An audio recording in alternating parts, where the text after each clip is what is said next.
Hello, everybody, and we are here. We are live, and welcome to the Citizen Science Podcast. Let me get everybody added. And how are you all doing today? I have Sam, Gillian, and we have a special guest. We have Michelle Cox with us today. So, Hi. Hi, Michelle. Hey, Hi. Hi, Michelle. Hi, Gillian. Hi, everybody out guys. there in podcast land. I was going to say Teletubby Land. Oh, that works too. Yeah. Yeah. And we already have several people watching, I've noticed. So let me just go through and see who's here already. I saw, I think it was T. Racy was even checking in last night. So she was here first for sure. So I have T. Racy, and of course, let's see. Oh, and Dennis. Happy you're here, Dennis. And I know it's nighttime for you. And experimental. Hi, experimental. Just getting a coffee. Cool. I got mine. It's ready to go. Mine too. So, yep. Perfect. Are we set for another marathon, you guys? Or Yeah, let's see how many times we can talk over the top of each other today. Yeah, usually do that. Yeah. I was watching Tuesday's show again, and both Jesus and I had a bad dose of it, and my computer just went to sleep, oddly. I hope you were hearing me through that. Yeah, we heard you. Yeah. Mm-hmm. Okay, because I never know when it's going to clip out, and that's of course for new folks. That's why you see my picture rather than my live stream, because my upload speed will not handle the camera and the microphone at the same time. For new folks who don't know that, otherwise I would be going anyway. Sounded like a robot. Yeah. Hi, Nina. But hello to Facebook user, and this is Donna Honey. I can see Donna here. So hi, Donna, and we have Nina. Hi, Nina. Yeah, she was just asking me privately what time it was. Right. I was happy we didn't get a big delay, because I had a weird error happen. For how I send out the links to everybody else here. And it had a community standard error. I don't know what's going on. Oh, what a nightmare. I know. I panicked just a little, but I found a little workworkaround. So here we are. That's how we do. We just figure out a way. Every time, we do. Yeah. But that was, it made me, when it says community standards, I feel like they're onto us. I had this paranoia. Yeah, you start to oh my God, what have we done? Yeah, it's like that. I was like, not that. So I didn't use my hamster yet. I didn't do the hamster picture. I can't do pictures. Oh my gosh. Well, cool. And we have some people over here on TikTok. It's a long story, but we have I was going to try to get them united, and so far it's not worked, but we're going to hope for the best and keep that, in the future. But hi, TikTok followers there. And no hamsters were injured in the making of this film. Definitely not. Right. Well, where should we start? Let's see. I thought I'd start today by just showing you what my sky looks like. I stepped out back for a couple of minutes, about 30 minutes ago. And time of day? What I have. About 1 o'clock my time. Okay. So we know we're looking south, moreover.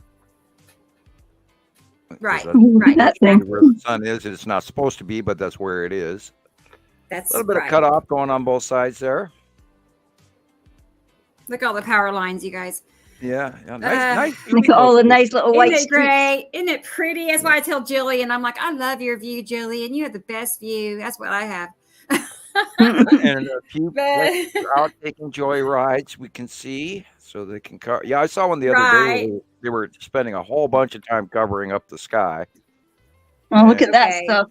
Yeah, look what's over on the left of the sun there. See that bubble? That's the Tan asteroid group / site of Uri. And if you look, you can actually see Tan asteroid is just to the left of the sun. Is that on the lower? That's the Tan asteroid right there. Mm.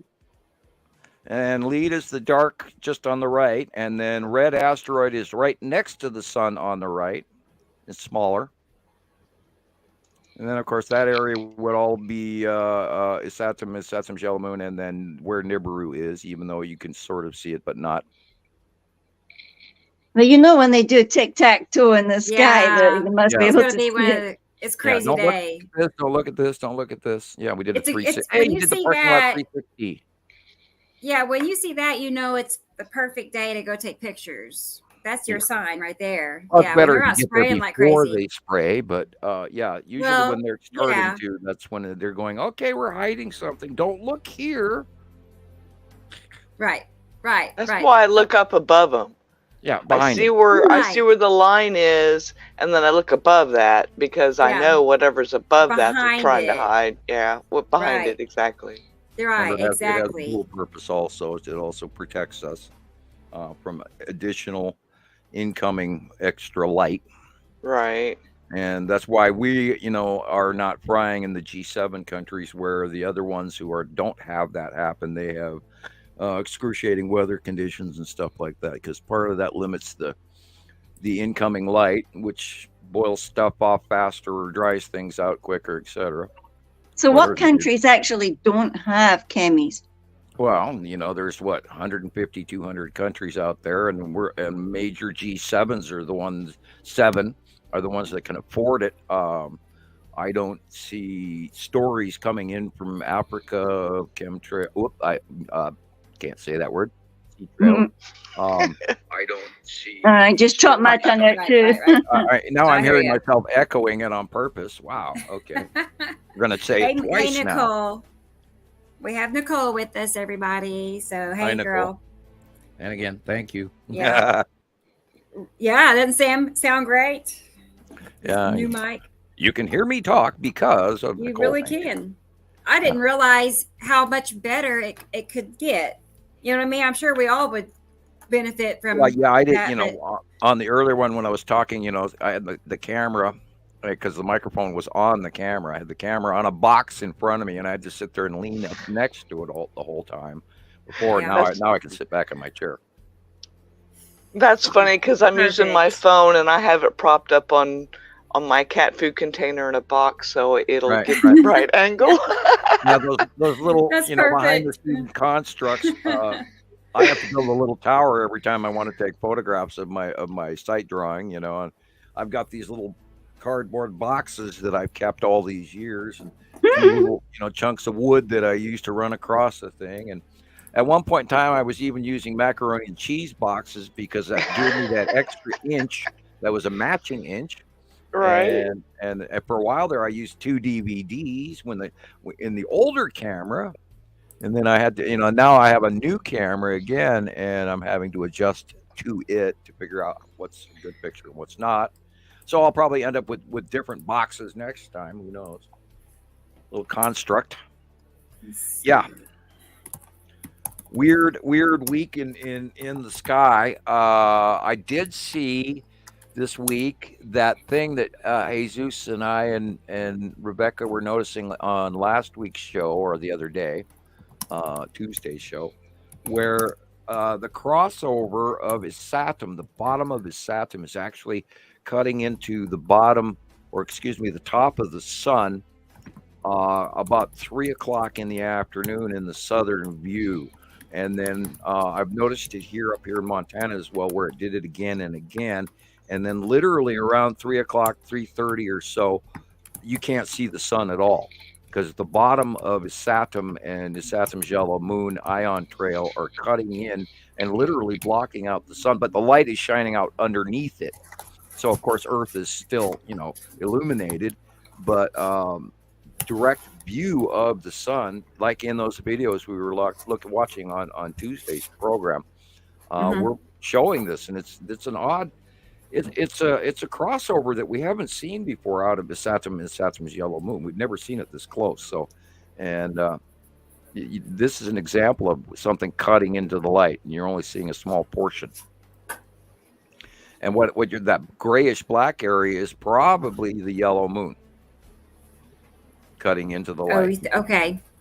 Why it looks like I've seen something bizarre as well. I've sent it to that where you sent me the link for the stream Yes. Rebecca, Okay. but I okay. I didn't know what it was, and it was only once, and I think I only got one chance to ask Andy Poole if he'd ever seen something like it, because he also had the same camera phone as me, so that's why I asked him before I make a fool of myself saying, "Oh, well, like what's that?" You know. Yeah. But right. you know, we're all learning here. Get it. Like Sam says, we've never seen some of this stuff before, so. Hi, Facebook user from Arkansas. It's Sandra. Hi, Sandra.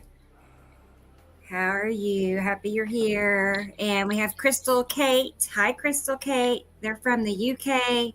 Can you talk about the trumpet sounds and noises from the passing planets? I just shared a video about that last night. Yeah, so we can play that here in a minute. 2010 one from Australia. That's my favorite out of all of them. Yeah.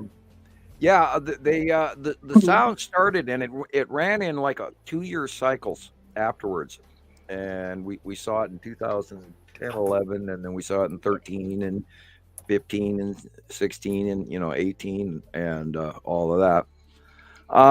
There, the jury's still out on it. We think it's atmospheric rub above our atmosphere. We also think it is tectonic plates moving underground, or both. Or a variation there between the two on some of the captures.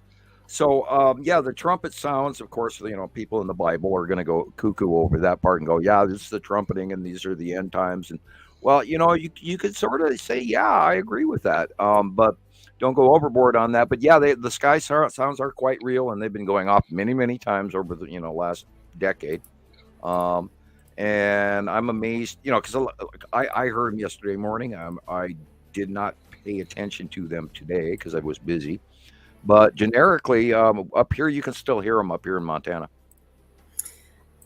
Here, I'll pull up the video here. I just got it just so everybody knows what we're talking about. Canada has the best ones, and then there was a bunch in Europe and Russia over was the one in Israel real as well? There was one from Israel I seen a couple of years ago. It was really good.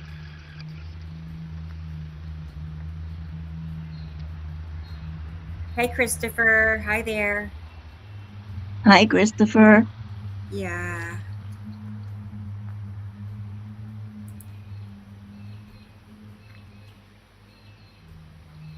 Actually, I've seen several people on TikTok capturing just that hum, not the trumpet noises. Yeah. This just steady hum. Yep. Several. Yeah, there's also something that's like thunk, thunk, thunk. Well, look at that sky. It's really busy. That's when you know for sure. I've got no idea. And that literally sounds like planet sounds. Yeah. If you go to YouTube and type in planet sounds, they'll give you all the stuff that is recorded over the last 30 years from space. I've heard those. Those so are pretty creepy wild. sounding. Certainly hear that. It's like you don't know if something's going to just step out of the sky, and it's scary. Well, it's really bizarre.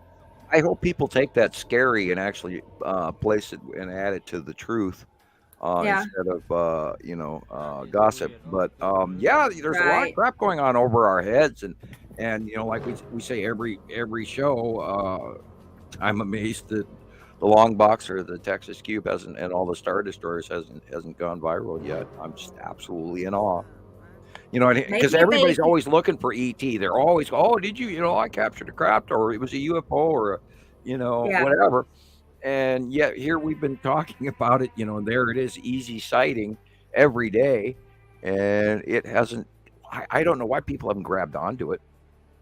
Hey, Brendan, and this is Philippe. Hi, Philippe, and we have Tony. And Audrey is here. Hi, Audrey. Not Audrey, Audrey. And Facebook user from New Zealand. It might be, I don't know, actually. You mean Robert or somebody? Not Robert. That's it. Going blank. It might be Robert, but we have several in New Zealand. Yes, we do. We have quite a few friends in New Zealand. Let's see. It is Robert. Hi, Robert. Hi, Robert. Glad you could make it. Thank you. Yep. Cool. Look at that sky up there in that video. Oh boy. You're looking at that too. That is moon. In Sweden, this sure sounds like a trumpet. In Michigan, another trumpet-like sound. Do you have that turned down? Do I have it turned down? I thought I had my volume in my. That's at full blast on my end. Yeah, it's quite soft today. Is that louder? No, that's fine. But yeah. That almost sounds like a train, but it's not. It's crazy when they sound like a train as well. Yeah, we believe that's either it's like the fingers on a crystal when you have a moist finger and you rub it in a circle and you get that harmonic. We believe it's either planet atmospheres rubbing together or actually the slide and movement of tectonic plates in the ground. It's amazing. Something you never forget either. Yeah, I've never heard this personally. Have you guys? Oh yeah, I have. We heard it here in Montana. Well, I hear it every day. Yeah, I was going to say you do all the time. You can type in strange sky sounds Missoula, Montana, and there's like 5 different videos out there. And you could actually step outside in 2010, 11, and 12 and actually hear this regularly. Wow. Why then? Why then? Yeah, why then? Which is what led me to believe that it was tectonic plates, because back then the planets weren't really rubbing up against our atmosphere yet per se, because they weren't that close in the early days. But then the sounds have changed. That's why it's led me to believe it's maybe both, where on some occasion it's atmospheres rubbing together, and then another variant of the sound is the tectonic plates moving, and where it's just a shift in underground and it's making that noise from the rub. Okay, that's good to know. Some of it does sound like stones rubbing, Wow.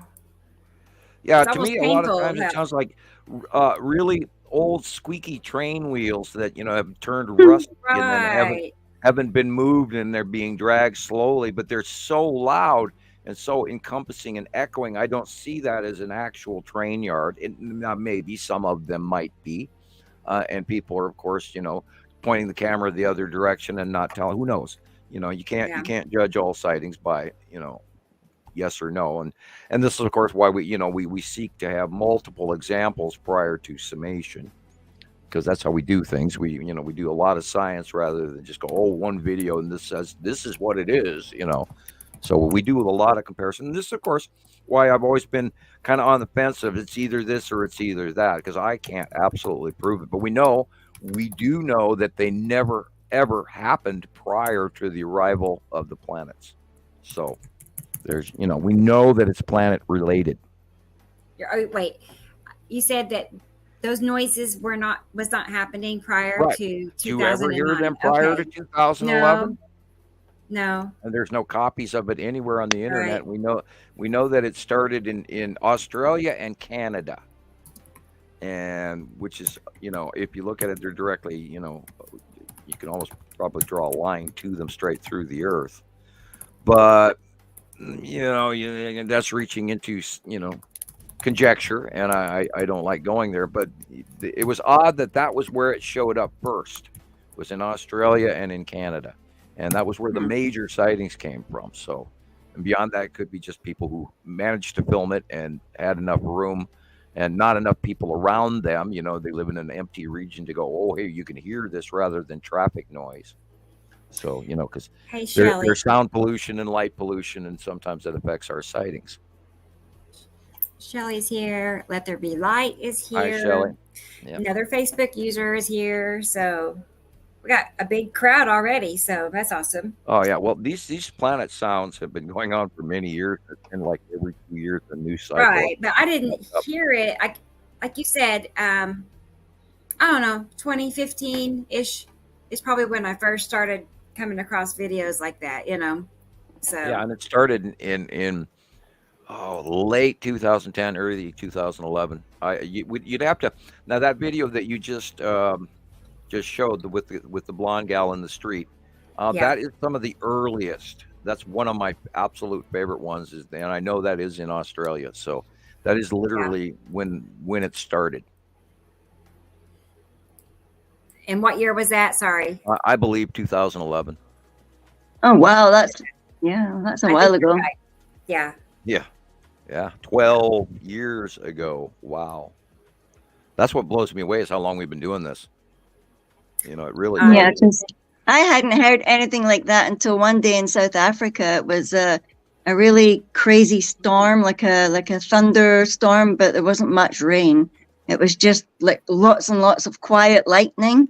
If you can get quiet lightning, it was weird. And you can. I sent Rebecca a couple of videos that I have seen lightning, amazing lightning. Yeah. But there is absolutely no thunder. Yeah, and it's like strobe lights, like different color ones, like at a disco. And it was that. I'll show you guys. Yeah. Yeah, it was 2018 when I heard that, but I remember hearing other sounds as well before that and not realizing because there was no trains where I stayed in South Africa, but then I started hearing similar noises here, and that noise, everyone was saying, "Oh no, that's Lossiemouth. It's the jets and stuff." But this was more thunk, thunk, thunk. I can hear the noise in my own head. I need to find it to play it for you. It's like, that movie Contact with the blonde lady in, and what was her name again? Yeah, you know who I mean. Jodie Foster. No. That's the one. Jodie and Foster. She had that noise when the signal came from space. Dun, dun, dun. It was something similar to that. It was like nothing I'd heard before. And I thought like a couple of times afterwards here I've heard it, but not so much at the moment. But you can hear the earth's like it's throbbing. And that's what goes on up here every day. You can hear the woo. Yeah, it's like a woo, woo, woo. I could hear it in the big old buildings at night when we were doing night shift and all the noise around the place. And then the tone will change, and then the retriation speed will change, and then it'll go back to slowing down again. And you hear it up here all the time. I hear it, all week long. Yeah, I kept asking you back then, like, what was that I was hearing? Well, it's still going on up here, so and I can hear. Nova heard it the other day for the first time, and she hasn't commented. I asked them like day before yesterday if they could hear it, and they said no. And I'm of course listening to it, going, okay, well, it's happening. And I could feel it in my feet too, so that's what. You can feel it. It's either in your middle or in your or your butt. If you're sitting in a chair, you can actually feel it, and it does go on. There's a harmonic hum going on. Anyhow, this is another clip Michelle sent me, so I slowed it down a little bit and enhanced it so you could see all the sun is of course details. On the right, if not slightly behind us, and you're looking at the bottom of Attu's moon, and probably Uri as well in the background. I don't think I said hi to Let There Be Light, so hi there to you. And Sundee is here. Yeah, Sundee is here filling us with a couple of paragraphs there. I did. Oh boy, okay. I see. Oh, well done. Let's see. Who else? Esoteric comment. Wire Paladin. Hi there. Happy you're That's here. Paladin. Oh, I do that every time. I did that the other day when you were. Oh my gosh! Remember we were looking at the Bismarck weather thing. I went Bismarck, so you're entitled. You can do it. You're allowed. But every time your brain just grabs hold of the text and then off it goes. Say that again. What was it again? Paladin.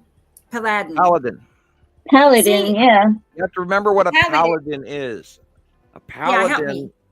A paladin is like a holy knight, like a priest knight, or you could actually Knights of Templar were literally paladins. I'm gonna they travel the country and do good deeds for the for the religious, and always They have like a lawful good alignment for anybody who played Dungeons and Dragons. Yes. So a paladin. Right. This is what I put in my notes. Maybe this will help. I put. Yeah. Let's see. Read the word pal instead of pub. Paladin. See, maybe that will help me. Paladin. Spell it out like a little kid. Oh, hang on. Something happened at my back door. Hang on. Okay. Old. Not old, but old. O-L-E. Wait. We're old instead of old. Yeah. Oh. I don't know what you're talking about. That's okay. Oh, what about it? It's just another comment down the page. Don't worry about it. Okay. And somebody else, let's see. They mentioned the weather. I thought we could, I think it was Nina. Nina talked about the weather. And I know I was talking to Mark in Ireland, and he was talking about the weather. I mean, it seems like Europe is really getting hit with a lot of snow and wind. Yeah, well, that jet stream that we talked about on Tuesday's show, or today's Tuesday. Yeah. We talked about they had a really flattened out jet stream the other day when we were talking about it, and it was nailing them. And right now they have a really weird inflow coming at Spain and the UK, and then amping and ramping up to Norway and Sweden, and then down into like Poland and everything, and doing this noodle wave, lasagna noodle or radio wave dip up, down, up, down, up, down. And there's a huge jet stream coming off the Indian Ocean going into the eastern coast of Africa, and then rounding back over like Yemen and Pakistan, and then over the top of the Alps, and then running over the top of China very heavily. Excuse me, not China, but the South Korea area and all of that. And then it's skirting underneath China and underneath Japan, and then going way straight across the Pacific Ocean all the way to southern North America, in other words, the Baja region. So we're having a real unbelievably wide, massive single-banded jet stream going all the way across the Pacific and over the top of Hawaii, and then hitting the West Coast and the Baja, and then dipping in this down dip in this sort of colander spread out thing over from California all the way over the Yucatan, and then into the Gulf of Mexico, and then hooking over the U.S. Wow, this is going to be weird. Oh, okay. That explains why we're going to get all of a sudden very warm. Yeah, we suddenly went right up. It was 6 or 7 degrees. Well, this week in the United States, central United States, Ohio, Indiana, Illinois, and all of that, they're going to warm up drastically, literally 40 to 50 degrees, maybe even warmer in some places. And that's because I've never seen a jet stream coming across the Pacific Ocean like this before. And I guarantee you that the tidal coastal wave height, literally from the Baja all the way down to South America, is going to be way enhanced. Because even the southern Antarctic jet is flowing into that same middle pattern from the extreme part of South America all the way up into the Baja California region. And it's just one wave of central jet stream boiling over into one from both hemispheres into one. And this weird. I've never seen that. And then, of course, the trade winds are going the opposite direction from the northern coast, the northeastern coast of South America, all the way to the west coast of Africa and the Canaries and all of that, and which is adding to that overflow that we talked about going through the Mediterranean and then fanning out oddly, which is blocking into that weird draw up from the Indian Ocean that we talked about previously on the other side of the Earth, as I did a full circle. And looking at the North Atlantic or Arctic regions, very defined centralized jet stream band with moderate activity in the interior core. And looking at the South Pole is rather volatile. Hey, And Sarah. the South Pole weird double jet is actually going over the bottom of Australia and the southern regions of New Zealand, and of course over the top of Tasmania. We have a rather interesting null zone in the center of the Earth, or excuse me, in the center of the troposphere, the center of the planet. Weirdly calm weather. Odd. Hi, Lindsay. Hi, Lindsay. With volatile poles. It's odd weather. Is it odd? I know, like I said the other day, I know it's winter in both the US and Europe, but is it odd that the intensity, or we're both getting intense weather? Jet stream. Now, normally what we used to have in the 90s and the 80s is we had a dual winter jet. There would be a jet stream that would come in, off the Pacific, and it would go sometimes up to the Aleutian Islands, coming from Japan straight across in this pretty much straight jet stream. And now we've got this diving, dipping thing is sort of more like a snake or a dragon or a sky dragon weaving its way through the air.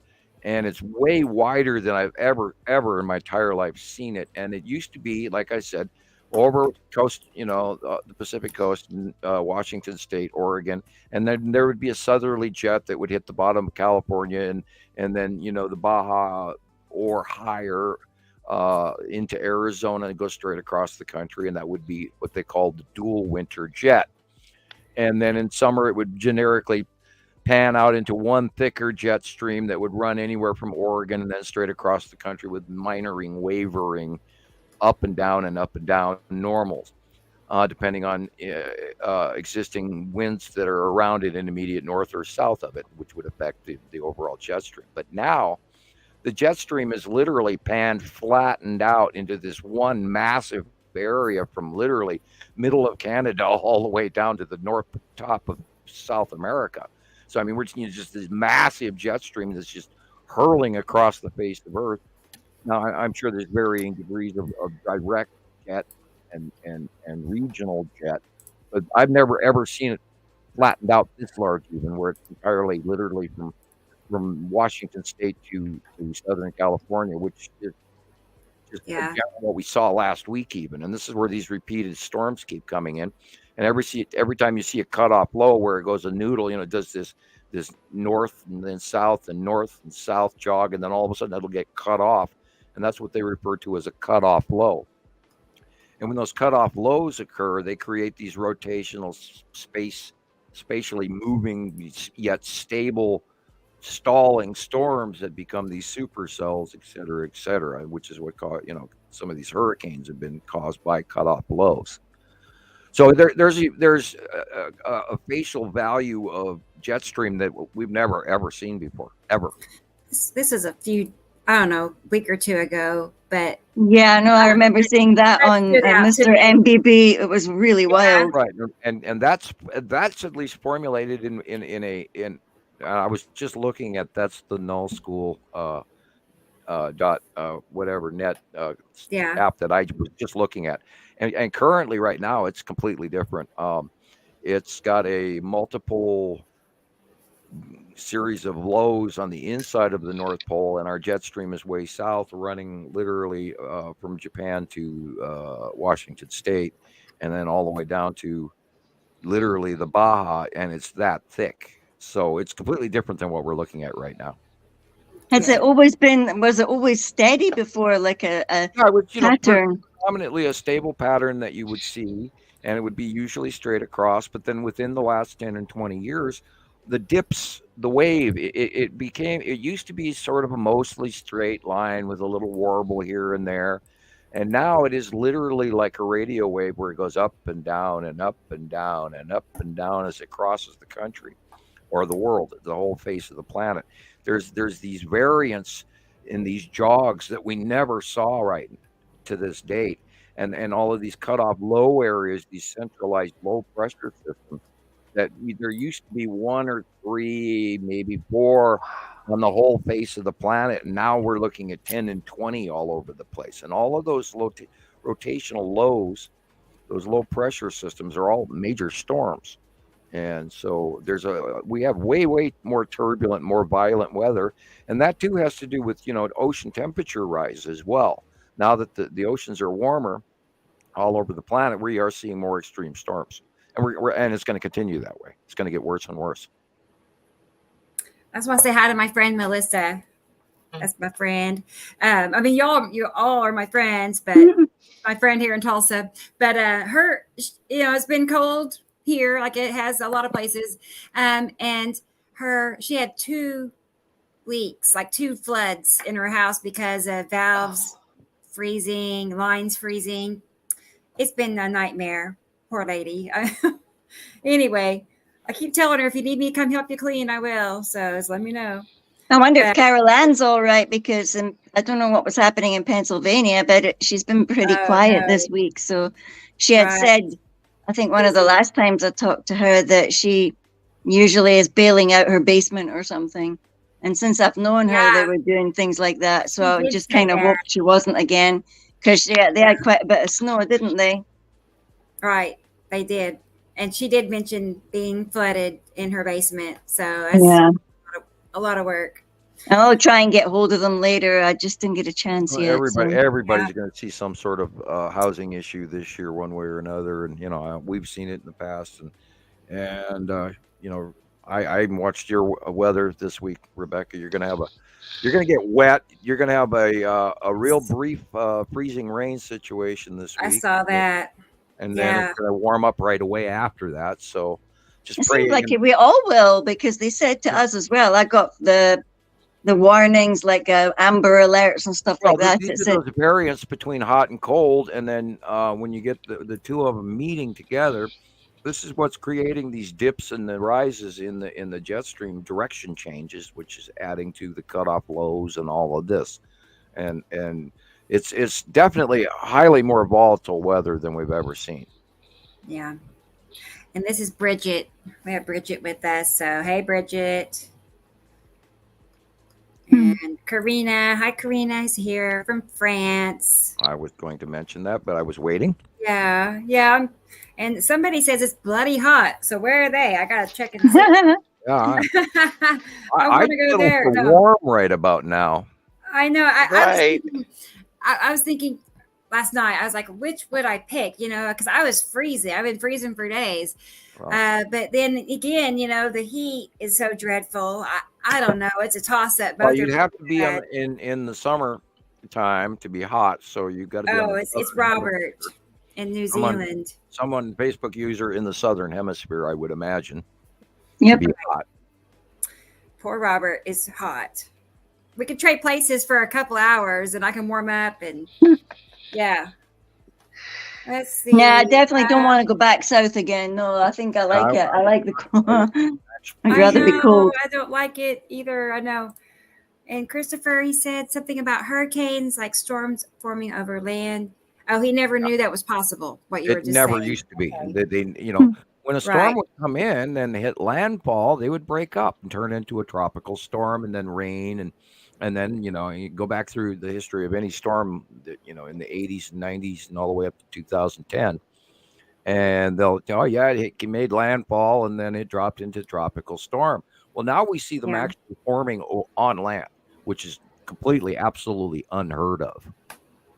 So back to we're not in Kansas anymore, Toto, because this is it's completely this is a whole new ball game, guys. And I actually sat and I watched this. It was a pretty decent movie. They had good money behind the movie. What the plot sucked and a little bit of the acting sucked. But anyway, I was watching this thing where they did this bank heist in the middle of a hurricane of a federal repository where they grind up all the old money and turn it into fertilizer. And they had $6 million stacked up because their shredder quit working. But it was a semi decent movie. But in the movie they showed some extreme conditions during this Class 5 hurricane, and this massive wall of water, and then the eye of the storm and all of that. And it was pretty accurate. And I was really actually pretty surprised how well they did it with CGI. And make a long story short, we're all in for weather and things that we didn't think was possible at all, and we're in a lot of trouble. And this is, I was talking to somebody the other day. They were asking me about, well, do you think it's going to get worse? And I had to remind them back in 1650s ish BCE, in the BC civilization, cultures just vanished, and they moved, and they were gone, and nobody knows where they went. And so take that into account, that there is already climate migration going on all over the world, although it might be masked in political or economic or whatever. We see a lot of folks moving for a lot of reasons, and that is coming to a lot of us. And I was even mentioning to Mark the other day, he was talking about, he noticed the store shelves and the things that they were normally keeping on the shelves had changed. And I said, why do you think I told you, heck, almost 8 or so years ago, to start growing your own food and build a root cellar and learn the old technology of how people used to store carrots and potatoes and how to can foods and things like that. Because, supply and demand is going to drastically change this year. Look at the weather. So, look at the crops. I don't want to pass this picture, but I had a couple of people asking questions about it. So I hate to keep it stuck here. But so No Baloney is with us. Hi, No Baloney. No Baloney. But they're just asking, what is this? What is happening here? You've got a chirp. Is your battery dying somewhere? Me? No. I hear a chirp. I don't know who's chirping, but I hear it might be somebody else. Yeah. I believe this is the red asteroid, because literally at the same time as this sighting, there was the one in Japan and one in I'm going to say the East Coast. But yeah, most likely this is the red asteroid. I was noticing how there's something above it, how it goes straight across. Probably Nepacity, and then you can see there's 2 kinds of colors. So we are probably looking at the bottom of Batu and then the bottom of Nepacity behind it and under it. Yeah, I see that now that you say that. The light green and then the dark purple. That's pretty cool. Even a viewer over on TikTok mentioned it. They thought they could see a planet in this picture, so they're learning too. Well, they're pretty much the most of the time, no matter if you walk out the door, there is a planet somewhere around you. That's true. And this is Leandra, everybody. So hi, Leandra. Yeah, hey girl. Hi, Leandra. Like I said, she will be with us February 3rd. So I think 2 Saturdays from now. Very nice that you drop in and listen. Excited. Right. I've been teasing her, trying to come get her on the show, I know. She's going to work us in her schedule, so we're honored. Oh, and then Christopher says it's 63 right now in Vegas. That's not bad at all. That's actually pretty perfect. I'd probably be out going live if I had that kind of weather. And let's see. I thought this picture was just really outstanding. I mean, look at that. It's so pretty. I think it's your microphone chirping. Not me. Yeah, well, I think right when you overdub, your microphone goes chirp. It's when you lean forward, but that's okay. It's wireless. Weird. Yeah, it's when you talk. This looks like asteroids in the Texas Cube. I'm listening. I'm waiting for the chirp to come back. I'm like, I hear it, but yeah, I think it's only when you talk. Yeah, I'm gonna be listening. Everybody, let me know. I don't know. It's weird because I don't have a fire detector in here, smoke detector. So I don't know what that is. That cube is in the middle. That the bright square. That's the bottom of the cube, I would imagine, and then the color band can't always trust the color band because that could be micro debris. But I would imagine because of placement and location and the asteroid content before us that this is probably, and it's square and illuminated white. It is probably the bottom of the Texas cube. Wow. Yeah. Because it's so straight across. Right. That makes sense. Yeah. They're saying, What this are you person is doing? saying there was a tornado in East UK. We never had them in the past, but they are increasing in number. Right. And this is new weather and new activity that we have never seen. And I mean, do not be surprised if you have an event of an extreme of weather that comes within a few minutes that wasn't even forecast and wipes out small towns or larger regions. And an example is the long run tornadoes that we've never seen before, where they run to that one that ran 200 and some odd miles. It's the ice cream man. Oh, that's my aunt calling me. Oh, I like that. I like your. That's my morning wake up call. The ice cream man was driving down the street. So a snow cone. Okay. I need to cube pictures. You don't see those anymore in town where they drive down the street and try to sell cute. Popsicles and such to kids like it used to be. Not like they used to be. And the ice cream man now it's like $4 and $5 for. Yeah, no, that everybody always suspects them to be in drug dealers or pervs. Used to I could hand my kids $1 each. Johnny, don't buy from that ice cream man. He's just not right. Anyway, I couldn't tell you the last time I saw the ice cream man. This little town. They got an ice cream man. We don't have an ice cream truck that drives around. Yeah, I liked him, but also at the same point in time, if you didn't have cash and your kids are sitting there going, "I want an ice cream cone," you're going, "Oh, I wish you wouldn't drive by." That guy, I've been through both. Yeah, I know. That's happened, in our, begging for dollars. My kids actually did get to experience the ice cream man, so it was cool. Hello, Texas Cube and Side Orb. Yes. Can't argue with that one. Carrie B is asking, what is the Texas Cube? What is it? It is an intergalactic craft occupied by a race that does not look like we do. Oh, wow. I can only imagine. I mean, they have visited, they have had direct contacts with the Inca and the Maya. And that's a good one. Excuse me. We've got that's where the Firebird crop circle comes from. If you look at the Firebird crop circle, I can send you a copy of it if you'd like. Yeah. Okay. You probably should because I don't think I have that one. Yeah, I'll send you two. I'll send you the blow up of the description and then the original. And I know right where they are because I use them all the time. And this is a faction. And this is all the information I'm going to be able to give out because this is what we know. And I'm not going to throw too much guessing in there. This is a faction that returns more often than the Anunnaki, shall we say. And okay, there's that one. Bear with me, folks. I'm going through the files, the vast, large files of a crazy guy with anyway. Oh yeah, I jump on that bandwagon and go, because these guys, oh, that guy's crazy. You can't listen to him, and I just chuckle and go, okay, you go ahead and run with that.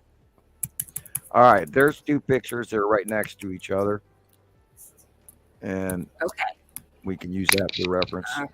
And because of this information, I believe that they have had regular contact with earlier civilizations from us that have been discounted by modern white history.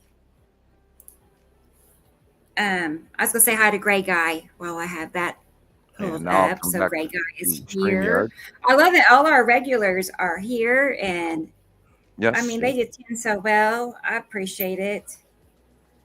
I always look forward to seeing everybody too. Wow. Yeah, we've got about 40, it says. That's cool. 40 what? My live chat thing said 40 people.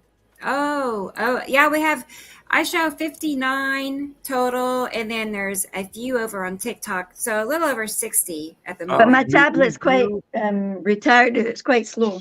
So. Christopher was asking a question about the side orb.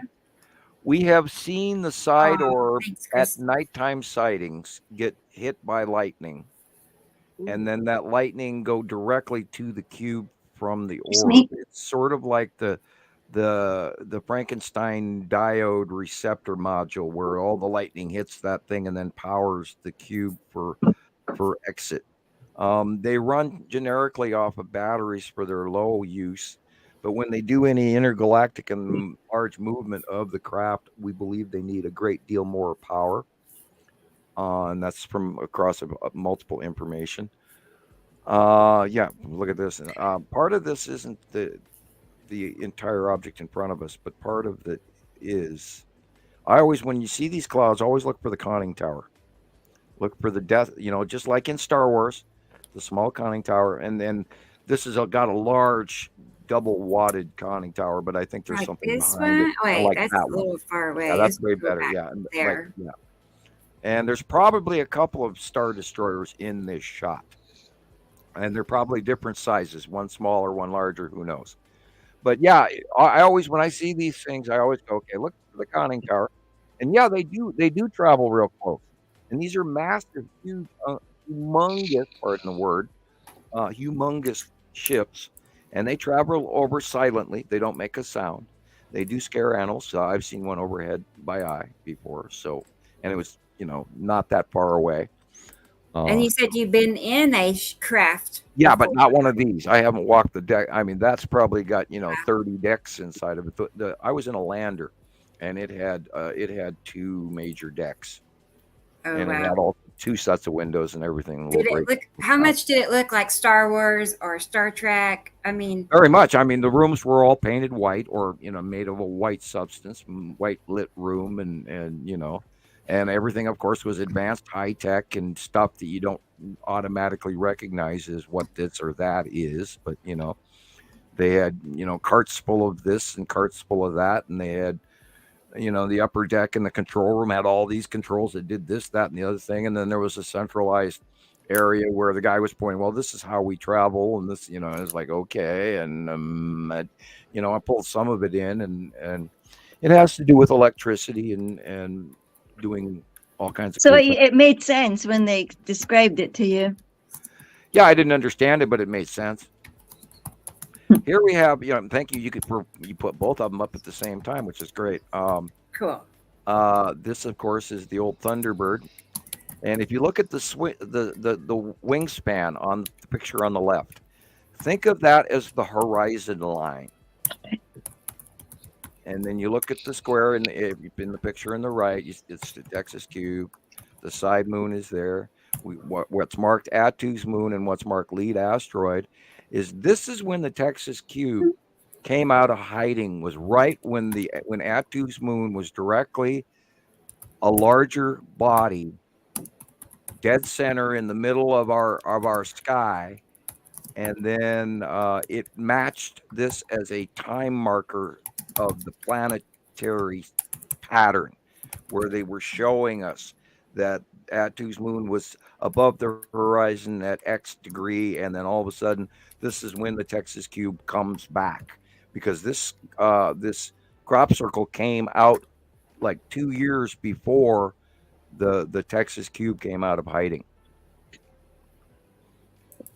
And when it did, it was directly below Atu's moon, and we still see it there to this day, including the side or etc., and where the lead asteroid is as well. Sorry, telling people on TikTok something, and boy, you type hard. I'm you hear me pounding away. Oh my God, she's intense. I'm intense. I'm like this, and then this, and yeah, it's like that. You should be, seeing the wood chips flying. Well, I was telling Nikki about your playlist. You have a playlist of videos on the Radio Wasteland YouTube channel, and so you go to Radio Wasteland, and there's 2 Radio Wastelands. So you got to do the black and white logo. Scroll over to the playlist click on playlist, and then you scroll down till you see Nibiru updates Samuel Hofman. Right. Yeah. And there's about how many videos there's altogether? There's 87. 87. Yeah. A lot of videos. Some are full length, some are a few minutes. They took quite a few of our shows and broke them up into segments because our wonderful host Chauncey had a tendency to migrate to different topics, and at first with him I felt kind of uncomfortable because he was dragging me off into opinion and political and all of that. But I actually enjoy some of those shows to this day because we did get out some good information and actually some of my political opinions that I didn't necessarily think were of value to a great deal of people, but they've gotten a lot of views. So, say la vie, we will asking if you had any books, I get that question a lot, like, where can I read about this? And there isn't a place to go read about it. Everything you've done is through video mostly. And then Lucinda put a huge file together on the file system on Montana Skywatcher 2. It is kind of difficult to access, but there's a lot of information and a lot of links. Boy, she was really big on links in that as well, if you remember. I don't even myself resort to it very often because I have it all in my own head where the links are, etc. But she did a lot of work for everybody, and we hadn't talked about her recently, and we do miss her. There isn't. I've never really written anything down or sold books or anything like that because I was always expecting to get shut down the moment I do. I've been thinking about it, but of course, nothing has transpired where I'm actually writing it down. Years ago, I used to take a lot of notebooks, and I had dozens and dozens of handwritten notes and clipped out newspaper clippings glued in there and taped, and and poor handwriting, page after page after page of stuff that I used to write down.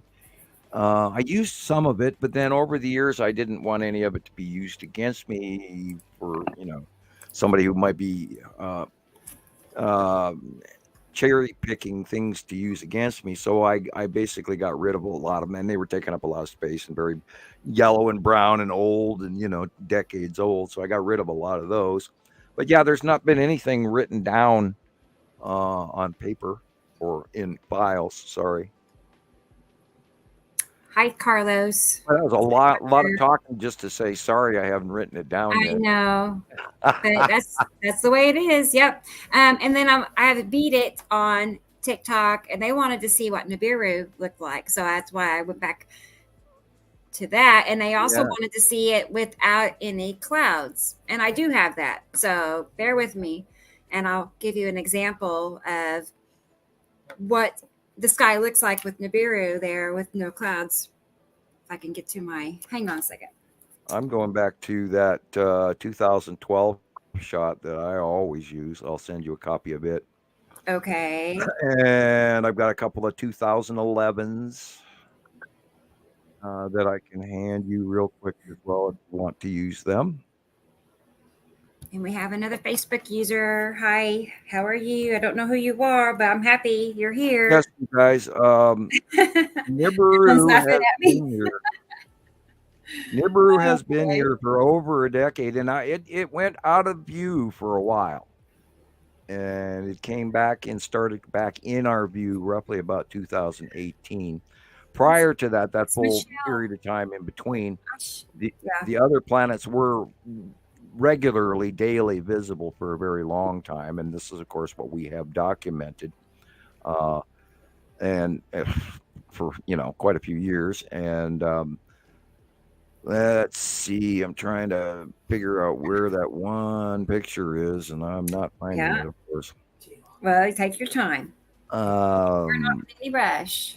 We can hand out that rarely used 2012 picture that I've always been sitting on because I'm, sort of it's an absolute cherry. So I just sent you 3 Nibiru pictures from the early years. I gotta step away for just a minute. Alan needs something pretty bad. So done.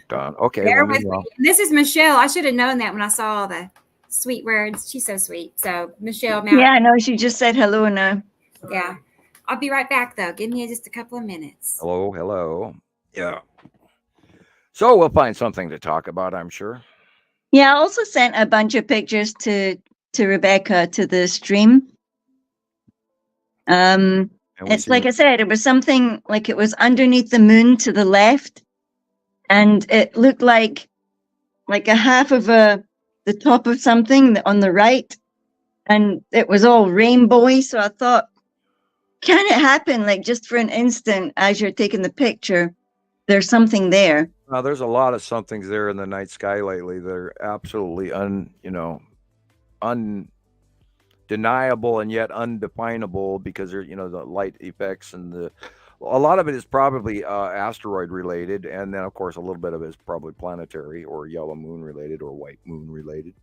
It looked like it was in a cutoff, Sam. It looked like it was like that. Yeah, this is of course how we see all of this stuff is during the cutoffs.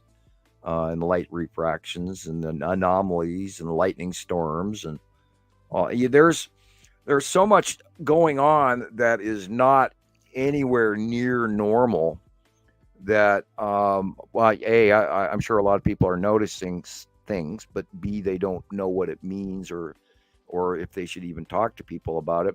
I see stuff all the time that's so brief that I just sit there and go, okay, what did I just see? The stock market is changing. U.S. and Canadian stock market is down by a large percentage. How interesting. There's not haven't got any investments, have you? No, that's not the point. The entire market, of course, does. Our worldwide markets are being messed with, and I watch a lot of that. And I've been expecting something to occur, but let's just pray it does not this year. Let's just hope that our world economy stays stable, please. I would really hate to see it go worse. Because if our market goes and our weather goes at the same time, boy, are we in trouble. Let's do one catastrophe at a time, shall we? Yeah. So, and okay, we've still lost. We're back. Do get the Jeopardy song out here, and I'll have a sip off. Yeah, well, it's unfortunate that we can't share pictures. And I do not pay any attention to Bitcoin. I have always viewed it as a scam and a very volatile, spooky market that I saw as fleeting and wouldn't last. And maybe it will, maybe it won't. But don't know about Bitcoin. I'm not a money grubber, so I couldn't tell you. I do pay attention to money because it of course affects us all, and the markets and volatility and consumer confidence and rumors and all of that. And a little overseeing and seeing where we have too many monopolies and too many corporations currently in this country and around the world that I don't think they've been focusing on, including the too big to fail issue. Yeah, that you're looking at basically the side of Nibiru there with the in-cut of Saturn's yellow moon on the right-hand side. But yeah, that major big overall blue area that you're looking at is Nibiru. It is vastly huge. And of course, the white clouds on the left-hand side are the under atmosphere of it and normal, and probably the green asteroid. Yeah, I got a green ball in other pictures as well. It's like a green ball. We know that the green asteroid has been pretty much predominantly just to the right of the sun for 6 months or longer. Yeah, I couldn't decide if it was like you know how you get those flares? Sometimes they're blue, sometimes they're green. Yeah, a lot of times the green asteroid, even if it is close to the sun, it will show up as a lens flare because it's so brightly, intensely bright. But you can tell because it's the green ball with the dots on the face and then outside the face. And we've never seen any of the asteroids out there that look anything like the green asteroid. And it's completely still got me perplexed as to what the hell it really is. It could entirely be just the green asteroid, but it's got some weird orbitoids that illuminate around it. And also cloud over went on close passes where it's got this really weird puffy cloud thing. And you can actually see the illumination coming out from inside of it in multiple areas. And that's why it just blows me away. It's like, I wish I knew what the hell that is. But I'm pretty sure it's an asteroid because it's of the asteroid, object cluster group. So Who knows? Who knows? Also, it must be all sorts of interesting things up there. Yeah, I'm sure there's a bunch of stuff we don't know. We don't know anything about, yeah. The small stuff that, and unfortunately, Montana Skywatcher 1 and 2 does not necessarily pay attention to a lot of the small stuff. We avoid certain topics because, we're not going to stand there and talk about this blurry little round object that somebody captured over the top of Ohio one afternoon, and it's like 3 little micropixels. Oh, look at this, and it's like, no, this isn't anything we can actually deal with or talk about, except to say, yeah, there's small craft out there, and there's a whole bunch of weird stuff, UAPs or whatever, unidentified craft or whatever. We don't go into a lot of that stuff. So anyway. So did you get those pictures I sent? Those old Nibiru pictures? Rebecca, you are on mute. I'm just talking away. Good. All right. I'm here. You can see her jaws going. I know. Well, I look over next to the name and it'll show you a little crossover on the. Yeah. Michelle is still on mute. I'm on mute. Yeah, I called my aunt back to see how she was doing, and okay. And she's trying to get on to watch the podcast. I'm trying to tell her how to get on to watch the podcast. And yeah. After we cover this, I do want to talk to Michelle because she's pretty new in my group, like only a couple of months. So this is really new for her. So I want to know, how you found this information. So we'll get that in a second. And we got pictures for her to cover too. Okay. Sam, can you tell Beat It over on TikTok? They don't understand why we're not having natural disasters. And what I would like, I think they don't understand that we are having natural disasters every week. What kind of natural disaster do they want? Yeah. And they seem to be getting more and more and more. Yeah, there's one literally every 2 days we're talking about wherever, Yeah, this is an early 2012, as of course you can see it's dated, and the line it was line drawn over, but this is early Nibiru, and it is colorized. It's not majorly colorized, but it is colorized. I gotta back out 1 second. I'll be back in. Okay, no problem. No problem. Mm-hmm. Yeah, we are having natural disasters nonstop. Look, I mean, all you have to do is look at the jet stream, and anybody that has done any meteorological study over the last 20 years, like I have, I've used to record the Weather Channel back in the 80s on VHS, and I used to have shelf after shelf after shelf full of VHS. I mean, my common purchase was me buying 5 blank videotapes at a time constantly way back when. And my friends used to tease me and laugh, well, why are you recording the Weather Channel? And I said, well, that way I can watch it when I come home. And B, I've got a reference guide in the catalog that I can look at certain months and go back and grab it off the shelf and say, well, this is this month to this month, and here's the information. And that way you can judge yearly event modes and, go back from 1 year to the next and go back 3 years and say, well, this is what it looked like 3 years ago. And of course, now, now we have technology where everything's digitized and on one little, thumb drive and all that's a totally different world. But, yeah, we're looking at weather that we've never, ever, I can throw 8 We're more setting records every month. It's a new record, a new record, a new record. We've never seen in our lifetime, no recorded history of it, so. New wind speeds, new cold temperatures, it's happening. Season, new hot, all last summer. Can't have any more. Southwest set brand new records they've never, ever seen. I just want to say hi to Gordon Marshall. This winter in Russia and China are breaking records they say they haven't seen in 120 years. And all of a sudden I have the hiccups. I don't know why. 1 sip of coffee, my God, look what it did to me.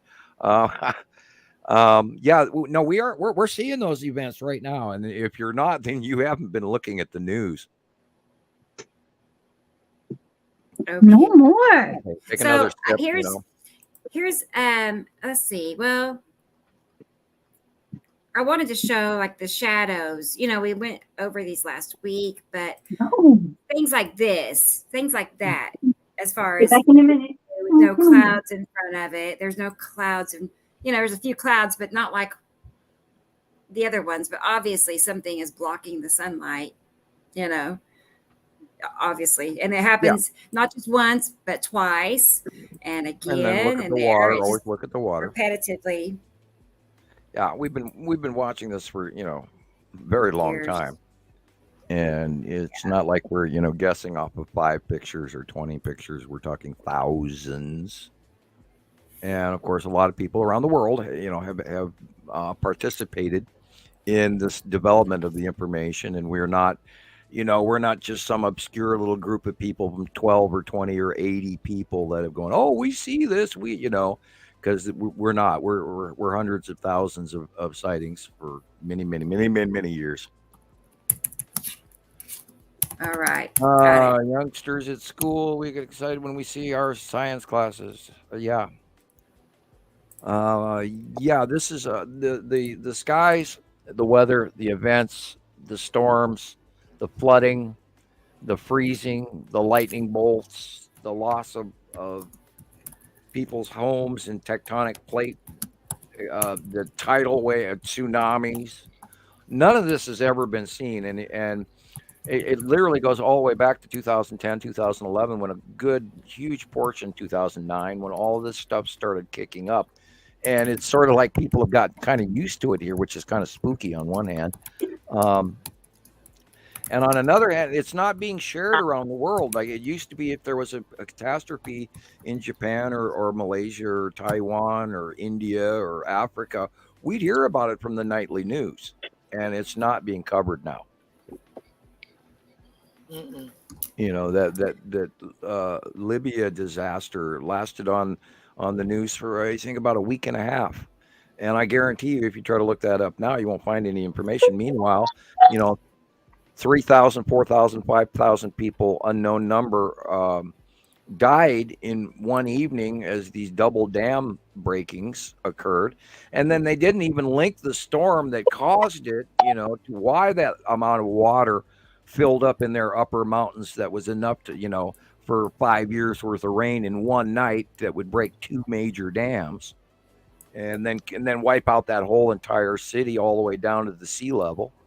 And they didn't put any of those puzzle pieces together for people. They just said, oh, this flood occurred from these dam breaking. Well, meanwhile, there's this momentary hurricane / major tropical storm in the Mediterranean that hit their coast and blew in over that night, and it barely made the news.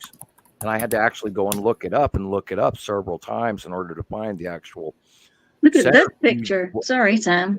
Cause and effect. Yeah, this is an older 20, maybe 2020 shot. I was showing that to a guy on TikTok. I say a guy. I don't know. It could be a girl, but the person on TikTok. I don't know if this. Yeah, but I got a picture like that of that green thing. That is what I'm talking about. I've got that.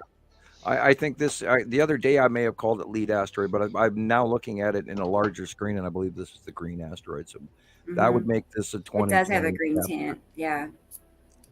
It matches your drawing too. I don't have it. I don't. Right. Well, somewhere I do, but there is a drawing, and you have the green asteroid there to the right of our sun. I mean, it's perfect. The placement is just perfect. So, right. Well, we see, we see it over and over again. So that's how I do my drawings. I don't copy anything off the internet or off of the computer. I do the drawings in a completely different room. And this one, I love this one. Yeah, I love that. I love that one too. And wow! And this was 2019-ish, where we started seeing a Saturn get bigger. And of course, part of what you're looking at in the flaring is Saturn's yellow moon, but it's there, but you can't sort of see it's orange and yellow. And then of course there's the green asteroid right there above the sun. And we've known for quite a few years, 2019, 20, 21, 22, that the green asteroid was there and moving to the right over time. Like I said, it's been there for quite a while, well over a year on the right-hand side. And this is how we do things. We get sightings of it, and then each monthly 15th of the month, I'll sit down and I'll draw what I remember, what's in my head, what do I see in my mind, and that's how we do drawings. And for the most part, they're very, very accurate with minor, depends on where you are on the planet, the angle that you see the planets in, it might be slightly variantly different, but they are still correct as to what's on the left and what's on the right.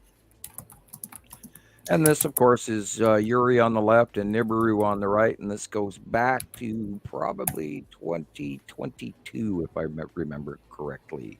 21, 22. It's semi-new, semi-old, depending on your point of view. It's so right there in your face that you can't believe people don't see it. Well, a lot of people focus on that light thing. And they think, oh, look, the sun's weird. And then they don't see the big blue things on either side. And this is why I scream at everybody. Always start when you look at any capture or any video, start at the dark areas first and then work your way to the light.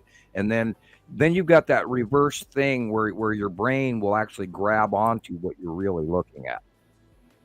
Like this one is so cool. I mean, it looks normal for a split second, but then you realize there's a big quarter circle shape, that's darker. It's just corner. Like, oh boy, it's right there. There it is. And then you're, that's that too. Boy. And we talked about this in the show on Tuesday. Yes. And the trick is just learning to retrain your eye. And once you do that and you start to see them regularly, you'll go, oh, holy crap, I can't believe. Right. Because the mind, generically, most people look at the light in a photograph first. Yeah. Somebody's phone is ringing. Sorry, that was mine. You poor phone people. I think, like you said, retrain your eye what to look for. Because after a while, once you do that, you can't help but see it. Like immediately, your eyes will go to the dark area. You have to right here says dark side. If you look at this, I was going to dark side.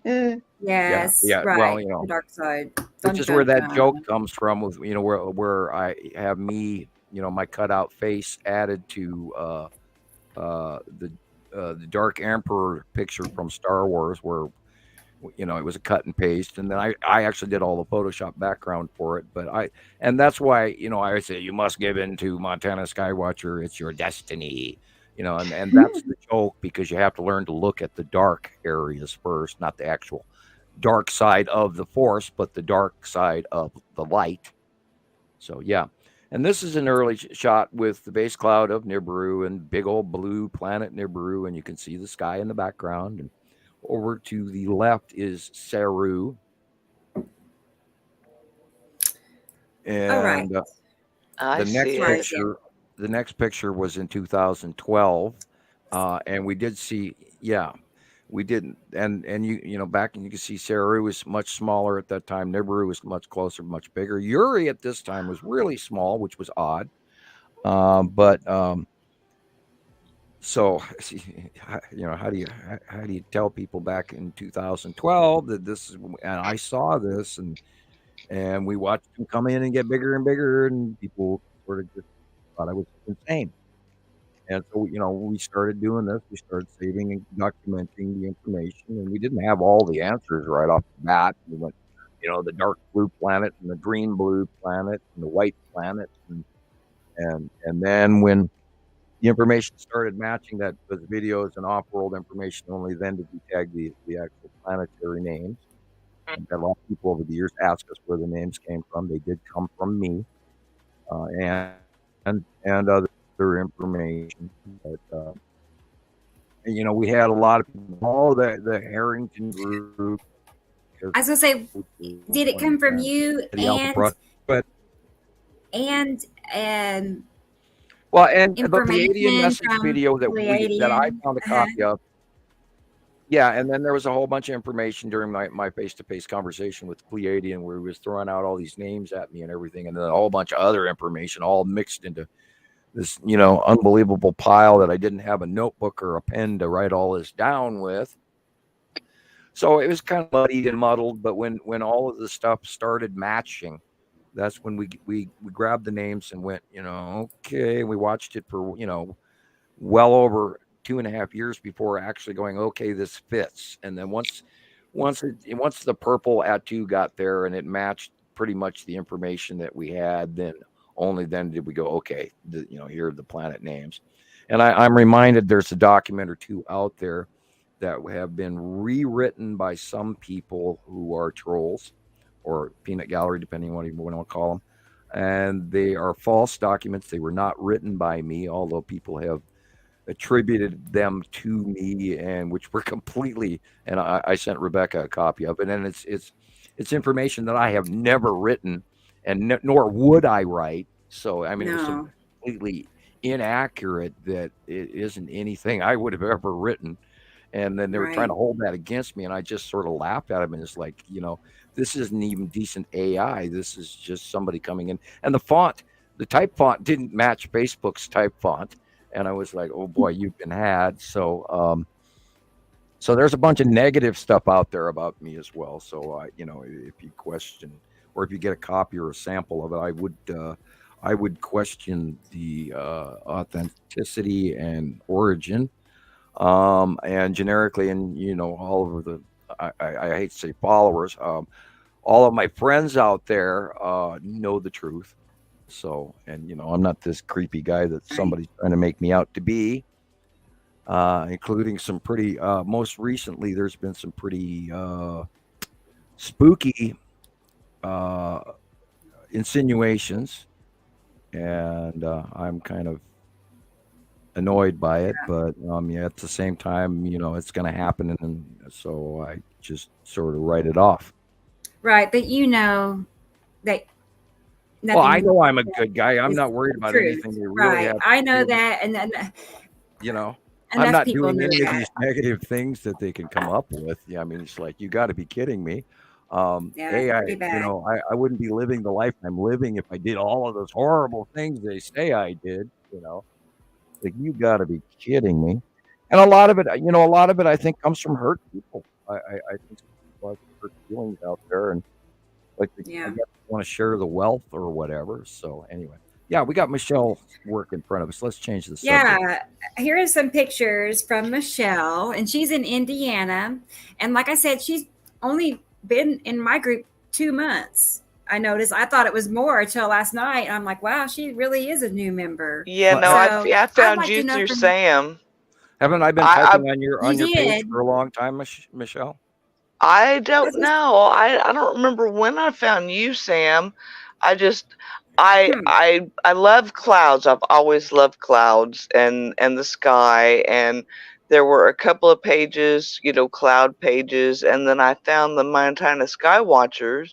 And I'm like, well, that sounds interesting. So I got on there and started hearing and seeing all the pictures. And then I was like, hello.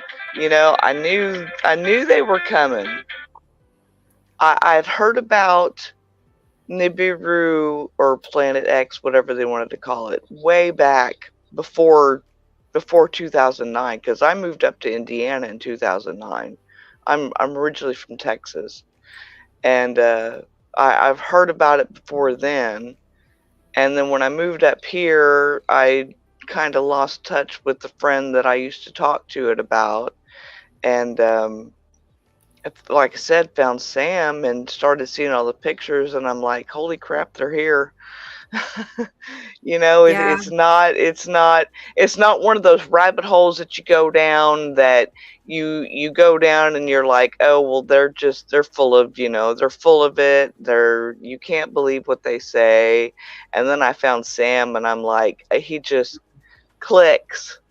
Everything that he says is just. We'll send you the secret to how to see the passing planets. Yes. Well, and it's not just the planets, it's everything. When you go off topic, I love it.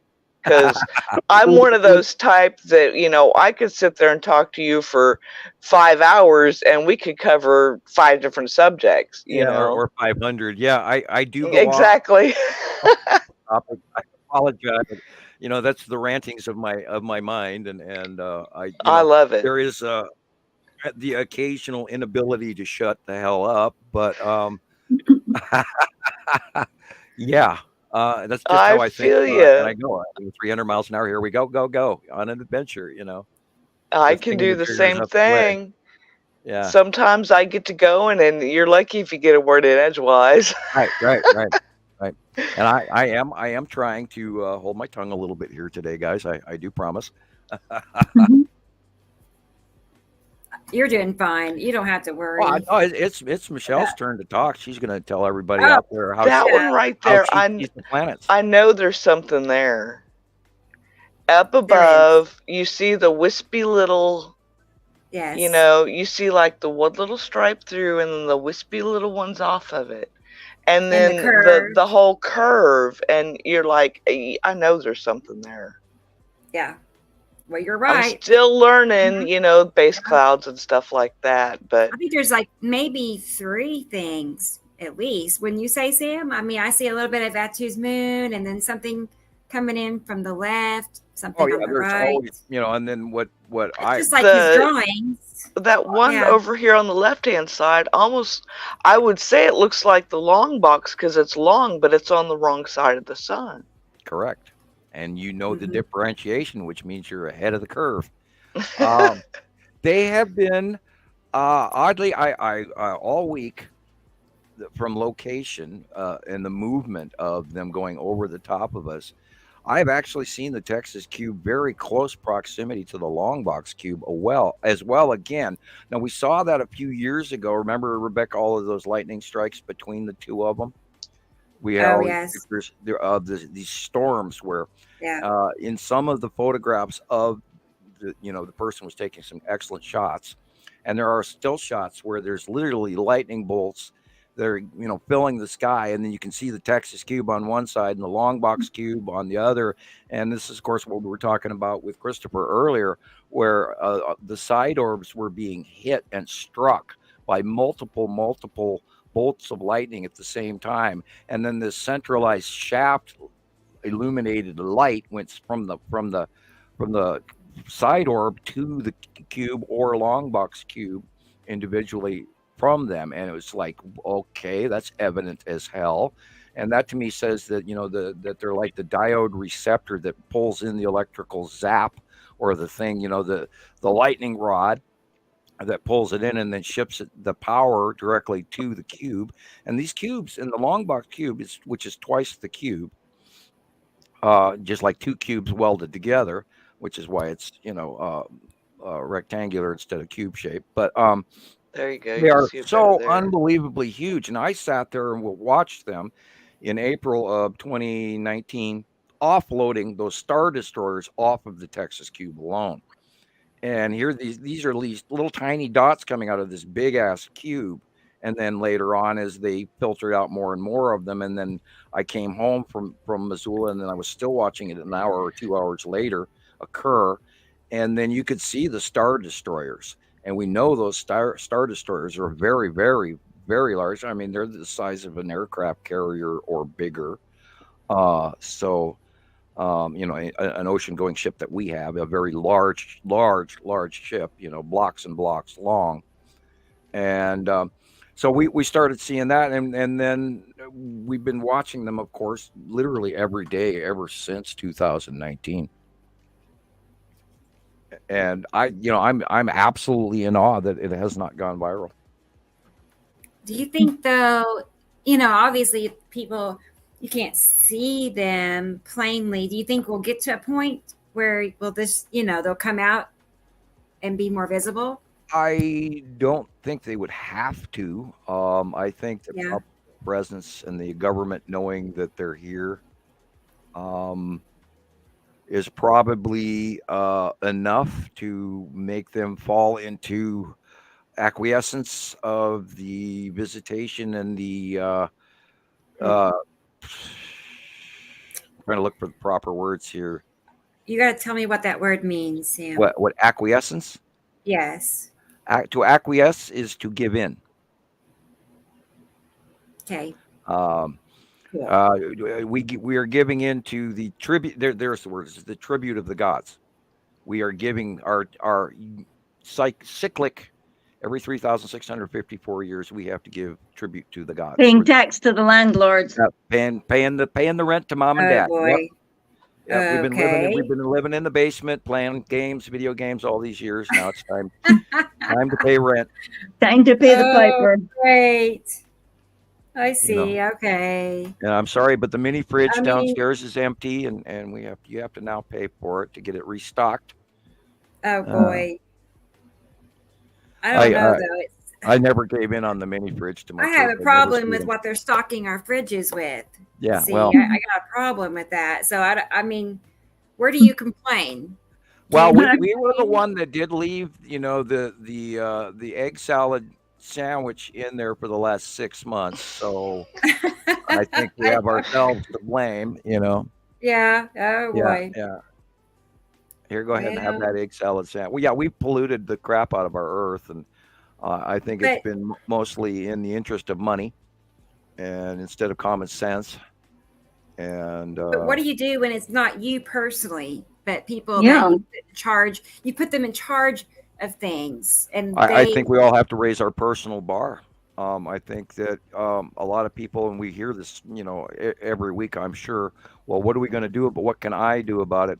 And I think each person on this planet is responsible for a social order of personal respect for yourself, for the earth, and then not tolerating certain behaviors. Because if a good man watches evil do something and does nothing, is he a good man? You have to. There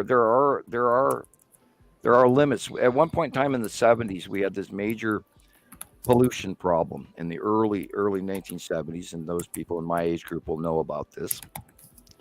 And we actually did a campaign where people changed their point of view, and they started taking on personal responsibility. If you're walking down the street and there's a piece of garbage that's blowing past you, and you're if you're healthy enough to reach down and catch it in the wind and pick it up, do so. Pick it up. Right. I do that to this day, and that of course comes from my hotel management past when I was working at the hotel, and I would tell this of all my employees as well. If you see something on the floor and you're walking by that and you're on the clock, you bend down and pick that up, because you're also responsible for that weed growing out in the parking lot at the curb that the maintenance couldn't get to, or that milk carton or whatever somebody stomped on in the front lobby, or whatever. All of that, we're all responsible for our environment. And if you see somebody in Montana, that used to be all the foresters out there, and if you saw somebody improperly behaving in the forest, we would go out and, excuse me, you don't behave like that. And in some cases, it was almost brutal. The old Montana rope ride. That's a bad joke. I think it's all of our responsibility, and we've allowed a lot of crap. Like the example, and I saw this in a podcast commercial or a short or something, where they're talking about the store that sells you these products, and they won't give you a plastic bag to carry your stuff out because they don't want you to be polluting the environment. And yet, the ketchup that they bought, and the sliced meats and the pickles all come in plastic jars, and the gallon of milk comes in a plastic gallon, and the bottle of water comes in the plastic. So we have to literally change the only way we're going to change our future is to go back to the older ways and get away from this plastic, because we've already over polluted ourselves. It's in us. All of us are wearing plastic in our bodies. And I think a lot of that is terrible. I think a lot of that is where the Morgellons comes from, where these people are having these skin things. And I think there might be plastic in our bodies that is trying to get its way out. And that's the body trying to fight it. And I've always believed that. Toxins inside of us that are trying to get out, that they can't explain or don't want to explain. No. Or don't dare explain. So, but like you said, practically everything in the store is encased in plastic packaging of some sort. Like, and what do you do? Because I don't have a farm and a garden, and I don't have a place for a garden. What are you buying? What are you existing off of? What kind of, are you eating frozen food all the time out of a package because you can pop it in the machine and 2 minutes and 35 seconds? Actually, I don't have a microwave. I don't have an air fryer. You know that microwaves are banned in Europe? Yeah. They're toxic. You're not supposed to stand within 5 feet of one of those damn things when they're running, because those particles, those electrons, are going through you. And what they do is they accelerate electrons through the center with focused beam, and the electrons inside bounce up against each other, which in actuality inside makes a light. If we were inside the hot dog or whatever you're cooking, and now that it makes meat become a carcinogen, believe it or not. Cook less with a microwave. Cook old fashioned. Yes, it takes longer. Right. Cook with natural ingredients. Don't put all those chemicals in your body that I try to, but put on the shelf for 6 years plastic container. My son Taylor, he goes shopping with me often, so he's like, we really do read the labels, and he's gotten very careful to not, he always checks for bioengineered ingredients. I've been screaming about plastic water bottles for years. Never leave them in your car and drink from them, because you're giving yourself cancer from the PCB breakdown of the plastic. And they've now announced that there are microplastics in every bottle of bottled water that you're drinking. You're putting those microplastics in your body. I mean, hell, I would sooner, go back to the old Brita filter system that takes an hour and a half to give you 3 cups of water, and know that is not going in my body, and I buy Culligan water, and I pump the stuff out of the ground here as well. And just recently, I'm boiling water in the kitchen, gonna make potatoes, gonna boil 2 potatoes and make a small amount of natural mashed potatoes. And I'm looking at it boil, and then it breaks the boil, and the water's yellow. And I went, no, start over, dump that out. I saw a guy on TikTok the other day saying if you drink water that has been boiled, by boiling the water, it only accentuates the fluoride in the water, turning it to fluorine. That's it just amplifies it. Yeah, that's municipal created water that has been fluoridated. And we don't have that. We have well water here, and we buy Culligan water that is filtered and all of that. I've got a Brita system. I filter water. Right, we have a water system too. It's like hooked up under our sink, and at all times. Go ahead, Sam. Natural. You can make your own natural filters even if you're in the woods in the forest, and you take canisters like an old Pepsi 2-liter Pepsi jar, and then you put cotton at the bottom, and you put homemade. It's really easy to make your own charcoal. You take a fire, you light a nice fire, and then you put it out so it knocks out the flame, and then you let the charcoal just sit there. And then when it's cool, you put the charcoal, and then you put a layer of sand and a layer of charcoal and a layer of sand, and you leave an area open at the top end of the 2-liter bottle, and you pour your river water in it. And if you really want, you can run it through a coffee filter after it's run through the sand and the charcoal and the cotton, and you've got pretty much clean water. And the charcoal has a lot to do with it. The sand filtration has a lot to do with it.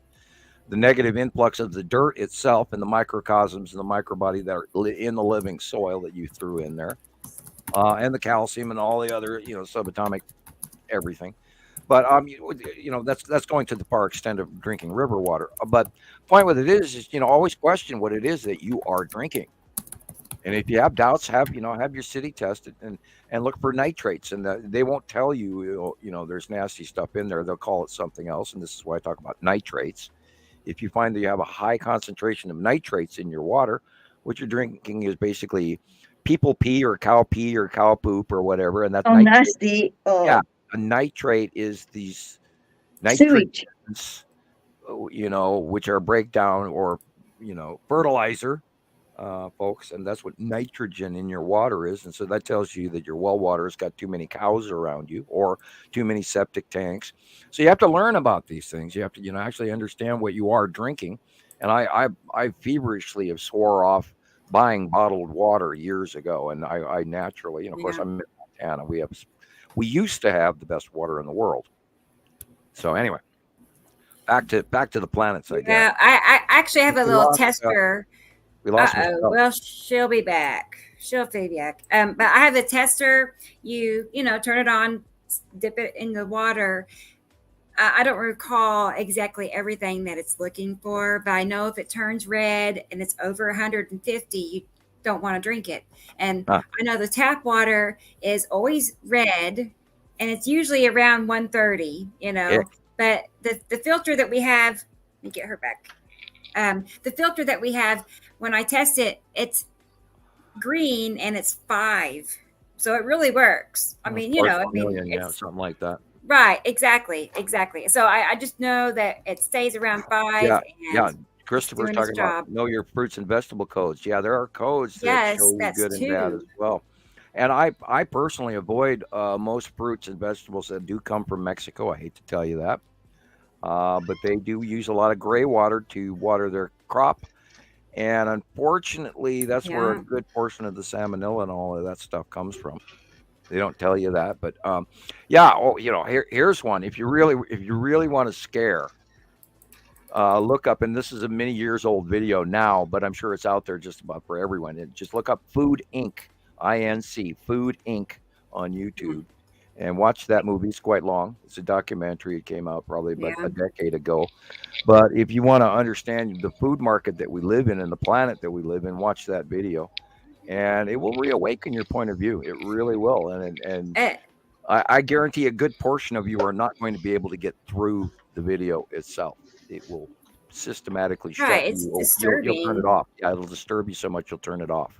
But like AJ over on TikTok was saying, are we actually in control of those who are running things for us? Because it doesn't seem like it. Not really, but yes, we also have the consumerism. If you start, then we go into, are we, I'm trying to think of the word. Are we militant enough to go and contact our food provider corporations? They have emails. If you say, excuse me, but you put this product out in this container and I'm not going to buy it anymore. I love your product, but your container sucks. And if they get enough people to say that, then maybe they'll do something about it. And I would actually personally, I would prefer to spend that extra 10 cents for that piece of glass, or 25 cents or 50 cents for that piece of glass, knowing that the product that is inside of it is not toxic. Right. Plastic ketchup. Go back to glass. Yes. Yeah, let's go back to glass. And maybe we have a shortage of sand, glass sand. And I've heard stories about shortages of certain types of sea sand or desert sand. Of course, there's a hell of a lot of desert sand in the middle of Africa that I think they could probably sell. A lot. A whole new market where all of a sudden sand I don't know which sand makes glass and which sand does not, because I know there is a difference. I've been to a few glass factories in my time. I love that. I would have loved to have gotten that, but I don't do well with heat. Northern Germanic tribe and all of that. That's Northerners. Anyway, I digress. Let's talk about. I know this is a picture that Tony sent me. Let's see. Let me back. There's 2 he sent. Well, he sent me 1. I turned it into 2. Bear with me. That's really. I got the startup song in my head still. There's a further one. He was under the impression this might be the green asteroid. No, that's what his question was. The green asteroid travels horizontally from left to right, and it is currently on the right-hand side of the sun. So you would see it somewhat near its atom at most times, or on the right-hand side of the sun, which is they're both in the same area. Yeah. I've never seen the green asteroid light up the sky like that either. No, not only that, it's coming down. This is a meteorite or a meteorite or meteor, depending on point of view. Cool. All meteorite travels right. through the sky. I believe a meteor actually hits, Nice picture, though. Yeah. Let's see. And then I have the ones from Gillian. Let's see here. Hang on. I'm looking at those mountains, trying to figure out where that is. Now, this is what I think. I think Gillian is right. I believe this is the green asteroid. And I was impressed. My jaw, Gillian, dropped open a little when I saw it. I'm like, you caught this?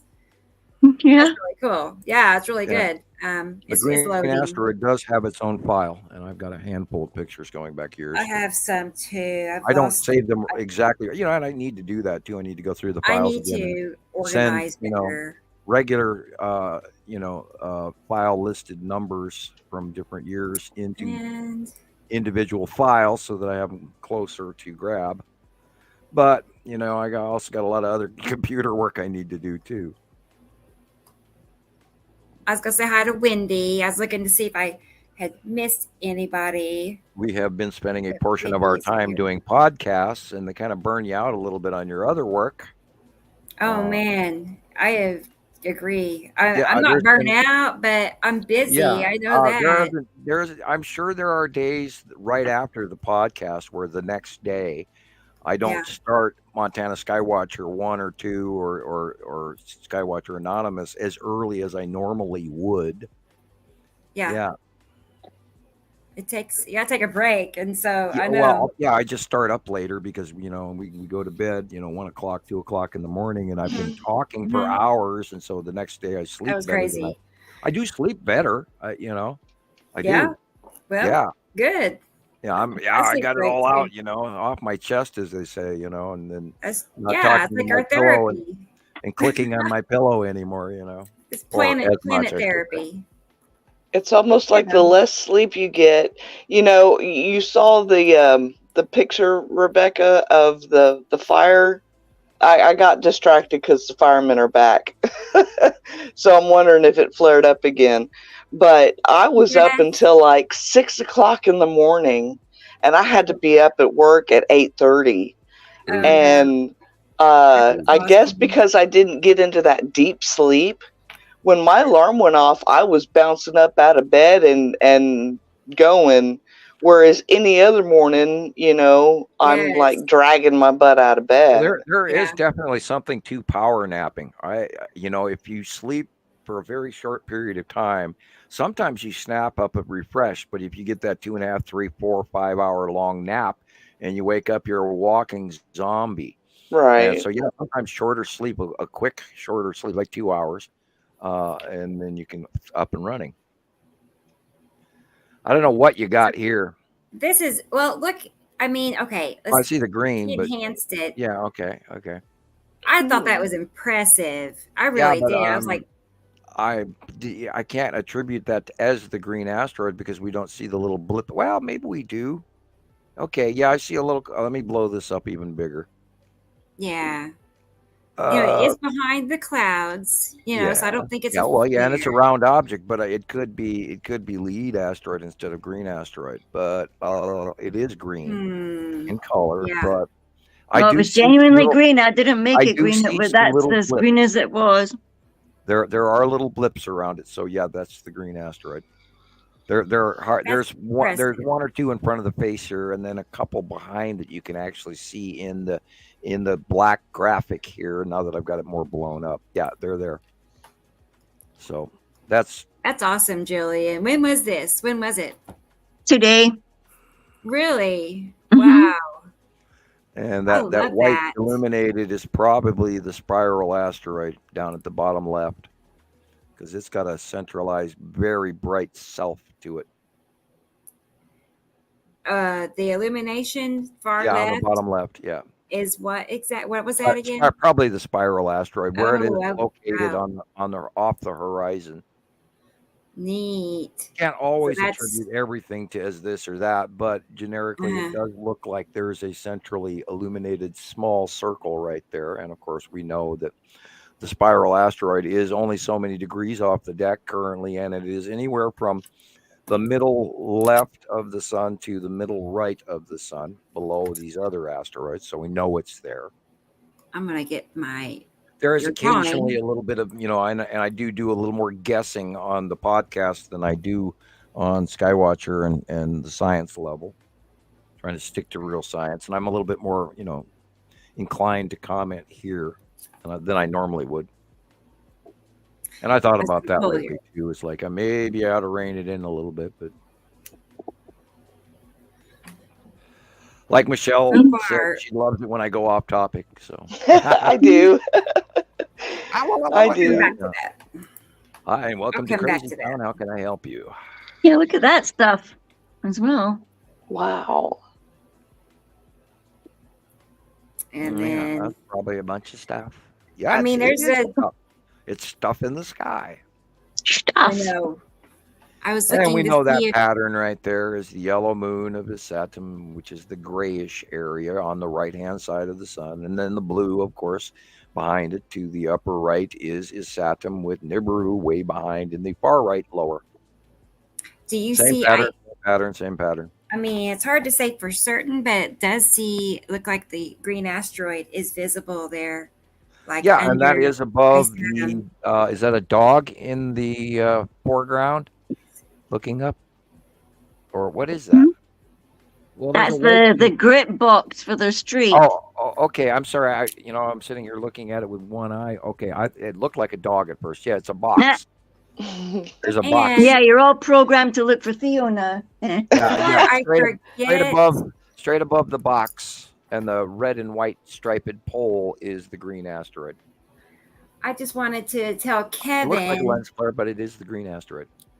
Yeah, it's green. It's most definitely green. It was there the whole time. That I got your message, and I'm going to get your picture on Instagram. So, and I got to hop between I didn't forget hard and normal screen so that I can read everybody's comments. So Kevin, and then Tony sent me another picture, so I'm going to work on that. And while I'm at it, let's show the email address if you want to send any pictures. Hang on. Here it is. Send it to skypics4sam@gmail.com. Okay, and I'm going to be right back. It's my turn. I'm going to go get Coca-Cola because this coffee is not cutting it. It's had it. Mine's cold too. It's like, Ooh, nothing worse than cold coffee. My daughter drinks iced coffee, and I'm like, I don't see how you do it because my coffee's got to be hot. I love iced coffee, Michelle. We have Quick Trip. I don't know if y'all have Quick Trips there, but convenience store. But they have really good iced coffee. Like it's fresh in the machine, grinds the coffee on spot, then it brews it, then it chills it, and it's good. Yeah, that's my little treat. But Gillian, did you see that shadow? Look at that perfect curve right there to the right of our sun. It's like that's Saturn's moon. It's like a complete curve around. I try to make it darker with like a filtered bit of it as well. And the glittering stuff was in front of it. Down. Okay, this person, they're asking, and they're asking what photo editor. They think I did this, but these are pictures that Gillian edited. So they want to know what photo editing program are you using to make those details stand out like that? Like that. That is my Snapseed. Snapseed. It's an app called Snapseed. Snapseed. Okay. That's what it is. I've never heard of that today's one. Message has been brought to you by Snapseed. And it's got, I just found the other day there's something called drama inside the style and the toolbar and stuff. You find different wee things, and sometimes you press them by mistake and you go, oh shit, but look at that. I never thought I could see it in this kind of detail, but it puts something in the background and then brings out the other thing more. When I usually just was set on doing accentuate, but this one was if you go in and you use drama. Yeah, someday. Who is this person that wanted to know? It was Michelle Mountain. Michelle Mountain. So, yeah. And we love Michelle Mountain. Right. Yeah, no, it's Snapseed. I've had Snapseed for a while. And her wee little accent, as Gillian would say. Wee little accent, yeah. Little. All right. We love it when people have different accents. It's quite interesting to us generic Americans here. It's like when I talked to some of my Australian friends on the phone and things like that, and I haven't talked to any of them in quite a while. But I had to get used to your accent, Gillian, because you were doing a cross between the South African, and then when you got to Scotland, your accent changed. The thing is, I'd always spoken like that at home to my parents, so we had like a tiny microcosm of Scotland, but when we went outside we had to sound like everybody else. And then on top of that, we had to learn the languages, all the different languages around us, and then you would also like modulate the way you talked as well. So right. Well, I had the same thing when they when the two gentlemen delivered my stove, and I went gracias, and oh, you speak, they were automatically ready to jump. Oh, you speak Spanish? You're just like, no, poquito, man.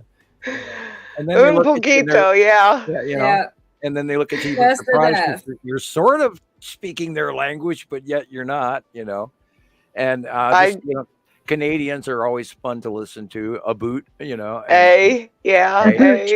Well, they've got a flat way of doing some sounds. A flat way.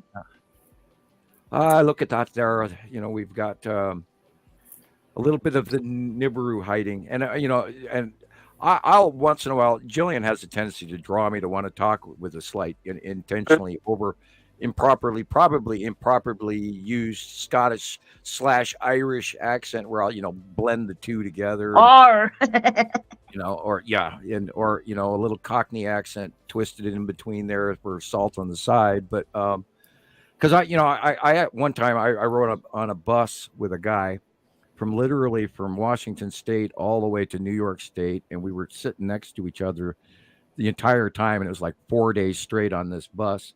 And by the time I got off the bus, I had a full-blown Cockney accent, and I couldn't quit. And I laughed at myself because I was talking to people from Pennsylvania and the way they talk. And they kept looking at me like, why are you talking like that? I'm sorry. I just spent 4 days talking to a guy from London, or I think it was from Liverpool. And, and they're really, really thick. And so, and it grabs you and turns you, and it's fun. Anyway. It does. You pick it up. My cousin lives in Australia. She was, born and raised here in the United States. But once she went to Australia, she picked up the accent, and now, you talk to her, and she sounds like she's from Australia because the accent is perfect. Mm-hmm. She's adapted. Oh yeah, you do. You definitely. Change. Yeah. And we can spin that back all the way back to the discussion about pollution and water. We can change. A lot of people don't want to. I think hopefully the whole world starts to rethink about how we do things, especially and I've expected some sort of a micro catastrophic event, which would be nice. And I have to explain why I say that. I think we need something strong and dramatic to jolt us into a reality to rethink things, rethink how we're doing things, rethink how we build our houses, rethink how we treat the poor. That would be a really big one, because they directly affect us, regardless of what one might think. For instance, how much money are you spending on a home security situation? Because you've got, 5 blocks away, there's a ghetto where these people are coming across and having to steal from you in order to survive. Now, I'm not, standing here talking about communist behavior, but we are our brother's keeper, and we do have to fund part of our society that's not doing as well as we are. And we have to give those people a place to live, a place to eat, because, these are mostly basic human rights. Let's talk about it. Come on. Yes, it shouldn't be free handouts, but you got both sides of the coin there. If you don't fund it, it's going to come back and bite you in the ass, and you're paying out the money and lack of tranquility in your mind, living in a paranoid world that you're killing your own life over because you're not comfortable in your suburban home. But yet you don't want to pay the taxes to facilitate so that doesn't occur. And we all have to. We all pay. You're walking across the street. If you leave that garbage on the street, we're going to pay. It may not be today, and then you drive down the road and you look at the ditch and there's, nothing but garbage in the side of your ditch as you're driving down the highway. And in the 70s, that was, the crying Indian. And it's like, excuse me, but we all live here. So we have to reaffect our environment and realize that it does take a village. It takes a village for all of us, because we can't grow that wheat crop. We can't produce this. We can't produce that without others. All right. And this is coming from the hermit, the guy that lives in the Montana here, Michelle said that the live stream just ended on Facebook. Oh. What? The live stream has just ended on Facebook page. A message says it will be available to watch on Nibiru followers shortly. Don't know what happened, she says. It shows it's still connected on my end too. I'm gonna look at it and see. I hope we didn't break their community standards. Oh my. Okay, it's on my page. Let's see. Let's see. Maybe it's a local thing. It might be, because I show it's still active. We do know that there are certain feeds that belong to the Crown. Yeah. I don't want to break their rules, but we know that some for a while there, I was not even available in Australia after I had a few phone calls with the Australian Federal Police, but that was years ago. At first I was a little frightened, and by my second phone call I was a little shocked, and by the third phone call I was a little irritated, and I told it to their faces that they were being silly. And then for a period of time we lost all of our Australian friends, and then they came back slowly. So hamsters. Yeah, hamsters. That's right, Christopher. It was hamsters. They're chewing on the wires again. Yeah, on my end, it shows I'm connected on Facebook, and when I look at the groups on Facebook, it's still playing. We have to get together a GoFundMe drive so that we can put clothes on hamsters to raise money for poor unclothed hamsters out there, help them so that they don't break community standards on Facebook. Yeah, no, we would like them to have their wee joggers on. Yep, yeah, and remember, no hamster nipples. I was going to say, if on Facebook, if you do lose the connection, to go to YouTube. It'll say on Type YouTube. in hamster nipple. Oh no, wait a minute. I'm sorry. It might be I always Michelle's watch it on YouTube now.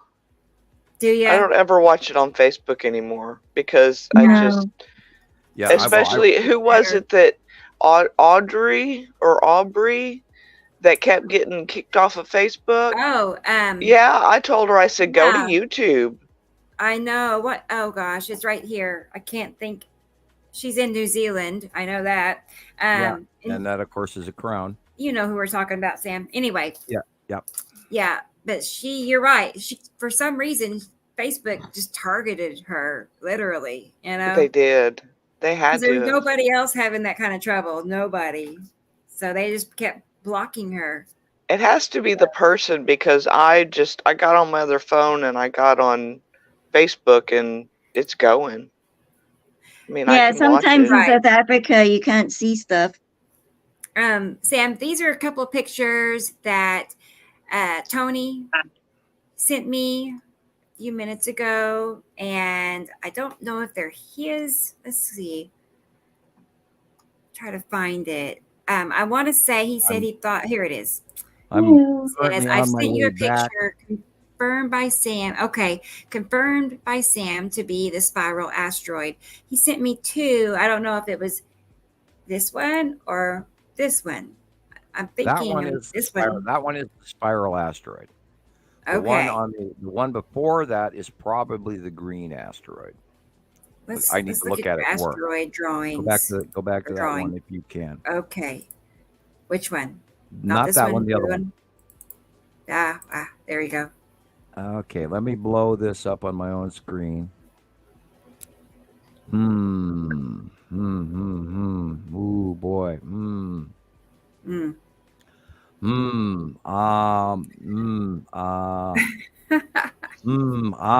going to say. Oh wow. This is the side orb of the long box cube. Neat. Wow. Because there's no dots. There's no side dots. I did not know about side dots. There's no trail behind it either. If there was a trail behind it to the left, I would go, okay, asteroid. But what we're seeing this cupped illumination to the left of it. And we're seeing a centralized, rounded light dot with a small, minute, left areaed, short lighting thing coming off the back of it to the left. Okay. Here's I am very, very tempted to say this is the side orb illumination of the long box cube. So here is your drawing showing on the right here the long box cube, and you can see in this drawing, Empire Orb. I thought it was at that time. The Empire Orb was parked next to us, or next to the long box, and I should have drawn in another orb for the side orb on this, but I didn't. I didn't do that because usually there's a side orb with both. Yes, and that's why we tagged it at this point in time. And right now, the Empire Orb is not sitting next to the long. So this is sort of a correct but incorrect drawing on my behalf. This is me screwing up. And the Empire Orb is generically currently still most of the time in front of the sun, which is that black dot, or like we saw in like 2 weeks ago, it was a reddish orange dot, which blew out the black dot camera lens flare issue even more, and I chuckled over that. Where if it was there all the time, it'd be one thing, but this is an intermittent occurrence. Right. And have you noticed that we have not seen the triangle? Because this picture shows it over in front of the lead asteroid. There's that little tiny triangle ship with the little dots there. We've not seen the triangular ship in front of lead asteroid in quite some time. Oh no! Wonder where it's gone. Yeah, usually I see the triangle ships to the right of our sun. But this is a weirdly different triangle. This is more like an orchid flower triangle. It's tall. And then with two widened wing-like things, it's different. I've got a close-up of it someplace. Okay. Don't step on my computer. Yeah, I know they're obsessed with climbing all over us. LOP. Yeah. Yeah, I know. Cats. They love to go. They want to sit on the computer. I don't know exactly. If I let her, she'd be right on top of my keyboard, pushing all kinds of buttons. And mine just wants to stick her tail up my nose. Well, I would be sneezing so bad that we wouldn't be able to have a conversation. So I don't have cats in the computer room. Right. This is my daughter's cat. I inherited this cat when she went to college, and she's allergic to him too. Yeah. 10 minutes after coming in my house, she's sneezing and all stopped up. Oh man! There's times that I have to walk over to the living room garbage can and just hold it in front of me because I'm sneezing so hard that I don't want to spray everything in front of me, and and you can't quit. And you get done and you get your next breath and there's your next sneeze, and you get done, you try and fight. My mom used to go nonstop as well. Yeah. She would go and you wheeze and you sneeze and to get another breath, and you sneeze again and you get another breath and you sneeze again. And then you end up sweating, going, "Oh, I need air," all of that. Like, thank you, kitty. I love you too. Kitty butt. Yeah. I just saw that Thunder was here. I didn't know she was here. So hi, Thunder. The Empire Orb is a craft. The side orb, I believe, that is a mechanical lightning rod receptor module, where it takes in the atmospheric lightning. Where are you going? Electricity, whatever, harmonic, whatever, stellar material. It could even be even stronger than that and actually pull in coronal materials or protons. Who knows? But we've seen them struck by lightning, and then the lightning is transferred into a centralized, different colored beam that directly beams to the cubed craft itself. So we both of the cubes have a side orb. Now, we've seen other smaller cubes that do not have side orbs, but both the major cubes, the Texas cube and the long box cubes, do have a repetitive side orb that we've seen in numerous sightings. Beyond that, I'm in the speculative analysis of watching what we've seen happen to it. So there is that level of assumption, but it's not like I flew out there and got the technical diagram of it to be able to say, well, yeah, this is what it is, but this is what we assume it is. And again, I hate making assumptions. I do.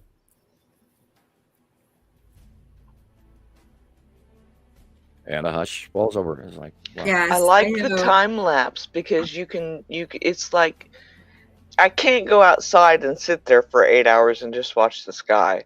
But watching the time on with yellow, all the way watching the time loop. Mm-hmm. Yeah, but that blue and the blue on the right hand side is definitely something. And then look at the normal horizon clouds going off in the left here, the normal time lapse, normal clouds. There's a shadow there. The whole area, everything to the right. If you look off at the distance at the houses and the trees, and of course we talk about the angle of light refraction in the center of the picture off the bottom of the pine trees. That shows you the angle of light is going around something. It's otherwise it would be directly facing us, but it's going at an angle off to the right. Shows you that there is something shadowing the entire right side of the sky just by the angle of light. Because if you go dead center line underneath the sun, that is where the pine trees are coming straight at us in the shadow. But if you look over to the right side, that rule has changed. Yeah, and the sun. You know what, guys? I'm gonna show a different video because I meant to speed this one up and I didn't, and I'm going to real quick because it's too long as it is. So let me take this off. I'm gonna share another one and I'll speed this one up. Okay. So that's what's happening. Wow! See, when I took a picture of that, I can see like a blue thing in the foreground, another colored one behind it, and the same thing on the other side. There was a video that I took a couple of days ago that had the best light pinch, and I wanted to show you guys that too. So in the meantime, I have this ready. It's in the Pacific Northwest and mostly Oregon. Yeah, right here area. Days ago. Let me get it up here. Just some things I recording this. What's going on? Oh, the lights, the traffic lights is out too. Oh my god. Yo. What is going on? Yo, that's whoa. What? I saw that one earlier. I wonder if that's that same transmitter burning out, but it was similar, wasn't it? It was different, but very similar. Yeah, look at this beautiful ice storm. Yeah, this went on in Washington and Oregon State this last week. Oh, there it is, Eugene and Springfield. I used to live there. Yeah. And boy, they have thick forests there. And this is that last storm that just went through. And it froze the heck out of them. And they had a lot of moisture. And then, of course, it meant that Arctic line. That's a really good song. That's play that more often because you don't like that. I've said that for years. Look out, people, because it's going to be the end of the world as we know it. It is. We're already past the point, and this is Oregon. You know what's down out in the forest now? You know what kind of a mess their entire forest that we couldn't get through walking when it was growing green. Can you imagine what the inside of their microforest or macroforest looks like now after that went through? I mean, I imagine that Sasquatch is like not walking around too well either. I think he's probably quite pissed. Going, shit, I can't go nowhere. Talk about environmental. Yeah, if you don't see this, people, like this earlier person in the podcast, and I'm not downing you for it, I'm just telling you, you got to pay more attention. You gotta be out looking to find this information. They're not sharing it shit. Yeah. I'll be right back. Okay, Gillian. And this is ice. This is why I talked about buying snow tires, people. And in this case, it's an ice storm. I don't know why he's going downhill. Because he should have chains on him. If he doesn't, he should crash his truck. Yeah, this is the guy's driveway.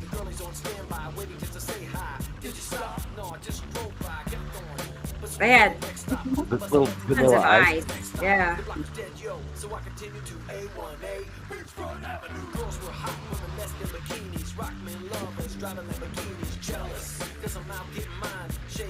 Portland.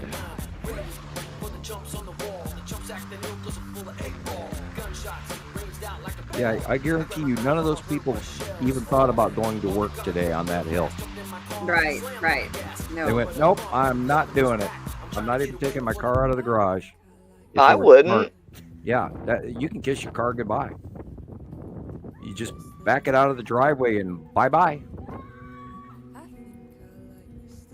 Yeah, you can't go to work, lady. There's no way to go to work. No. If you can't walk, you can't work. Oh, that's like broken bones. Right.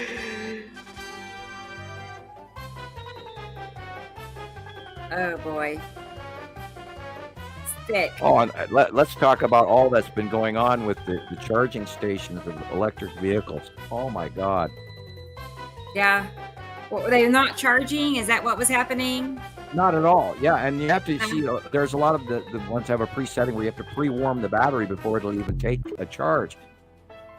But that takes energy. Wow. So your battery's already there. You have to wait till spring. Yeah, there's no way to drive on this. Not even with chains can you do that unless you're going really good. I'm in Missoula, up on the hill. And when we don't go anywhere because this will happen to your car. I gotta plug my phone in before it dies. And if you can't walk, you can't drive. Right. I stay home, right? Now, can you imagine having groceries in one hand and a gallon of milk in the other, And maybe tights weren't the right pair of pants to wear today. Because you're now soaking wet. Ow. Did he hit his head? Oh. Because, people, head injuries are so easy, you wouldn't believe it. It's unbelievable how easy you can get hurt.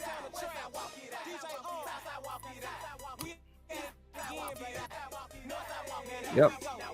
Don't go nowhere. Walk it out. Yeah, this is where, crampons and those new shoe plates that you strap on your boots go, where they got the little spikes that stick out. We used to have Mickey snow boots, which are these black Alaskan snow boots with a big, huge toe on them. And we would actually drill in and put studded snow tire studs in the bottom of them for walking on wet logs in the forest. And, you couldn't wear them in the house, period, because you'd scratch the hell out of your floor. But anyway, yeah. So that's what you need. And of course, this is normal Montana winter, and the rest of the world is experiencing it. So we kind of laugh at that, watching, because you didn't know better, Right. Now, we haven't had a substantial snow here in Oklahoma in at least 10 years, so yeah, you're going to have your ice storm here in a couple of days. Couple of days. Well, I loaded up on cat food, so I'll be fine. I think Monday. Yeah. I think Monday's when it's going to get you. Okay. Yes, I did my homework. Let's see. I have another. I'm working on several things. I'm waiting for it to load. But let's see what else we have.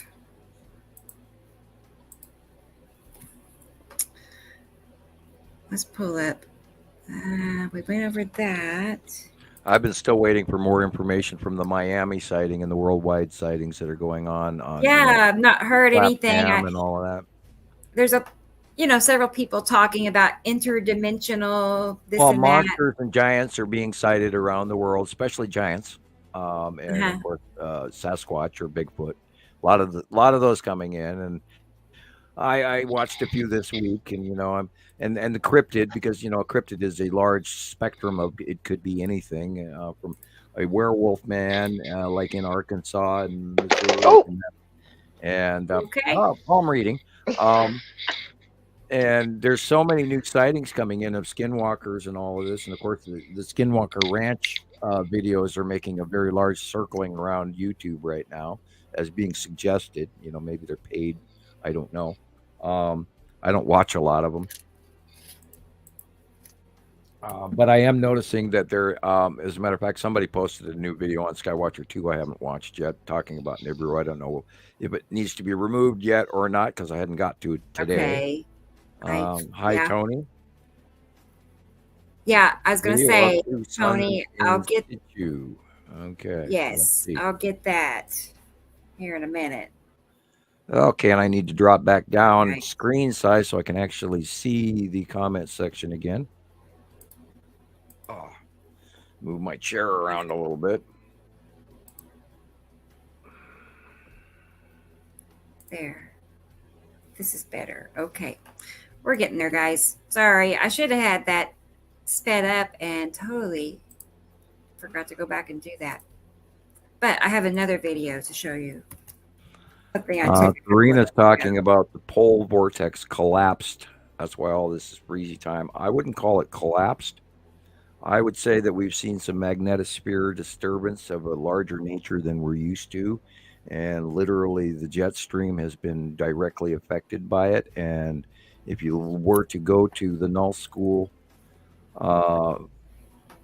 site to look at the jet stream currently, it is behaving rather uniquely in both the southern and northern hemisphere. So I wouldn't say collapsed is the correct term for it. I would say transitioned into something worse, something more deadly. Okay. And of course we have that to see in the next week's weather, this week's weather. Weather around the world. It's not nice out there right now. It's but weird. The Arctic fronts are better, right? The Arctic air for this week. We're going to go right back into some weird, and what we don't have this week, Gillian's going to have tomorrow, and what Gillian has tomorrow is in 3 days. It's going to be over India and China, and the jet stream pattern on the planet is completely different than anything I've ever seen. There's pathways that I have never seen it do. And this is a light pinch. There's bodies, exactly. There's planets on either side, which is why you're seeing it this way. In this case, look at the light areas, not the dark area, because the light areas, the illuminated, weird wing-like illuminations, are the sides of two planets, and the sun is shining between them. And that's why it's trying very hard to shine. If you look at the ground and the buildings, everything's dark and shadowy. And this, I think, was a few weeks ago, if not a month and a half ago. Because no, this is a couple of days ago. It's mine. Oh, okay. Yeah. Okay. Yeah. Okay. Mm-hmm. All right. Yeah, that's definitely an absolute light pinch, and you can see it's not flaring out from the camera. It's flaring out from what's real beyond. Wow. And this is, we've been talking about how weird the lighting is. Everything's weirdly illuminated. Because you can't see that just by looking at the sky. You got to put your camera up, and so I was surprised too. I was like, oh wow. And that's why it's that's shaped in this weird oval, is because there's a body on either side of it, and it's changing the shape of the overall sun. And the flare will show you the direction of the incoming object. In this case, it's coming in from the upper left, and that's why that flare is laid down at that angle. It's probably an asteroid cutting into the sun, or Atu's moon. I would say from the size of it, looks more like Atu's moon. And what's amazing is how small Atu's moon is currently, but yet can still do an overhead close pass of us and get very, very large. And we're seeing that in a different dynamic than we used to even 2 years ago, from the left side, and then before it was from the right, which is what we're seeing now with the transitioning of his Saturn and his Saturn's yellow moon coming in from the right-hand side mid-afternoon and cutting off the overall light of the sun. And we've seen it for like a week now, where it's actually coming in front of the sun mid 3-4 o'clock in the afternoon here. And of course, that will change over time. But we've seen this where all of a sudden, way early, the sun is not visible in the afternoons, where you see a really fast onset sunset. It's dark really fast. Yeah, there's That's why my cat was being all lovey-dovey. I gotta go feed my cat real quick. Hold on, I'll be right back. Okay, go take care of your kitty. I hear you. Otherwise they would ignore us if we didn't feed them. They'd completely go, okay, what do you want? Theo wants my tea. That's why he's crying. I have a stray cat that found his way. It's a long story, but he found his way to where my hot water heater is. The landlord left I a think hole. that's the long box right there to the right. Hit pause. Yeah. Oh, wait. Okay. Sorry. There. Well, Get off. Is that it? I'd say look at the long box. Do you see the square? And I side orb in do. front of it? Yes. I do. And in front of the Saturn's yellow moon and the Look at Saturn, that. which is the blue area. And we always know it's It's always so cool there. because it's always like, it's not, I'm not gonna say it's always something significant, but because some clouds are just clouds, but a lot of clouds really are something significant. That's what I'm trying to say. Like they have a purpose and a meaning behind it, and they're repetitive. Right. Yeah. Right. It looks like a step And anyway. when you see it over and over and over again, it's real. It's real. It's Right, real. It's 'cause real. we It's real. know- It's real. Just regular you know. plain old clouds don't repeat themselves like this. As much as I wish it wasn't real, it's real. I know. Yeah. Oh, I get to deal with the cat now too. What is it? Everybody's cat turn here. Be right back.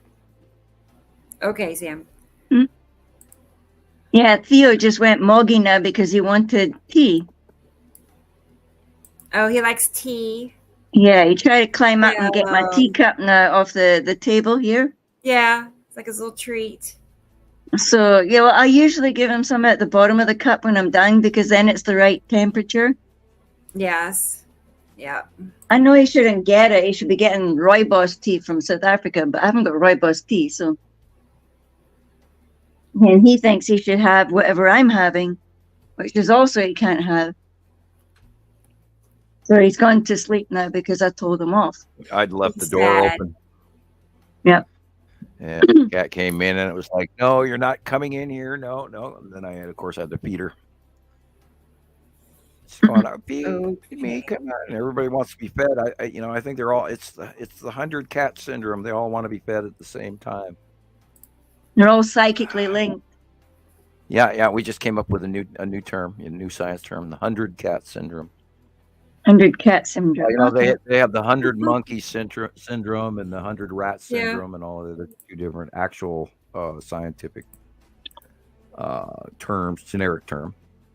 Anyway, I digress. Oh yeah, I've seen a TikTok video during the week. I've suddenly joined TikTok, so didn't want to, but I couldn't help myself because I went through a video there and I thought, oh, these are cool videos like about Scotland and stuff. So I wanted to see what other people were seeing further out in the areas because other people at work were saying, oh, you can actually see the drifting snow and the snowbanks and, like the real snow.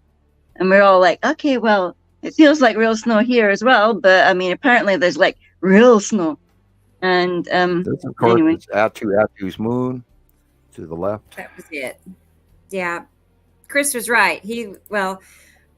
This also, the long box and the classic out of the sunroof video.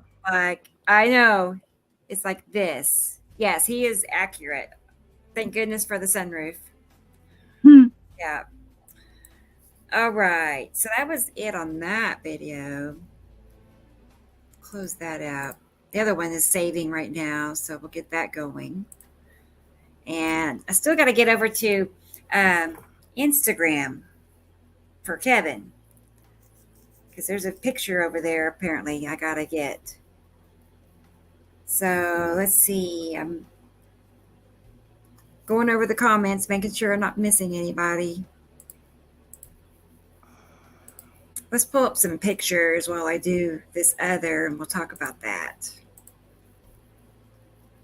There was some new ones here. As I go to Bing Translate. Okay. Who are you translating? I didn't know Bing had a translate. Let me know in a second. Yeah. I thought it was just Microsoft Google. Bing. Yeah.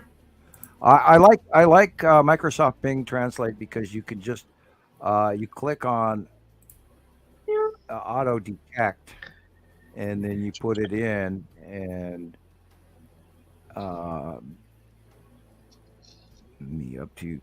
I thank you for everything. Okay. All right. I will come back. That was Karina. And she said she's going to go to bed now. Good night. Thank you. Oh, okay. Oh, I see now. I see a message from Karina. Okay. Well, good night, Karina. Good night. Yes. We do that, and that's why I like Bing, because you can just you go auto translate, whereas the other apps aren't quite as easy. You usually have to guess at what language you're reading, and then if it doesn't automatically translate, you got to go back and scroll through and pick another language, and that's what has a lot of French words. Oui, je suis ici. Yeah. I understand a little Latin, a little French, a little Italian, and a little German, a little Dutch, a little this, a little of that.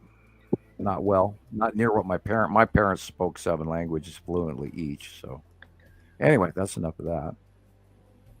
I took Spanish for like 2 years, and I don't remember most of it. Yeah. I had the French thing too, and it didn't stick. I didn't do good in French either, but I was good with the Germanic things, because you can understand like a bit of German, a bit of Belgian, the South African, the Dutch. I ran into my French teacher many years after he had retired, and he was a Jesuit priest, and he didn't even remember me. So if he didn't remember me, I don't know how I should remember what he was trying to teach. That's kind of a slam, but anyway. Yeah, look at this one. I remember this is recent. This is the we go to the cross reference of the drawing, and this is an example. In the upper left corner is, of course, Atu's moon, and in the right corner we know is the Saturn, and Saturn's yellow moon sticking out plain as day. And the weird bell-shaped light refraction shows you that the light is being cut off, and the answer to that is also in the refraction on the water, which shows you the real sun, where it is centrally located, etc. And probably the illumination that is breaking the horizon is probably the red asteroid.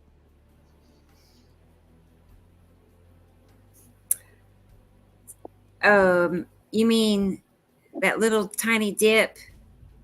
Yeah, that's breaking over the horizon, because it's not on center. Because if you look where the center is, you can tell by the water reflection of where sun center is. And that's a dip into the horizontal view that is below that, over minutely to the left, off center.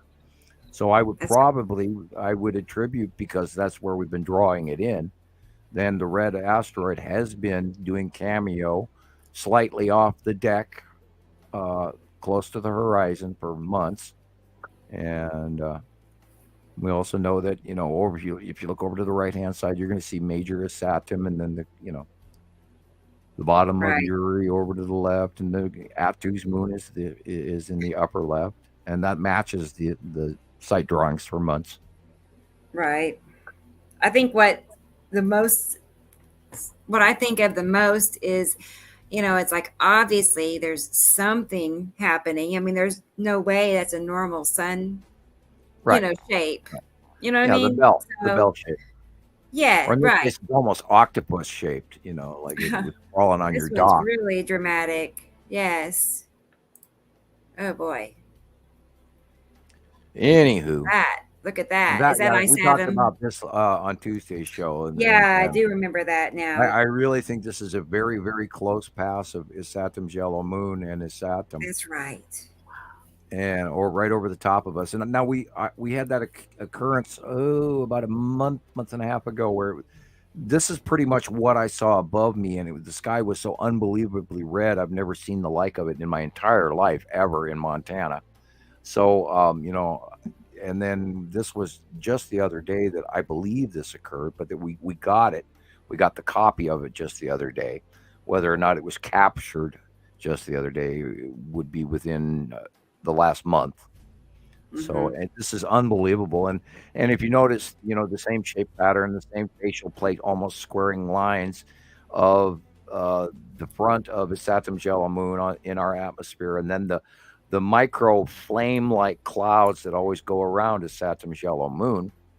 And we've cited this well over what, since 2021 was when the micro flame-like clouds like that became, or in this drawing it's 5/18/22, and I was just saying in like 2021 is when we started seeing the really reoccurring micro flame-like clouds going off of Isatum's yellow moon. Once it started back towards us again, which is where I go back to, like I talked about in Saturday's show last week or Tuesday's show this week, where I got a huge, immense chuckle because I was drawing this stuff coming back in, and I knew it was. And knowing that this is occurring, and knowing it's occurring, and knowing it's occurring causes this level of elation in me to basically, come back and tell me I'm not absolutely full of shit here. And, because we all, all of us argue on a regular basis with ourselves going, I can't believe this is real. I can't. Oh, and there it is. I can't believe this is real. And oh, there it is. There it is. And I there know. it is. And there it is. I was gonna say hi to Taylor. This is Taylor. So that's my son. So hi, hello, Taylor. Hi, Taylor. Hi, Taylor. He's hanging out. I wrote myself a note to I'll grab this here. Let's see. Is this the right? Wouldn't you know it? That's the wrong note. All right. I actually wrote myself a note to thank Taylor for his unique point of view, and I do like that you have these side facts for us. It shows a level of your intellect, and I admire that. By the way, I wanted to actually publicly say that. I've watched back some of your performances on the podcasts, and I greatly respect your opinion. Thank you, sir. For one so young, I am now your fan, and I hope we get you back. And nice. I really like your mindset, and I like what you add to the programs, and your side packs have been wonderful. They've been wonderful. Thank you. And we're still waiting for the audio at the beginning of the show. So come I on, know. We were just talking about that. Yeah. Oh no. Back to work. Yes. Come on now. Ren and Stimpy. I know. Ren and Stimpy. Snap those fingers in the palm. Going Ren, or I can't remember what his side. What his catchphrase. That's a nice compliment, Sam. Thank you. I know. I appreciate it. I was watching. I was watching the side information that he gave us in the middle of the show, and I thought it was timely and very informative and uniquely opinionated, and it was a side information that I hadn't even considered, and then he adeptly provided it for us, and I was prominently enjoying it. And yeah, this is add to. Good. That's nice. That's well, yeah, we'll definitely have him back. I don't know when, but soon. I love side facts. I do. The gentleman is amazing. Yeah, I mean, he definitely has studied a lot in his own time. Right. I'd like you to now, pull up your right sleeve and then reach behind your head and pat yourself a couple of times on the back, because you raised a very nice young gentleman. And I watched the show, and I was actually enjoying his podcast persona and the facts he was adding to the program. And I intentionally made a note of it on purpose to thank him for that. Cool. And he's got a great singing voice. I love these songs. Yes, it's a little hobby he's got. He likes it. Honestly, that one way, don't back down. That song is just so wow. Good. Yeah, I got goosebumps. I played it for people at work, and they were all going, "Man, is this guy professional?" Oh boy, isn't that nice? Yeah, I mentioned go ahead. I think it was Facebook. Or TikTok, one of the places he posted it, took the audio off because they thought it was a copyright. They thought it was the real artist when it was singing. Wow. But yeah. Oh, it was Johnny Cash or who it was, the song. But yeah, he has a great Johnny Cash voice. You know, he could be an impersonator or something if you want. He is. He was so deep and just so, he's got that measured way of breathing so that the words all come out. And they just seem easy. Natural. Yeah. Right. And he's so self-conscious about everything because when I said to him, wow. We heard his first works and they were quite good right off the bat, you know, on that first ridge. And you could even go back, Rebecca, and grab that excerpt off that one show where he did the voiceover, and you could add that. You know, I could. At the ending there, you know, I could use that. But you know, would be, you know, of course, you could do the Ed McMahon routine. You could have him on side for the opening of every show and talk about your joining guest and guest host, and then he could go about his business, and you know, or you know, slave must work. You know, I'm just sidebar. I know. We've talked about me and him doing a small show, even, you know, we've had all kinds of, you know, we visit dailies. So I don't know, but yeah, definitely. I'd like to see him on here more. Commenting here about what might be creating a green screen or something. No, don't go there. It's much bigger than just a show or a distraction or anything, and you know, we could address this. There's a lot of people that are right there ready to point the finger at the government. Oh, it's they. That's that magic, you know, quotation marks on either end of the word they. And be careful how you point the finger at they who are doing this or that or the other thing, because a very large, here's an example. Hold that picture right there. Okay. Now, a lot of people, that. There's going to be a lot of people who are talking about, oh, it's, you know, how many, well, even on the last show, there was a comment, somebody said, oh, that's HARP. No, there's not a they in this. Most of what is occurring, direly most of what is occurring is part of the electric universe. It's not this man-created event other than the, you know, the sea trails and the spraying to kind of, and then that has a dual edge for good and for bad. So you can't be pointing the finger at they on that one either, because part of that has got you where you are today. And without it, we'd be in a different world already, which would have been worse. So there's good to the sea trails as well as bad. But most of this is atmospheric, and people have to realize that the concept of what we understand as space is not what we understand. It's not a void. It's not a nothing. There's gases out there. The color of the aurora borealis has to do with a particular type of argon gas or this kind of gas or that kind of gas, and that's what makes the colors and all of this. But a lot of that also has to do with the electric. The electric creates the accelerated ions from the stellar material that's passing by from the coronal mass ejections of the sun things and the, you know, coronal holes and bursting into space and all of that. They're all connected. And if you're going to finite and point fingers at this one little thing from them, that faction with this kind of technology doing that, then you're limiting your view of the overall absolute connected essence of everything around you that is creating this. And when we talk about Nibiru and the passing planets, well, this is part of what happens every 3,654 years. The weather, the Earth tip, the catastrophes, the cold, the snow, all of this, the flooding, the droughts. It's all connected, and including there's talk about how there's certain amount of electrical changes in the world around us right now, and things are behaving differently, and our internet isn't working as well as it could, and their computer Things are happening to airplanes. Yeah, things are happening to all of this. All of that is affected. The changes in the electrical nature around everything, including our nature within our bodies, which is why some of us are agitated or irritated, and they don't know why, and they're very uncomfortable, and they think like it's them, and I'm losing my mind and I'm going crazy, and what the hell, or they have a fit and they go out and shoot people or whatever. Many different variants from bad to good, where you could actually be overly emotional and love everyone around you, which would be also okay. But anyway, talking at 300 miles an hour. Point with it is there's all. Go ahead. No, Nina sent me a WhatsApp message to say to Rebecca she sent her a message.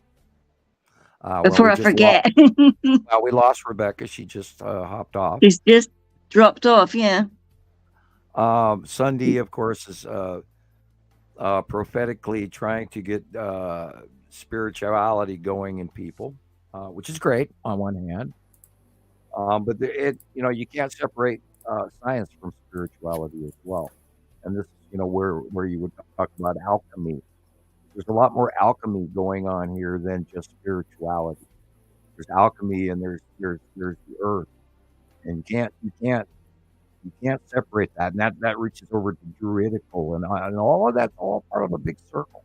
It's all connected. Rebecca, Nina said she sent you a PM message.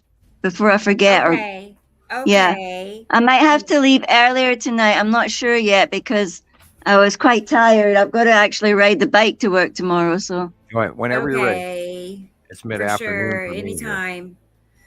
So, and then I see Sandy Cheeks. They said I sent that picture, and I'm not sure. Maybe it was this one. I don't know. Which one is it, Sandy? But I just see that you're here. So happy you're here. I believe is it from Tony? Okay. Wow. Okay. Wow. That'd be awesome for him to see. I'd love to see that. Me? Yeah. I'm stalling. Yeah. Isn't this from Tony in I don't know. Northern Europe? I really don't know. Right. It's got those it colors. looks like his view. Yeah. It does look like one of his. There's very intense colors going on up there. Where's this? Hi, Christopher. I don't know. I believe it's Norway. Yeah, they're brighter up there than us, even. Well, Tony's in Switzerland. Excuse me. Tony Orley. Maybe. We're guessing. We're not sure. But is it remember exactly where everybody is? But I do try. I try. I know, but I agree with Christopher. Ooh, that wind has just arrived. They've been warning us about. One day. Oh yeah, I was looking at the Null School video going over the UK as earlier in the podcast. I'll drum it up here right now. Yeah, you got a big barrel punch coming your direction. Of course, it will run south of you generically, but you're going to get the cold snap that is coming off of literally northern Canada. Do you want me to keep this picture here, or I don't know if you went over that or not, Gillian, but I think you have the link yourself. Null School, nullschool.net, NULL school SCHOOL.net. That's the one I always use, and there's this weird banding that's going on right before it hits Ireland and Spain. And it's doing something weird I don't fully understand. It's downdrafting. And that could have to do with the tectonic plates and underneath the ocean, etc. Because the air and the water are connected. So don't discount the ocean under the sea level, because it's all still electrically connected to each other, the air above and the water below. Okay. Also, Kevin, I have this picture from Kevin. This is Ready. semi-old, been out for quite a while. I believe that this is either, and we talked about this before. I'm very tempted to call Nepacity Core or Red Asteroid, but I'm more inclined to Nepacity Core. And this one, of course, is the backlit crescent flare that we saw from, wasn't it from Christopher and those guys like a week ago? Well, this is a different one. Oh, okay. This Well, is it's the different. same. Yeah, this is from effect. Kevin in Belgium. Okay, Yeah. look at the dark area just to the left of the rainbow on the right. And that shows you where that is where Saturn's yellow moon is. And that is a backlit crescent flare where the light is central rainbowing, glitching out the backside of Saturn's yellow moon. And if you look to the upper right of that, that is where Saturn proper is. I have a and of course, good Nibiru is way far example behind to the here. right. And At2's moon is in the upper left with At2 in the upper left. So, right. So the sunlight is kind of like reaching around behind the yellow moon and peeking out on the base other of the side. planet, like just like in the upper right hand corner of this picture in front of us there, the space. Mm-hmm. And this is of course even better. The yellow moon, we are seeing the backside, which is, if you look on the left hand picture, the dark area between the sun and that rainbow rounding. The rounding is showing you the full shape and size rounded off. That's between the sun and that rainbow rounding. That is the yellow moon. We're seeing the dark backside of it. The sun is shining on it, but because it's hitting the atmosphere of that planet or body moon, it is shining out, focaling out the far right-hand side, which is showing you the rounded rainbow central ball illumination, because it's shining between Saturn and the moon. That's why you're seeing it the way it's doing it, just as drawn. Okay. And I'm gonna make sure. I don't know if Kevin is still listening or not. He's those going all the way back to 2014 and 15, dozens, if not dozens and dozens. Plethora. Egg gets it. Egg is excited. By the way, plethora is 100. Yes. What is plethora? It means 100? Yeah, that's 100. 100, and I believe it's in Roman Latin. Oh, okay. Plethora I never comes knew that. from the Roman era. It's 100. There's another example. But yeah, once it clicks like that, Egg, I know that feeling. It's just like, you get that aha moment and you're like, yes, that makes total sense. I see it now. Mm-hmm. It's exciting. Yeah, and we had so many of those occasions, and everybody goes, "Oh, that's just it's crystals in the atmosphere," and then see in the double halo. When you have it on both sides of the sky, then that's not what you're looking at. And so you always have to discern: is there another equal cutoff rainbow on the other side of the sky? And if there is, well, then you're seeing a focal length that's different. If it's just on the one side, then you're looking at a backlit crescent flare. And it's evident in this picture because you can see the dark areas. And if you start with the dark and only look at the dark at first, you'll see the Saturn and Saturn's yellow moon, plain as day, right there.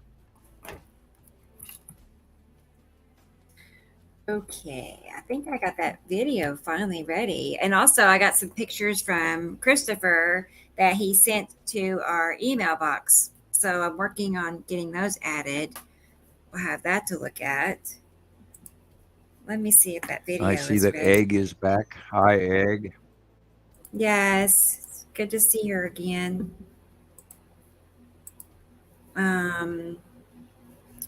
Let's see.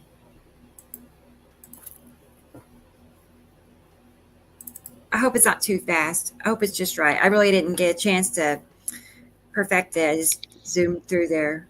We'll see. Watch the angle of the shadowing. I am just in love with this Bismarck channel. I mean it. I just want to save all of them. I see it and I'm like, I want to make videos out of them. And Bismarck. What's Bismarck? It's a certain webcam on the roof. Yeah, a webcam. Yeah, it's time lapse channel, and it's amazing. Oh my gosh! It could be Bismarck, you North weren't here, Dakota. were you? I just discovered it a few days ago. I believe Bismarck's in North Dakota, not South Dakota. I think so. Oh, that sounds right. Sometimes you can tell that I'm learning places in America's names. You make associations in your head, and it's like, yeah, that sounds right. And then I think, how would I know that? I finally got where Scott. Well, I've known where Scotland was for many years, but I'm still trying to discern the difference between York and Devonshire and all of this, and where this is. Oh, join the club. It's like there's a whole bunch of little names down there, man. And and then you got to take into account Tintagel and all of that, and woo. And then, older names and how everything's cross-referenced between the Roman era and then the renaming after the Dark Ages. And it's a little confusing, but I try. Well done. Mm-hmm. It took me a little while just to learn where Mark lived. Where does he stay again? He's in Central Ireland. You're glitching out. I wasn't. I was not watching the shadow line.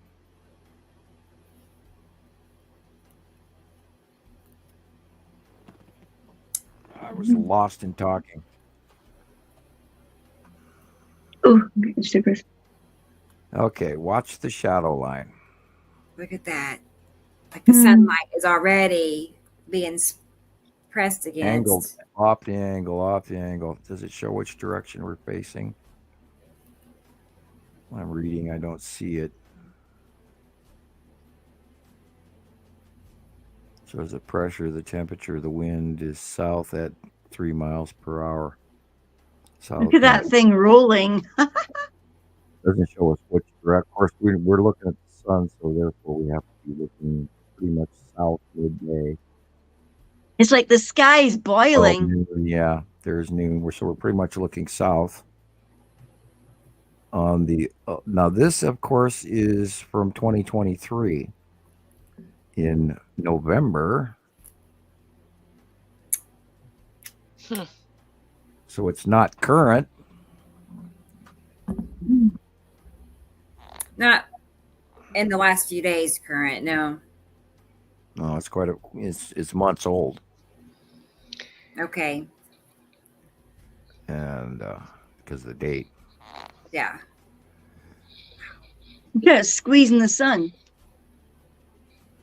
Yeah, and we've been noticing the weird light issue for a very long time, and talking about it. And I've been trying to ram it home to people, but everybody just sort of goes, "Oh yeah, it's weird skies," and then it's an easy shrug off because you don't notice it. They don't want to be left out. But yeah, our normal sun is not normal, and even our light is not normal, and the size of our sun is generically not normal. In both ends of the spectrum, either it's too large or too small or misshapen. And so, anyway, we can move on.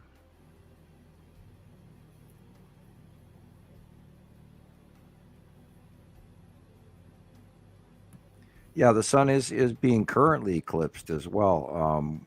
We've been seeing the afternoon cut-in of the bottom of planet Isatum, and I saw that the other day live by eye, and we talked about it on Tuesday's show, where the bottom of Isatum actually does cover and cross the out view of our sun, except our daylight is norm because it's still shining on most of the planet. But in the northern hemisphere up here, we are noticing and just notice how fast it gets really dark, and it's early for this winter scenario because I've noticed that we haven't gone past the January 21st, which will be tomorrow. Come to think of it, winter changes where it starts getting lighter faster, and we go past that this month. So, and yeah, I was surprised at how quickly it got dark these days. And this is, of course, right what we're looking at here. There's the bottom of something cutting into and it's shining through the bottom of it. And then before you know it, it's going to be where everything is rather quickly very dark. And this is hours before sunset. Because sunset would be at the horizon line right now. And it's not. And now we're seeing the flaring where it's very, very wide because there's something crossing in the way. And this is what we talked about on Tuesday's show, where Saturn's yellow moon might actually be going over the top of us during the day now, or at the end of the day, and then literally going from the right side to overhead to almost left, which is what we talked about, how we couldn't, that really red photograph here a few minutes ago, where it was direct, Saturn's yellow moon was almost to the left of the sun, and it was like directly over the top of us. So, and we talked about this in the previous shows. So we're probably seeing a new transition of occurrences and events, and we're going to have to kind of include that in next month's drawing. We talked about that also on the Tuesday show. So, what was that change again, Sam? I'm sorry, I didn't. Well, where Saturn and the Saturn's yellow moon are going to be going over the top of us and almost to the left out view, where they're going to be trading sides as the cutting in to the bottom of the sunlight, which is what's been drawing a faster sunset / darkening, not so much actual sunset, but a darkening of evening onset because it gets in the way. And we've never seen that before.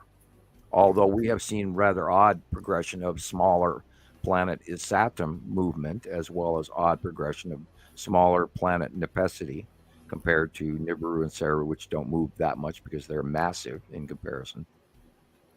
Where the smaller planets have a different movement that are more abrupt or quick or sudden or transitional.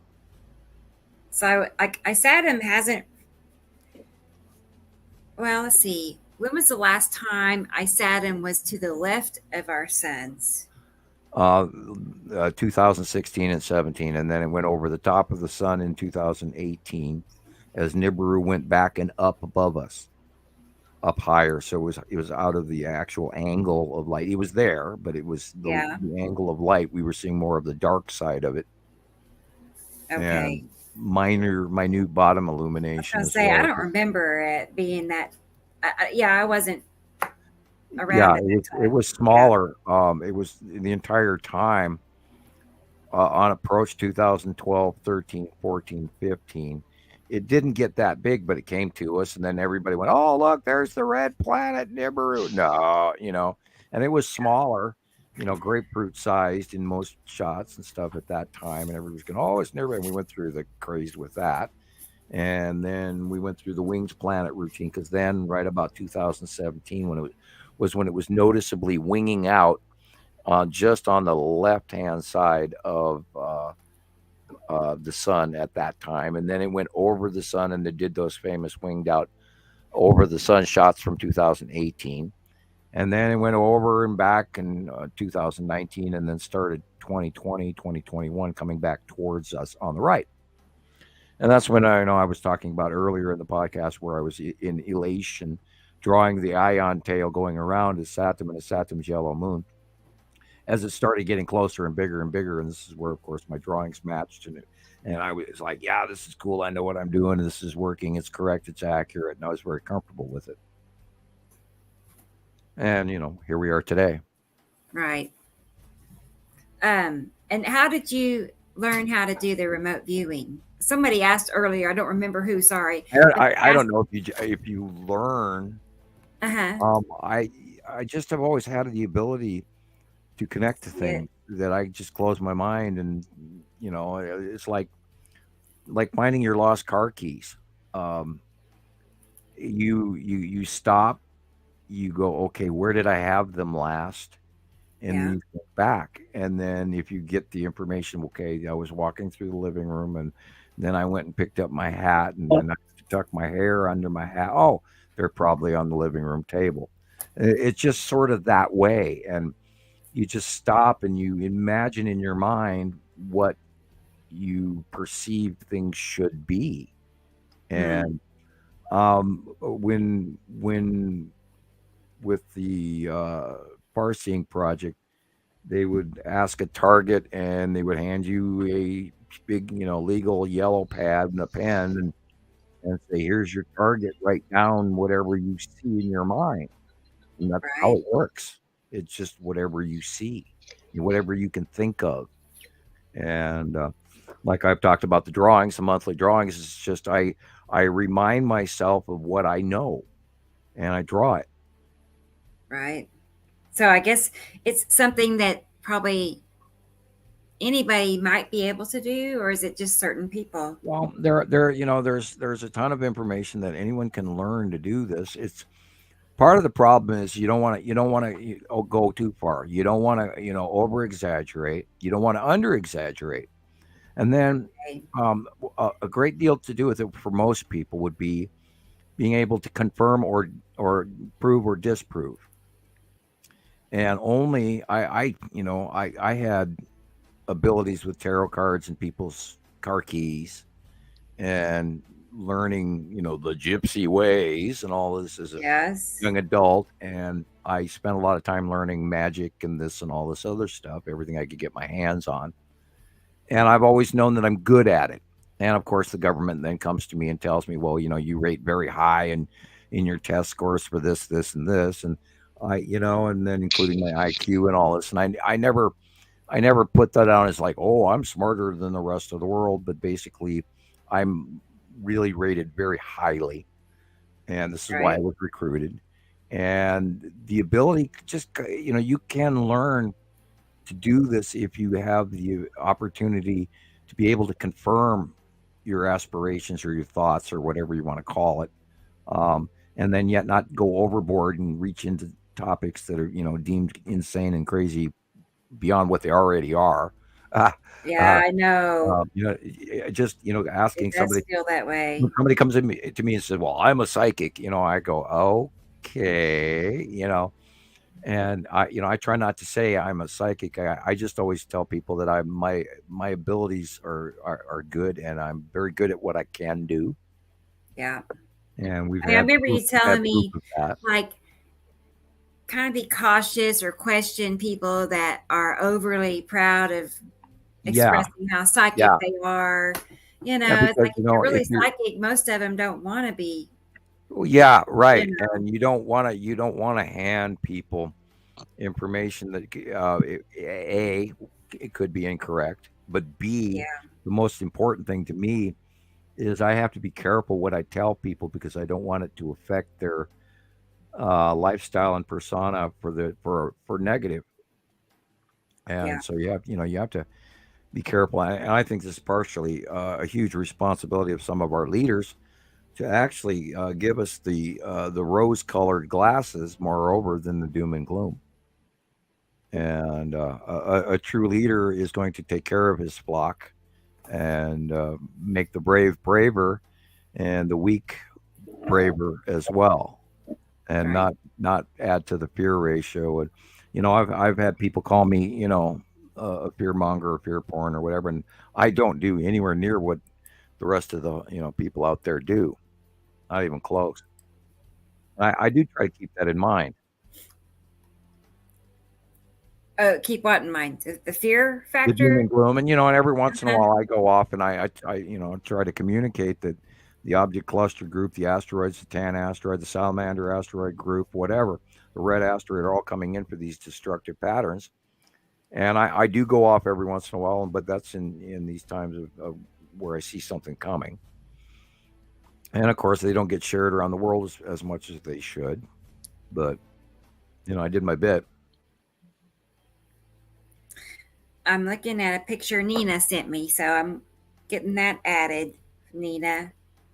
Yeah, she said she had to leave or something, but she had sent things about the sun or something. Right. That's what I see here too. Yeah, Facebook user has a comment down here. If you're and David's here. Hi, David. Help unlocking. I wouldn't read a book that they sent me to say how to. If they gave it to me for free in the mail. Which one? Oh, how to remote view. I wouldn't try. I would say everybody has the ability just to trust. The trick is whether or not you trust what you can see. And then you have to you have both ends of the spectrum. Don't over exaggerate, don't under exaggerate, and then go in the middle. And then if you want, write stuff down, take notes, and then do comparisons, and then find out your accuracy ratio. And then you'll learn for yourself and try.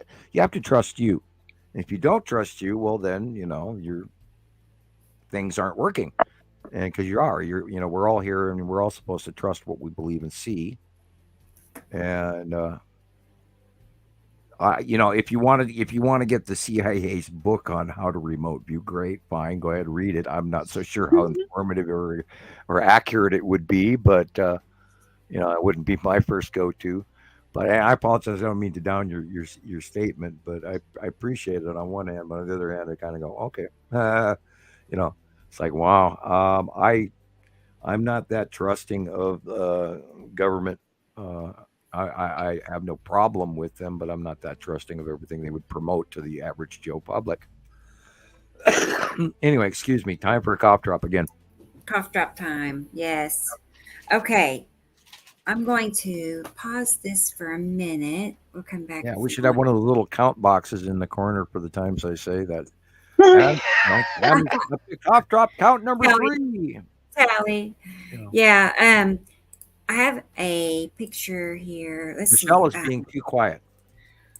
I'm just in awe of the videos. It's just... Right. Yeah, I know, but you're letting me do all the talking. It's your turn. No, when I knew about this, I always wondered, why did I not see it? Because I'm a sky watcher. I love the clouds. I love the sky. And had you been able to see, the front side, the lit up side, then I might have seen them sooner or better instead of the dark side. But then I think, well, maybe it's best that I didn't, because had I seen them, they were facially visible because they were smaller and in the deep south. When was that? 2012. Okay. 2011, when they came up. That's when everyone was freaking out over the Mayan calendar mess. Right, and they were also pointing to Elenin, and that's at the same time as this event was going on to the lower left of us. NASA's pointing out this event in the upper right area of our sky compared to our where our sun was at the time, and they're all Elenin, and this was right when the first couple of weeks and months of you being able to actually sight Nibiru and the Anno Domini star pattern and all of that and the little planets around it. And they were trying to point out something else. Oh, look at this, because it was actually visible off the South Pole. And they were trying to point you off into the northwest sky, or excuse me, at the time, northeast sky. Trying to direct your attention somewhere else. And, and they were all talking, remember, life ending Elenin, and and they were and then of course the Mayan calendar, and Hey Sam, I don't want to interrupt, but I also want you to know that these 3 pictures that I have right now I'm showing are from Robert in New Zealand. Okay. Okay. Yeah, he's been getting some great pictures lately. Thank you, Robert. He really does. Yes. There's always a little bit of a brain twist trying to understand what you're seeing down there compared to up here. And I love all your material, and I do try to go through it every time I see it. And that's a cutoff halo. That is Atu's moon above it. And it is being cut off by the lead asteroid on the left, which is what's creating the major halo. And we are staring at more over of that than anything else. Atu and Uri and the sun and everything else with the Saturn and everything is farther over to the right from his point of view in this one. But this is a cutoff halo. So is this an example of Imaru? No. Okay, so how do you know the difference? Look what's in the upper half, or excuse me, the upper 1/3 of the picture. You're looking at the bottom of Atu's moon. Oh. Huh. In the bottom of the 1/3 of the circle. I just look. Don't pay any attention to everything outside the circle. Look at inside the circle only. yeah. I Top mean, 1/3 is the side of Atu's moon, and an incoming asteroid from the upper left, and all of that, and it's that. It could even be just Atu's moon, dark. Yeah. Left. Yeah, and like you can see the darker, and you can see the curve. Right, and that dark would not be there if we were staring at Nibiru. And then there's chunks as well, little chunks. It would be uniform interior of that circle. It wouldn't be multiple colored, multiple gradient of blue, light blue, gray, light blue, striped down. We go down to the bottom, and we're seeing in the internal part of the bottom of the circle, there's normal clouds from the normal horizon. So we're seeing a cutoff circle halo. It doesn't go in a focaling below. Of course, we don't get to see the in front of the photographer here, but this isn't a sundog. It's a cutoff halo. Because there's an object cutting into the that helps. View. And then we're seeing there's another object above it, darker, which I believe is Atu's moon, etc. I see. Okay, I gotta brush up on those skills. Yeah, when it comes to halos, I don't hardly even look on what's outside of them. I pay attention to what's on the inside of this. On the inside. So, okay. Excuse me. Yeah. Hey, you need a cough drop. It's your I know. Give me a cough drop, Sam. I don't have any. Oh, good. My daughter. Yes, that's why I have that. Yeah. I'm gonna have to call her back. I would, like the original artist, but yeah, that's that was that Uncle Cracker dude. Oh, okay. Uncle Cracker. That's who that one was. And this is another. In this one, if you look to the left above the cutoff, this is obviously a cutoff flare in the blue shaft lighting. Yeah. If you look to the upper left, you're looking at the onset of the TAN asteroid group, Salamander asteroid group. So the cutoff is probably the side of Uri. Mm-hmm. And of course, Atu and Atu's moon are above and up high. And this halo effect is the same thing, yeah, right? it's a cutoff halo, but it's not as intense because the light is changing and there's more onsetting in from the upper left, which is probably TAN asteroid group. Right. I got more cat issues. Be right back. Uh-oh. Good luck. She's scraping at the floor and everything, and I've got to go usher her away. Right. Go help her. All right. Well, those were the 3 that Robert sent us today. So thanks for that, Robert. And let's go ahead and show what Nina sent me, because I know it's getting late for her.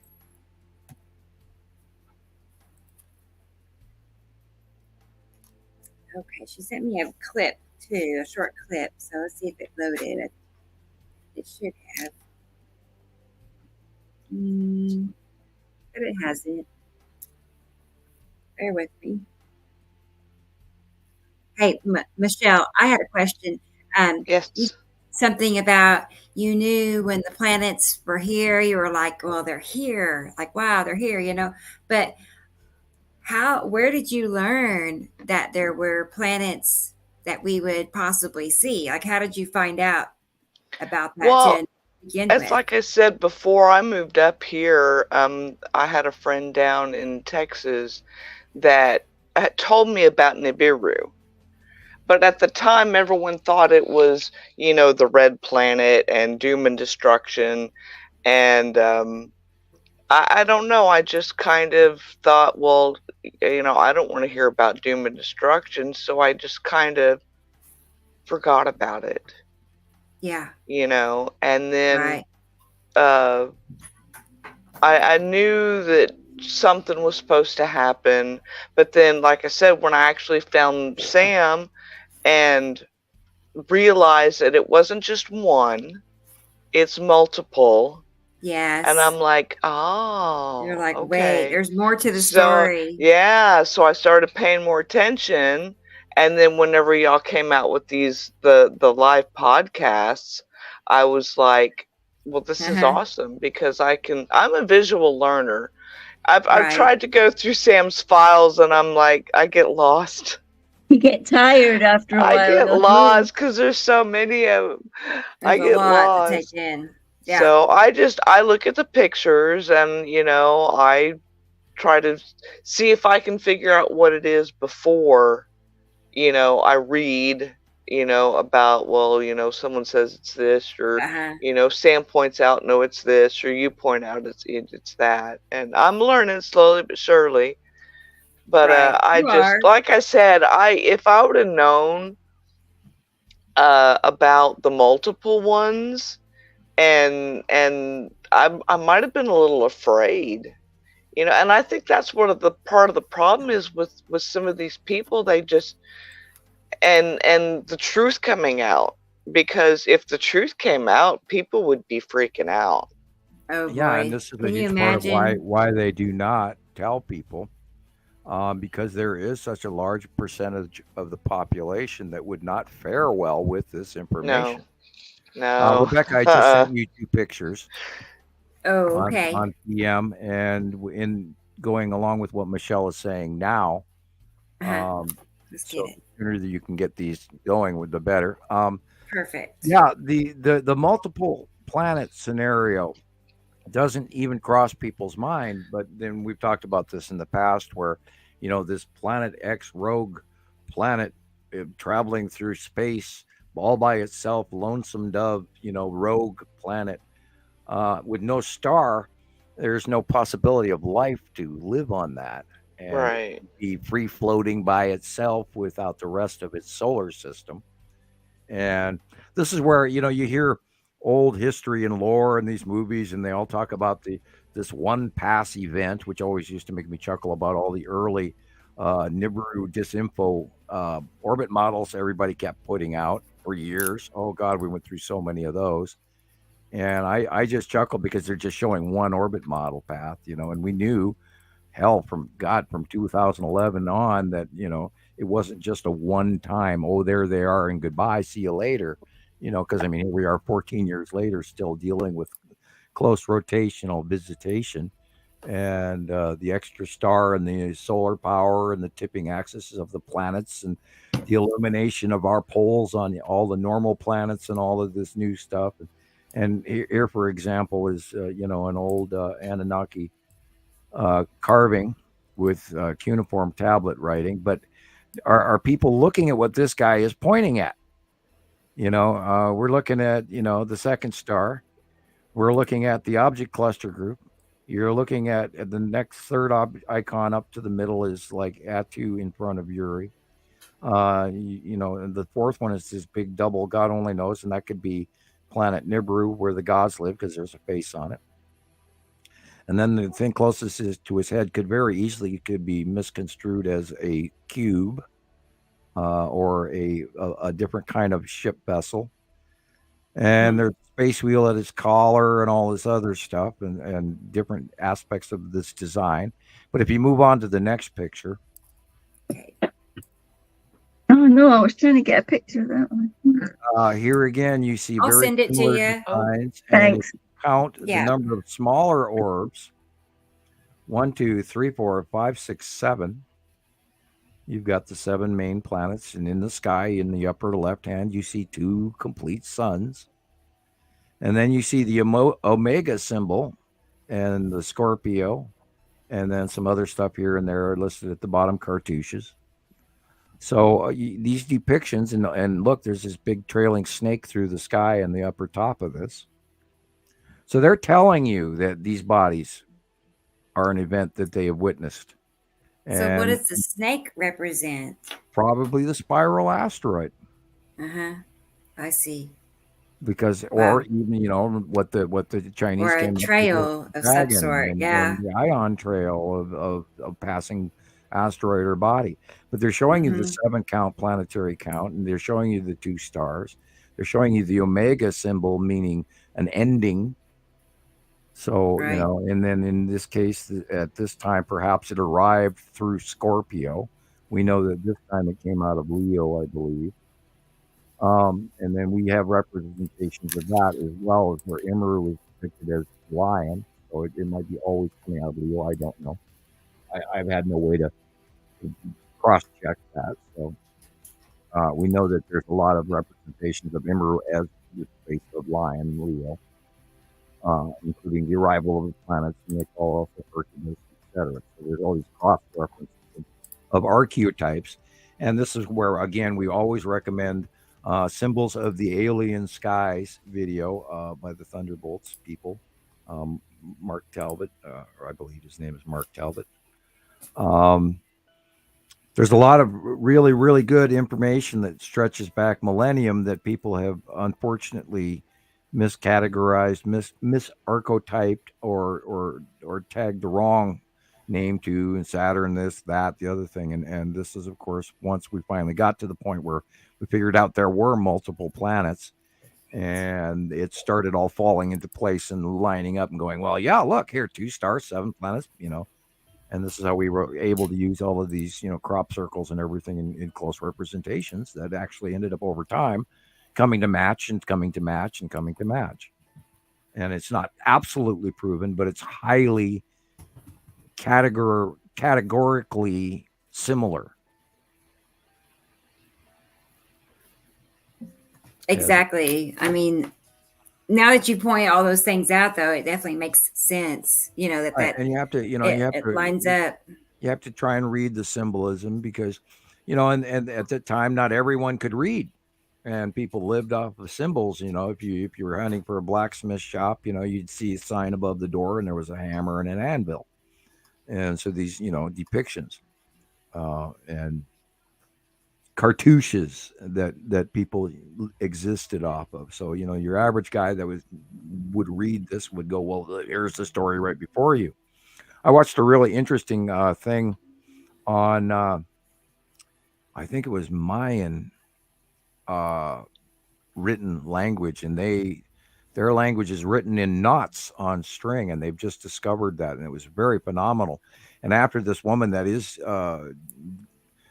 bringing forth this theory, and it's pretty proven if you ask me, she was going through this video, and I watched it, and I actually caught myself sort of literally understanding it as it unfolded, and I was just going, wow. So there's different ways to write things, and that's why these people took eons trying to carve this crap for us. They didn't just do it going, here's Bill or Ted was here, and we talked about that in the last show. So I know, I'm just like thinking about the person or people that worked on that. I wish I could be a fly on the wall and watch what was going on. Big Mayan thing, and that we use all the time, and of course that other one, which was the Anunnaki Sumerian one prior to this one. And I don't know who made this, but this looks a little Islamic or something like that. So yeah, cool. Judging from the tower and on the corner on the bottom left, and of course. How old is this? I have no idea, because they're sort of kind of like knights' helmets, I think, to the right. I don't know. It could be, 1400s. It could be 600 BC. I don't know. Right. I imagine someone out there can look this up. It's probably in the British Museum. It's because that's where I got a huge amount of my pictures from in the early years, was from the British Museum. I'll see if I can get anything on it. Yeah, and you guys, your phones do that lookup thing so much better than my computer. Yeah, it can. There's another one. There are apps on phones that work better than the computer. Where's this picture from? That kind of thing. Right. I'll save this one and I'll add it to it. We'll look at it in a second. And I'm sure there are computer apps, were search apps that I don't know. It does. You can search by picture, right? You can. And Gillian, Google has that now to where you can take a picture and put your phone up to it, and it will take you to wherever there's information on it. And it's great that that app is getting better and better, and we're going toward AI even faster now, which is good. I hope. Right. Question is, do we trust everything we're being told? Right. Exactly. Do and you? you have to keep that in mind, and then we cannot go to the point where we become complacent and fully acceptant. She said, I know. I have Alexa. I got it when my mother was alive, to help her be able to get in touch with me, because, and there she went off when I said her name. She couldn't work her cell phone anymore, or she'd erased the numbers in there. So when she wanted to call me, she couldn't call me. Just ask Alexa. Because we lived in the same house, but she was downstairs and I was upstairs. Ooh, so all she would have to do is wake her up and say, "Call Michelle." And, it would either call me on my device or my phone. Yeah, send it up and then back to the house before calling down the stairs. I'm teasing. I'm teasing. Oh, we do that all the time. She'd be upstairs and I'd be down, or she'd be downstairs and I'd be upstairs, and she'd just call me on the phone. "Can you come do this for me, or can you come do that?" Instead of yelling for me. and back, all of that. Yeah. Yeah. Well, that's like, I live in a little town, and if I send mail out, it goes to a whole nother town an hour away, and then comes back here. Right. If I'm mailing to someone in town, I think they do that here too. I think they fly the crap over across the Rockies to Billings and then back through a redistribution center. I'm not sure, but right. Send it 30, 45 miles north. I'm not sure if they do that, but I could see it happening. I really could, because the mail in Montana is unbelievably slow. It really is. Snail mail, yeah. Oh, it is horribly slow. Snail mail. Yeah, I just had a letter from Oklahoma City to Tulsa, which is like a 2-3 hour drive, and it took over 2 weeks. Oh. Yeah, and it was time sensitive at that. It was something pretty important, and it said, if we don't hear from you by the 14th, and I didn't receive it till the 18th. It was mailed on the 4th. So, it was just, yeah. We get that all the time, and Rebecca mailed me something in December, and I didn't get it. Till January. Yeah. Oh no. Okay, and I see Audrey is sending me something, so I'll get that. And also, I want to play this for Nina. She has wanted you to see this, Sam. She sent it to you.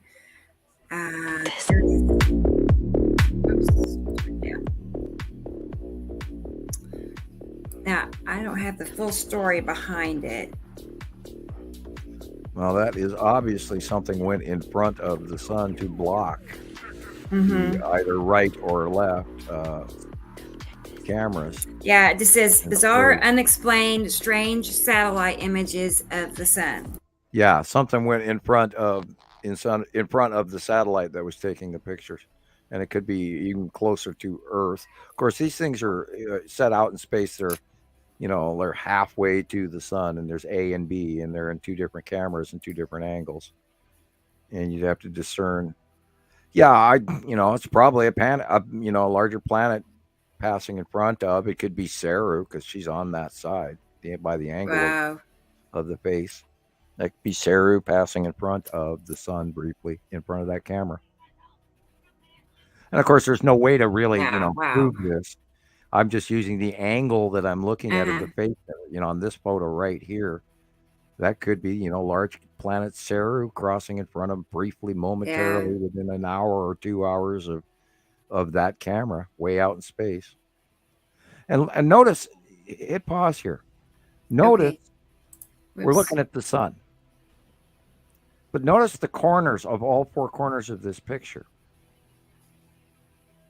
Is there a larger, more red object behind our circular sun? Yes, I believe so.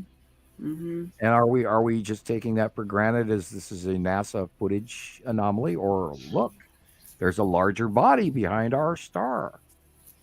So, Right. and I've been wondering how they've been filtering that out for the longest time, because it still argues with me like the 2-star scenario.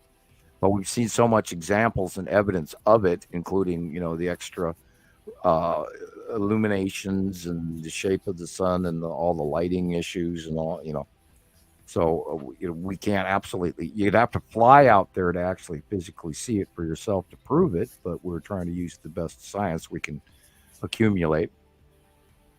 But if you ask me, that material does look like it's going back to the second object behind in the upper left corner, and it's been doing some really interesting examples of odd behavior on look how brightly active all of these CMEs are. They're all hugely dispensing plasma, and it looks highly active. And this, of course, also is why we're seeing all the auroras and the magnetosphere being freaked out. And we showed pictures of that on Tuesday. So, of which, the magnetosphere, right? Right, correct. I'm trying to remember. Yeah, I do slightly remember that. And our magnetosphere is behaving just unbelievably weird, and it's just, full cutoff lash outs and everything where it snaps. When it snaps the band after post-passing Earth, that's where we got an influx of plasma material that does actually affect our electrical power systems and telephone wires and internet and telephone lines and everything, all the wires, and will actually burn up, which was what they call a Carrington event. And the last one, major one we had, was in 1859, and that affected telegraph wires all over the middle of the USA and around the world. This, that, and the other thing, the ones that were electrically, radios and radio transmission and shortwave and all that affected everything. Yeah, that's obviously something cutting in front of, and because the sun halfway go out, that's a good one. It doesn't suddenly, not shine on half the planet and then go all the way. I mean, it would have turned off, and that would have been, supernova there or whatever. Or right. It doesn't just shut off. And they turned it, hit the night switch. That's. There's another one I found. I don't know if it means anything, but I found that while I was there searching. You're looking at 2 stars. Yeah. And then some sort of a crescent thing going on there, which you could actually easily show Attu and Uri, because Attu could be the crescent area and Uri could be behind it. And they're showing you the ram and the jack, and those could be time periods depicting date. And there's another omega symbol sitting on top of a book or a pillow on the right hand side. So it's almost looks like a fish with a fishtail on the bottom of it. Yeah, too. yeah. It is a little different than omega, but generically. And they did, and of course this jack has got a fish body. So I mean, how do we, and it could be just some time describing era by age of the dragon or age of the year of the monkey, or like the Chinese do. Hard to tell. You'd have to actually go back and study which culture that carved this in approximate time, and then you can go into the cultural reference. Okay, cool. All right, so I have a picture from Audrey trying to get it to open. Let's try this again. She thought it. I might they don't carve large bodies in the sky depicting suns, for 2 of them for no reason. Right. Yeah. Right. Right. Even your kindergartner draws 1 sun. Like they're probably just counting on the fact that most people won't ever even see these carvings. Or at the time that they recorded this, there were 2 visible suns.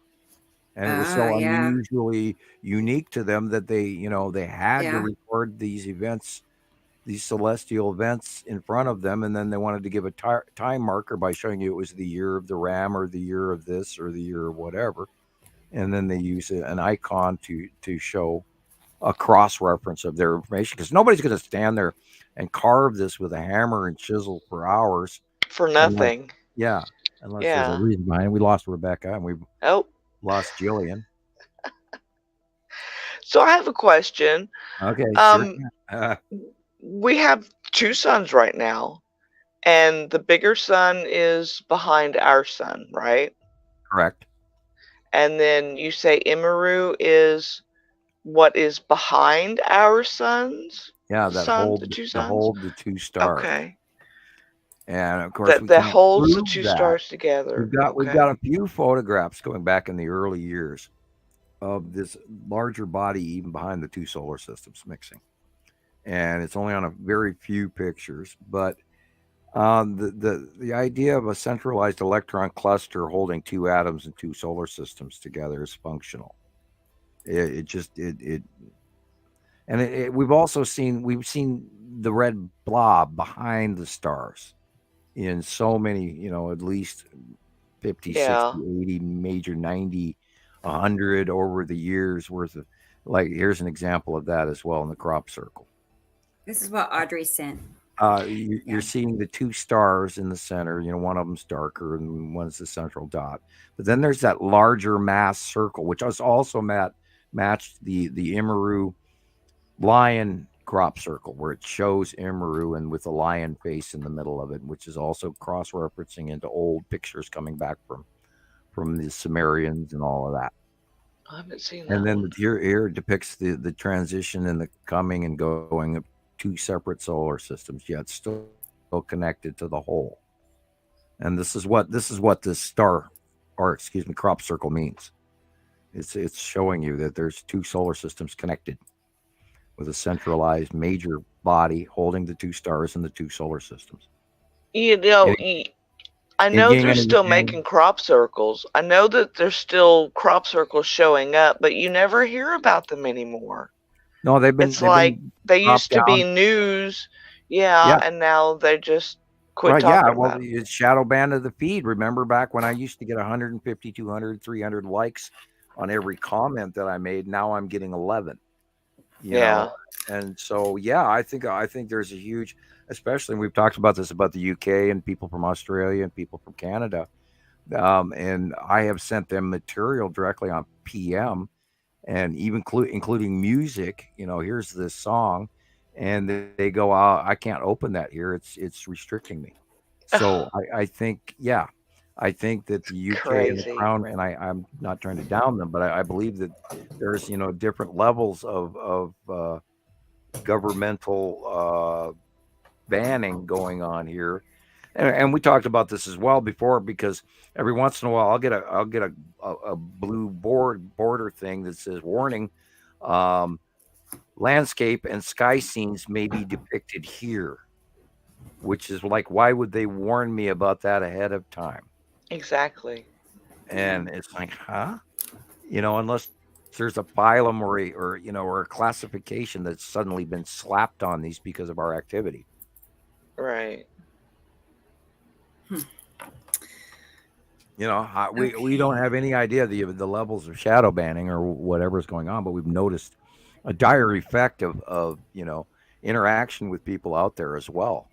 And we've lost numerous members, and nobody sees our information anymore. And I haven't seen any recent crop circles in a long time. You're right.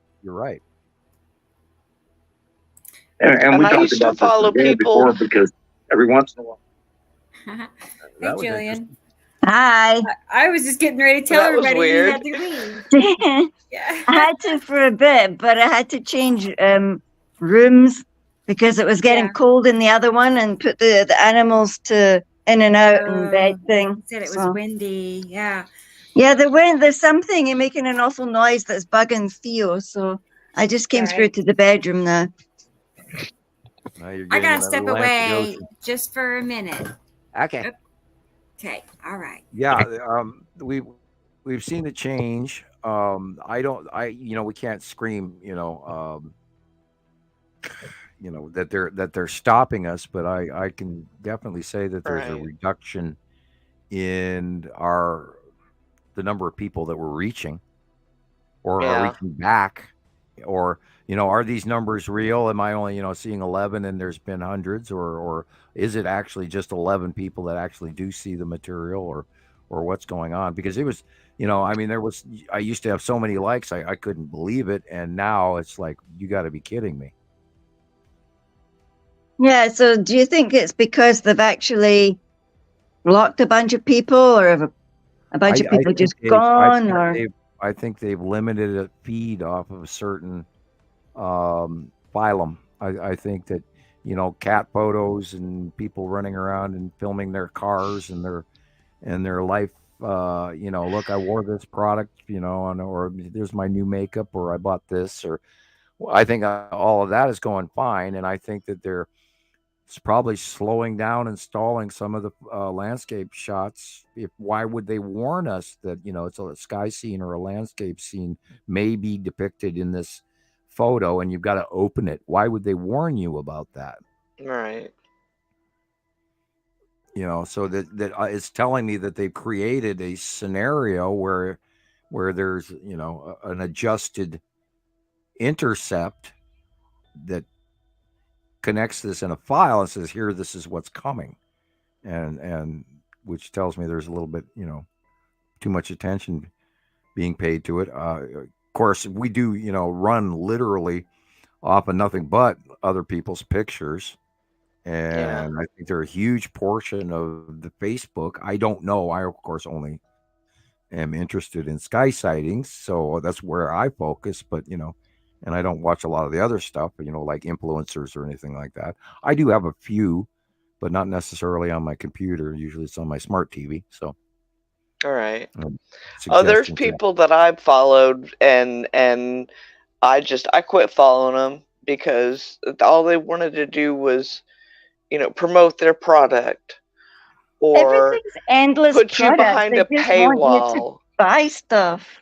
If you want the good information, you got to pay so much a month. Yeah. Do you see that they put them onto what they call platforms and tiers and stuff? Yeah. And if you've got to pay, if you pay £2, for example, you can get onto this level. But then you get there and you're like, you don't get any information. They might send you like 3 pictures then, and you think, oh, maybe if I just pay £4 next month. Right. Yeah.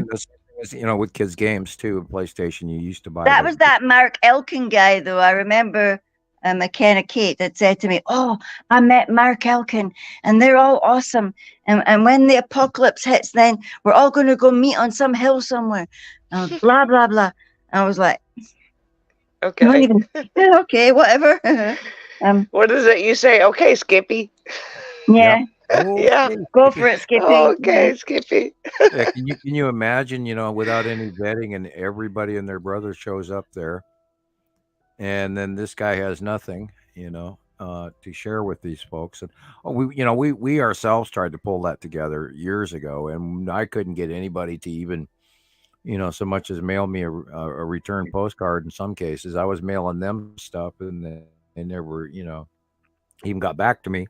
And, it was coming out of I spent so much money on postage and travel guides to people. And there were some people that moved up here, but then they went off in their own little direction right afterward. And I went, okay, so I sent you all this material so you could do what you're good. Okay, bye. And which is great. You're too far north for me. That's frozen tundra. That's frozen tundra up there. That's not. I wouldn't make it. Where are you, Michelle? I'm in southwestern Indiana. Actually, it's Vincennes. It's supposed to be the first city ever in Indiana. Well, and with over there is the population numbers. Yeah. Can you imagine if everybody suddenly did not have anywhere to go during the day because they had no power, no food, no refrigeration, no transport of foods into the area, some sort of apocalyptic chaos? Then you've got people wandering all over trying to eat. And up here in Montana, there are far less of them, and I'd rather suffer a little bit of cold that other people don't want to, venture into. Right. And actually be able to, of course, we got the wildlife corridor up here. We have most of the animals too, the elk and the buffalo and the deer and, At least you'll be eating. Yeah. And that's one reason I left Texas. I lived in Houston, and that's like, 5 million people in Houston alone. Right. And I'm like, I'm tired of this big city, I wanted to one of our colleagues went to Texas with her friend, and they went for about 10 days or something like that. She said, "Oh, it was really dirty, and it was lots of different people, and it was very frantic, and I didn't enjoy it because I had this whole feeling of all around me." Yeah, we don't actually have that up here in the Highlands, you know. I don't like feeder lots either. You come within, you know, you're driving down the highway and there, you know, you drive within 20 miles of this cow feeder lots where they've got thousands and thousands of cattle, and you can't breathe. And all the dust and the debris up in the air, and you're driving by this and you see thousands of those poor animals stuck in these in these fences everywhere. And of course, you know, up here in Montana, our cows are wandering around by themselves, you know, in open areas. Yeah. And no, they are here too. Yeah, the Heeland coos. It's icky. And, yeah, Texas is unique. I like parts of Texas. Yes, but some parts are good. Texas, but Dallas, Texas, you know. Not the big cities. I can't take the big cities anymore. And I of course I don't do a lot of people, you know. No, up here in my cave, you know. On the side of a mountain, yeah. And you know, I wonder, you know, these people that are out there trying to group people, I can see on one hand, I can see wanting to do that. But on the other hand, it's an absolute nightmare and chaos from hell. And I can't even... the logistics of it all, this sort of administration and creation of... Yeah. You'd have to start out small and work your way up, and you. Yeah, but you'd have to have a whole bunch of people assisting with the administration and the coordination of something like that. You have to have a community of people to do this. Yeah, you have to know for sure there's a whole bunch of people that were definitely set on doing it. I mean, people want to do it, Sam, but they also have people in their lives that don't want to do it. Yeah, there's and all kinds of human drama that go along with it. Oh, yeah, that's what I mean. I mean, you might have Mama wanting to do it, but Papa doesn't want to do it, and the teenagers are like, "What? No, go where?" You know. And then then you have the variations in political science between people and all of that, and then religious stigmas between different people, and it's like trying to start a new city, but you know, you don't let people with green eyes in, or something silly like that. I mean, you can't do a privateer club. And yet, how do you do that? You know, how do you do it where you're inclusive and yet protective? I mean, it's a whole world. And I don't bequeath anybody that honor freely. I would say, oh, you poor son of a bitch. You know, I mean, my God, if you're going to attempt that, okay, Skippy. How many times have you said Skippy now? Today, probably about 5. Woof. Yeah, I wonder what happened to Skippy and all his descendants. A little Skippy guy next door. I thought about trying to, to further this, where, and I do tell people, if the shit hits the fan, well, you know where I live, but you're on your own. But I will share as readily as I'm allowed, with the exception of I'll probably be a little more cautious than I am currently. But wow. I can't even perceive the shit we're going to come into next summer, let alone what, people. And again, I'll say, don't ever go to a FEMA camp. Oh, no. God, no. I'll hide in my basement before, they're going to have to beat my door down and drag me away. Yeah, I think, how are they going to find bunches of us all over the planet like that, hey? Oh, like no way. Oh, that's how you survive from 65 million years ago, where we were little rats sneaking around under the log after all the big stuff died. So I'm not looking forward to my fearful point of view of what could be coming. Right. And comparison going back through history alone, and that's why everybody said, well, what's coming? What's coming? And I just tell you, look at the last cycle. Look what happened. And look at the climate change. Look at the change in societies, where there were many vanishing societies, groups of people, and climate migration and changes of geology and climate change, and different types of changes, from grasslands to forest, or from forest to grassland to desert or whatever. Have And you heard of the Pelagians? No. They were like a group that predated Greek society in that. Well, so Media says. I don't know. Yeah, Pelagians. There were a lot of earlier civilizations. I'm still tiptoeing through their names. Yeah, I know. I just found that one. I just wondered if you'd heard of them yet too, because it was a new one on me. That one does not ring a bell with me, but I may have scanned across it. What is it for? Oh, there's all kinds of different tribal races, like the Picts, the Goths. I just recently heard of them a couple of nights ago when I was watching a video, and it was trying to explain where Greeks and a bunch of other people and how they all came together in Greece and lived happily ever after as Greek people. But before that, there was a group called Pelagians, and they apparently were like a core, like a Sumer, or if you're from Mer or any of the earlier civilizations, or the Malaysians and the Indonesians and the Philippines, all those people had different names, time after time. And the Rus, the red, the Russian, and over the centuries, they've been numerous different kingdoms calling themselves different names. And it's really scary when you actually think about it, how little they taught us in school about Russia, about China. Oh, yeah. You actually had to, what you learned was in a thimble cup. But when you start researching it for yourself, you suddenly realize, wow. We had to learn American history and all the wars we were in, and, the dates, Yeah. And we learned everything from South Africa's point of view, because that's where I was when.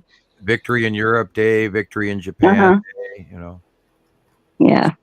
And we had to learn all of that. And some of that's still stuck in my head, But me, I'm trying to study the succession of Roman emperors still, trying to keep all of that. Yeah, but you've got a fascination for Rome, haven't you, though? Yeah, I absolutely love Rome. Yeah. But then, that's family history. I have a patrician Roman nose. So it's part of my bloodline going back long time ago. Who knows? Maybe I'm buried on the Appian Way from a previous lifetime. No, whatever. We've all got our clone bodies, our avatars. Our genetic memory of we just repeated ourselves through time, And I believe in old souls and all of that, because, otherwise I couldn't have a good portion of where I get a lot of my information from. Somebody's handed me something. Crib notes under the table. Here you go. It does seem like don't you think, though, like retracing old steps in a way, I think there's a lot to genetic memory. I really do. And if you we were told about collective memory, like if one 1,000 years ago, my ancestor, the greatest importance of his life was, getting the crop in, so that his children would be able to have a more successful year next year and not be hungry. And then their generation, and the generation after them, and the generation after them. And I think we are more connected to that than we give credit for it. And I think if people were to actually try and maybe think about it more often, I think they would have a better genetic memory of things, and they'll come to you. And if you trust what you see, then, well, that's your parsing or your remote viewing skills maybe coming to play. So trust what you see. Don't go overboard and go, well, yeah, I was Cleopatra or Mark Antony in another life. Because anybody that throws that at me, I go, okay, Skippy. But there's 6. More Skippies. And, you have to, this is what I talk about with, small chance, right. Go in the middle, say, I feel a connection to this, rather than claiming to be, Caesar Augustus or something like this, or Marcus. Oh yeah, they always go for the main guys first, don't they? Like Genghis Khan, reborn. I'm Genghis Khan reborn. I'm Cleopatra. I've heard that one about 20 times. So, and I was going to pull up some pictures that Christopher sent me. Yeah, it'd be nice to get back to topic. I'm not trying to change the subject at all. Just, we're having a different podcast tonight. Keeping things going. Podcast, yeah. I guess. Girls. He sent me several. I picked out the ones that tended to show more. Some were not he said it himself that it's not been the best, last couple of days. So that's okay though. Yeah, we've had some really unusual above Earth weather everywhere, and I think our captures have dropped down for the week. I didn't spend a great deal of time on Skywatcher 1 or 2 or Montana Skywatcher Anonymous this week, or Nibiru Followers Anonymous, as I often do. I spent a little less time and more time on study in the sun. I was watching a lot on the sun this week. So, our sightings are, a lot of it is this pinched off gray weird stuff going on over our head that we don't completely identify with instantly. It's really cool and new, but we might take a week to catch up. Oh, I know. I feel the same way. I kind of feel like I've been missing out the last few days. I don't know why. Yeah, there. I'm not always there, but I don't know. It's a lot to keep up with.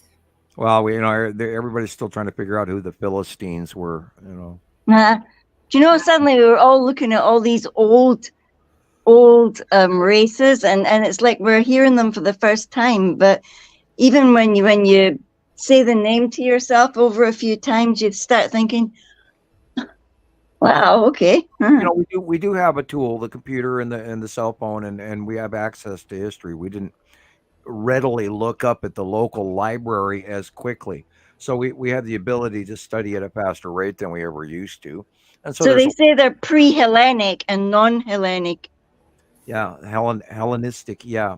Then that, of course, refers to Helen of Troy, and the era that her passing and her effect had on the ruling classes around the world, and including study and patronage of the arts and fellowship between religious groups as well.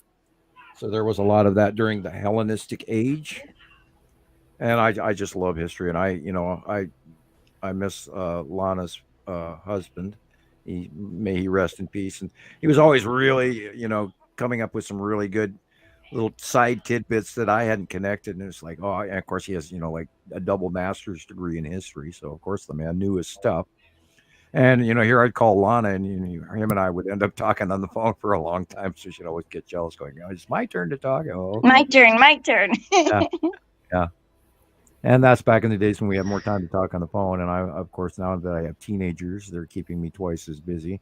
And I did not do the laundry on time this week again. Shame on me. No, I've just discovered doing laundry because I got the new washing machine. I didn't realize that it's not really doing the laundry. It's where are you going to hang it? And you can't do anything but hang it on your clothes horse. Yeah. So you're limited to just like smaller loads. Yep. Luckily, I don't have teenagers like you. They've probably got 19 different things each. Yeah. And more towels. Right. Well, if they've got long hair, they'll be drying it, Daddy. Yeah, the next load is going to be colored towels. Well, the last one was the whites. I quit trying to separate. I quit trying to separate everything. I just throw it all. I just throw it all in there together. Of course, I don't have that much laundry to do. It's just me now, so like my white's white. Thank you. I just don't like about my hand towels. Like Taylor does the laundry and I do the dishes. We have a system for that. Yeah. I used to let somebody do my laundry once.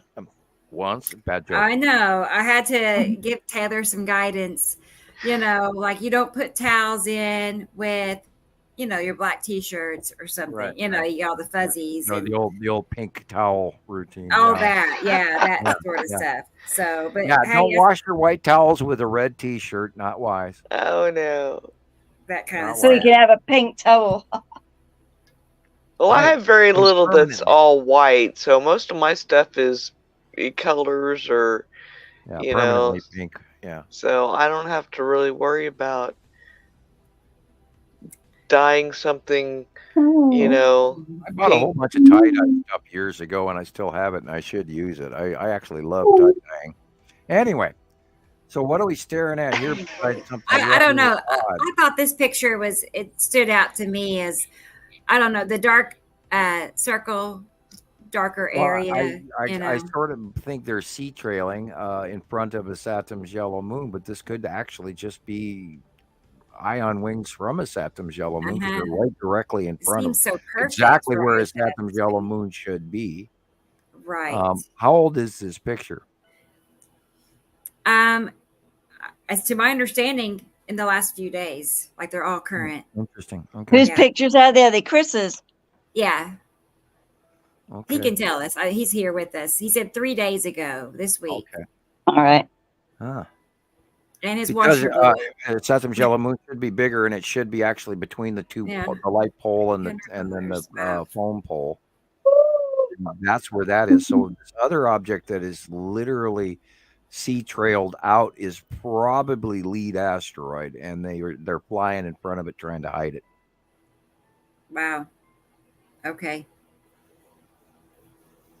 Either way, it's that dark circle between the light pole and then the foam pole on the right is definitely Saturn's yellow moon from size. Yeah, it's really big. It's really big. Yeah, it is currently very big. So if this picture is 3 days old, then that has to be. It's a nice, solid, dark object. Yeah. And round. And there again, you're looking at directly at Saturn's yellow moon, and that's very large. Look at the clouds on top of it. Wow. Half of it's covered in ion trail, and the other bottom half is dark and circular, and that's the bottom of it. And I'm going to go and get another Coke. I'll be right back. Okay, Sam. Okay. So I guess what stands out to me is the dark blue, light blue situation. I mean, it's just so abrupt. 1 minute it's hazy, light gray, and then immediately it goes to blue. It's amazing how you can actually see their blue butt curves up in the sky. And like, oh my God, grab a camera. And people around you look like, whoa, what's wrong with you? I'll be sitting I was in the lunchroom and I could see something happening up there. And I'm so short, I couldn't see anything unless I held the camera up. So I waited until the other ones left to do pictures like that. Yeah. Right.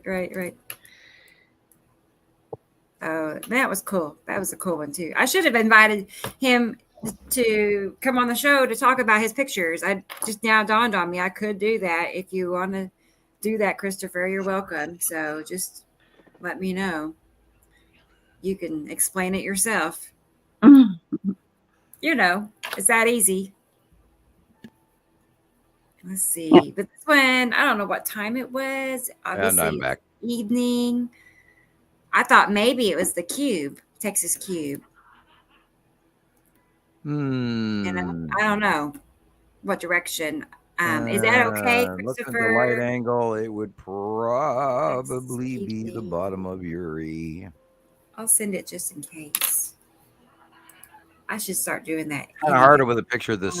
It's not panned out very far. It's actually too close up to actually call, but it reminds me of the bottom edge of Uri. Huh. Oh, yeah. Yeah, it's got a tail thing. It looks like a tail, like a... Well, where the light refraction on the pine tree here in the yellow area, that tells me that the light is to our right shoulder, and then it's facing, and that means we're literally looking north by northwest. So, anyway. Bear with me. It's not absolutely provable, but the pattern looks like one of the stripes of Uri. Yeah, there's only a wee bit of it you can see. There. And I went out in the living room and I got oddly dizzy. I was like, wee. Oh, that's no fun. Free carnival rides. Oh, that's no fun. No. No, that's that sound. That's the sound outside. You go out there and you hear that hum. And then again, this is another side of Uri, the dark blue over to the left. And remember, Uri could be cutting into the light of the sun here, or whatever that illumination is, I don't know. Because supposedly the sun is in the right corner at the bottom here. So I don't know what that illumination is. I thought, yeah, that could be our moon. That could be our moon, our normal moon. I thought it was our moon. I don't know. Is it a street light illumination? No, there's no pole there. Huh. Well, he's supposed to hop on here from above, so it is close up. He'll tell us what time it was. The better shots are the ones that you can get panned out as far as wide nowadays, because of the size of the planets. I agree. It reminds me of the side face of Uri. So because you can always, move in on it if you want to. When you edit pictures, you can zoom in. Yeah, you can always crunch it down. But start off as far back as you can get your camera to zoom out. If you are working up your own work, well, then you have more time for that. Whereas me, I get so many people's information. I'm busy reading stuff and don't even have time to tag things. And I sent you, Chris, a link. Let me know if you got it or don't got it. Thank you, Christopher. I like trying to be right. If I am wrong, let me know. Do let me know if I'm wrong. I had to send it a different way, so. And every once in a while, I am wrong. Well, you admit it at least. Well, I goof up. I'm wrong probably daily on something or another. Good grief. And then there's the days I'm not completely on top of it or had enough rest to actually be, a coherent human. But, and we have our good days and bad, every one of us. So, yeah. And these podcasts are starting to add up. Long. Yeah. Well, a couple of them, I think like 2 shows ago, I was like a talking zombie, and I was amazed. I just kept, I was tired as hell and just kept talking. Or Jesus, was it Tuesday night with Jesus? Is that what you mean? Yeah. No. Saturday before, Tuesday before, Saturday before that, Tuesday before that. Okay. I mean, we have these marathon long. Our record is 9 hours, and any idiot. Right. Yeah, imagine if we had to drive to each other's houses and bring the coffee. Okay, Sam, you have to leave now, but I want to stay here for 9 hours to talk to you guys. Oh no, I need the campfire. I think back. I talked to some people at the truck stop, and I'll go, yeah, we got a podcast that's 9 hours long, and they go, I'm not watching that. It's like, yeah, sorry. Well, watch it in stages. Right. Hey, Chris. To everybody. Hi, Chris. Hi, Chris. I thought he could tell us exactly what the details were on cool. This one here. Mm-hmm. Is that the moon? This was last night. Okay, and so southeast, and actually this was facing southwest, and it was just this long line of clouds that just reached from one end of the horizon to the next. It just looked like like I could see there was big round, I don't know if they're asteroids. I don't know what they are. What time was it? This was like 11:30 at night. So I need to get a camera because I have to zoom in to actually even get any detail in a picture. Yeah. Because if I zoom out at all, it just turns black. Yeah, if this is southwest at night, then you're the side of Uri. Wow. Yeah, it was huge. You can tell because it's almost like the sky is like pushing down on you. And you can just see it rolling. You can see it rolling in. So we have mountains surrounding the entire city, and it comes in over the mountains, and then it just starts to come down. And then it just starts to round out, and it's just incredible. I don't know how else to put it. If you got a good view of the southwest to the northwest and the west at sunset, you're highly lucky. Me, unfortunately, most of my southwest is yanked away from me, and then in the middle of then I got trees and all my neighbors. But yeah, if you got a full shot of that, that's a really good time to be filming and watching, and because you're going to get some of the best effects. I never think about going out at night. I know people do take pictures of the moon. You could go out just before sunset and try to get to the point where you get to the point of shadowing, and then you'll see a lot more. You really will, because it changes. The light angles change, and then all of a sudden you're seeing underside illumination that you didn't see before, because then it was a side illumination. But as the light angle changes, you'll start to see the bottoms of them. That which you perceive is there already will all of a sudden become rounded because you're seeing underneath them, and you go, oh, it's the same, and yet it's changed. And I like watching sunsets and watching the onset of the planets, because it definitely, I talked about that ultra red sky that I've never seen before, and that was me staring off into the west, northwest, almost southwest, because it's sort of mostly gone, because I got my local volcanoes in the way.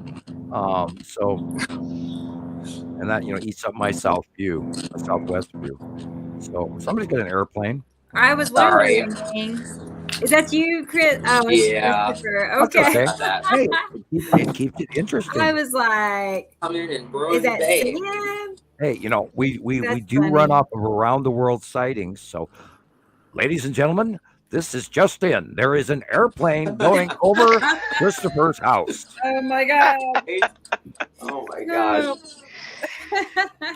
But and then I was thinking also, like, when I was a young kid, I grew up here in the desert. We used to have like sunsets. They would always be pink in the summertime.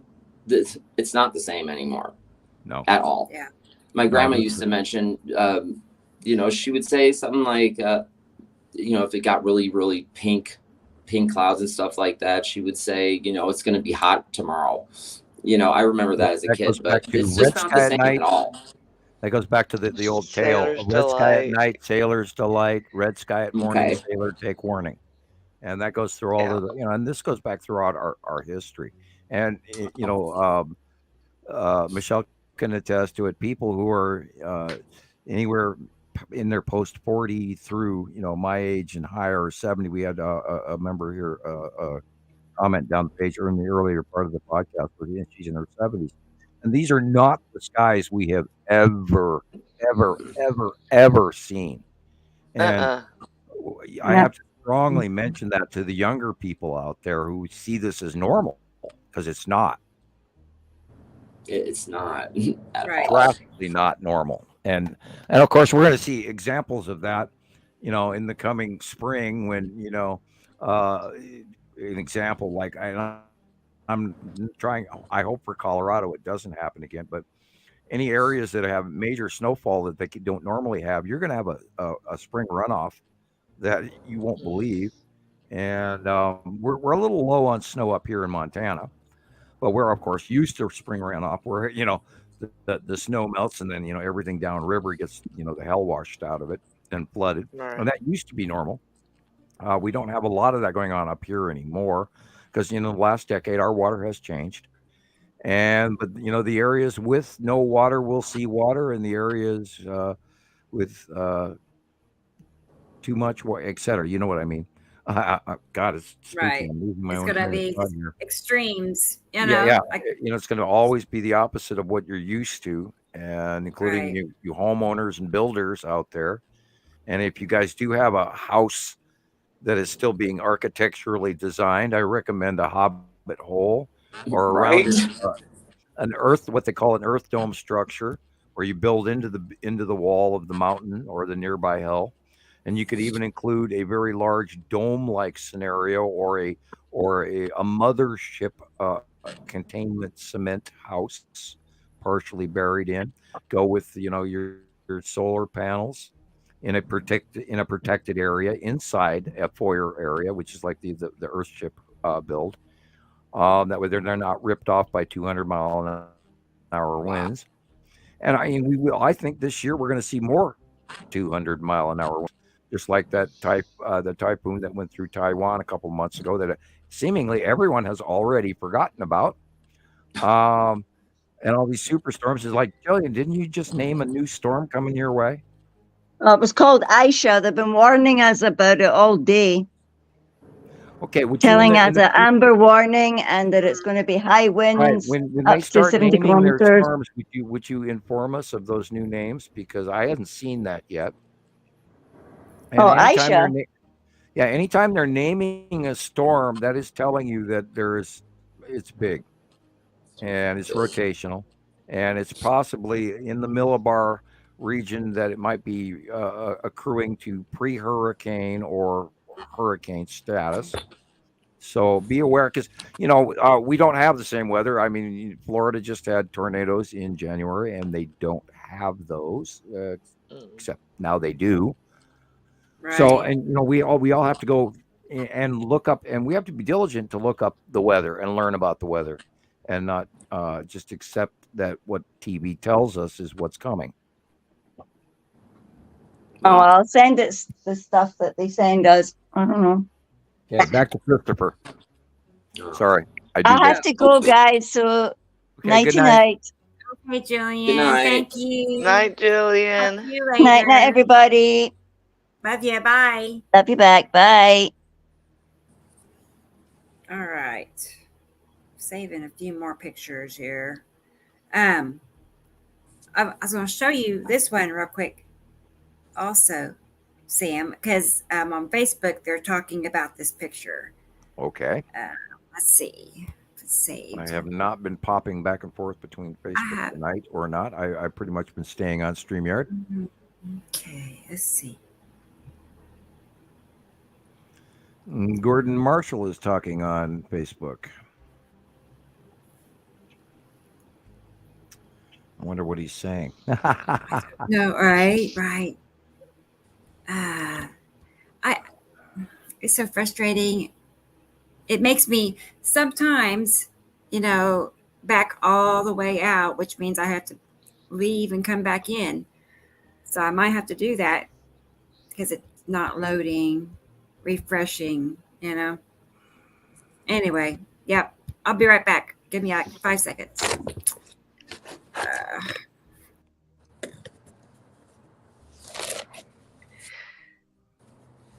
Okay. So where are you at, Christopher? I'm in Las Vegas. Las Vegas. Okay. Yeah. Yeah, and of course, I decided to come sit outside for a few minutes, and it's raining. So, within the last 2 minutes, I've just been sitting out here. Now it's starting to rain. I don't know. I'll trade you the cold. It's cold here. I think it was almost like 64, 65 today. So I can do that. Yeah, that's ideal. This 14 degrees is just not working. Yeah, I don't do that. My parents are from Chicago, so they know all about the cold, but I don't do that. I don't do that. Well, I'm from Texas. I'd almost say I'd rather take the heat than the cold, but being up here now in Indiana, it's just when you have a low of 0 and a high of 5, I'm like, oh, what did I do? But I fully believe I am here for a reason. I'm where I'm supposed to be. I'm not supposed to be down in Texas anymore. I'm supposed to be up here, and I've never even experienced extreme cold like that. It just sounds like the 200-mile-an-hour winds that Sam is talking about. It's painful too. I can't imagine. That was at sea level in Taiwan. Oh my gosh! Can you imagine being? Well, there was no way. 200-mile winds. That's just you can't even hold on. I don't even roll in understand a hole, what that and means. you hope everything blows off past you and doesn't kill you. Right. And that's what happened to those people. They all hunkered down, and everything they were living in broke apart and flew away.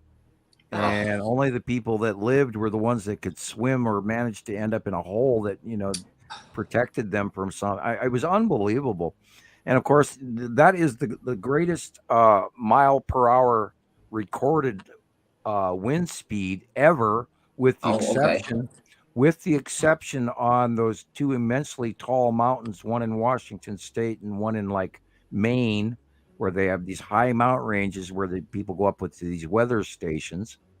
But this was at sea level, and that was it was literally a Category 6 hurricane. Oh wow! Because they don't exist yet. But we are going to see Category 6 and maybe Category 7. Oh, that's incredible. That's scary, insane. I don't never even thought that was possible.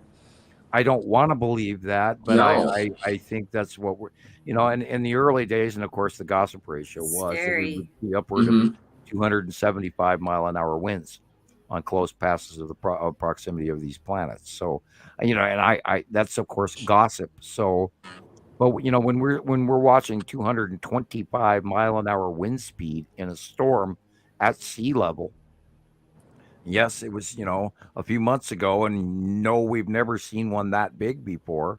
Wow. But that at that same time, there was, I think, 3, if not 4 hurricanes existing in the Indian Ocean through the Australias and through New Zealand up to Japan, in that whole area. There was like 4 major hurricanes all going at the same time. Wow. And of course, that was the one that the news talked about. And then they all rotated and went around and, did this little dance amongst each other. And this year, we're going to see a lot of this. And this is why, warn people, if you have a house and if you're building, or, maybe you should think about having a better storm shelter, or this would be the spring to work on your old one, etc. Plan ahead, supplies, water, think, batteries. Yeah, definitely. A lot of people don't want to even think about it, and you don't want to be stuck in a situation where it's too late. I went out and I bought brand new sleeping bags that are sub-zero rated, because there's a difference. And my girls looked at me and thought I was like silly, like, why'd you buy us those? We hate camping. And it's like, okay. And, I absolutely love camping, and I can't get them to go camping for the world. And, and I don't go out and shoot my bullets away anymore, because bullets are too expensive to use, 50 cents a pop. So, I don't get to go out and do what I want to do, but, I got teenagers. So, well, driving, my mom van, my Mr. Mom van, minivan. I know. I had minivans at one time. No longer the great white Montana sportsman that I used to be, mountain biking all the time and running Mount Sentinel, none of that now. Yeah, right. I ran to there you go. My great Montana adventure. Yeah, look at that green blob. Yeah. Let's see, what are we looking about? What do you think? Well, it's pretty big. It's green. Is it it's green? It's huge. Yes. Right. Well, it could be the green asteroid. We could be seeing green asteroid in a close pass anytime now. Sure. Yeah.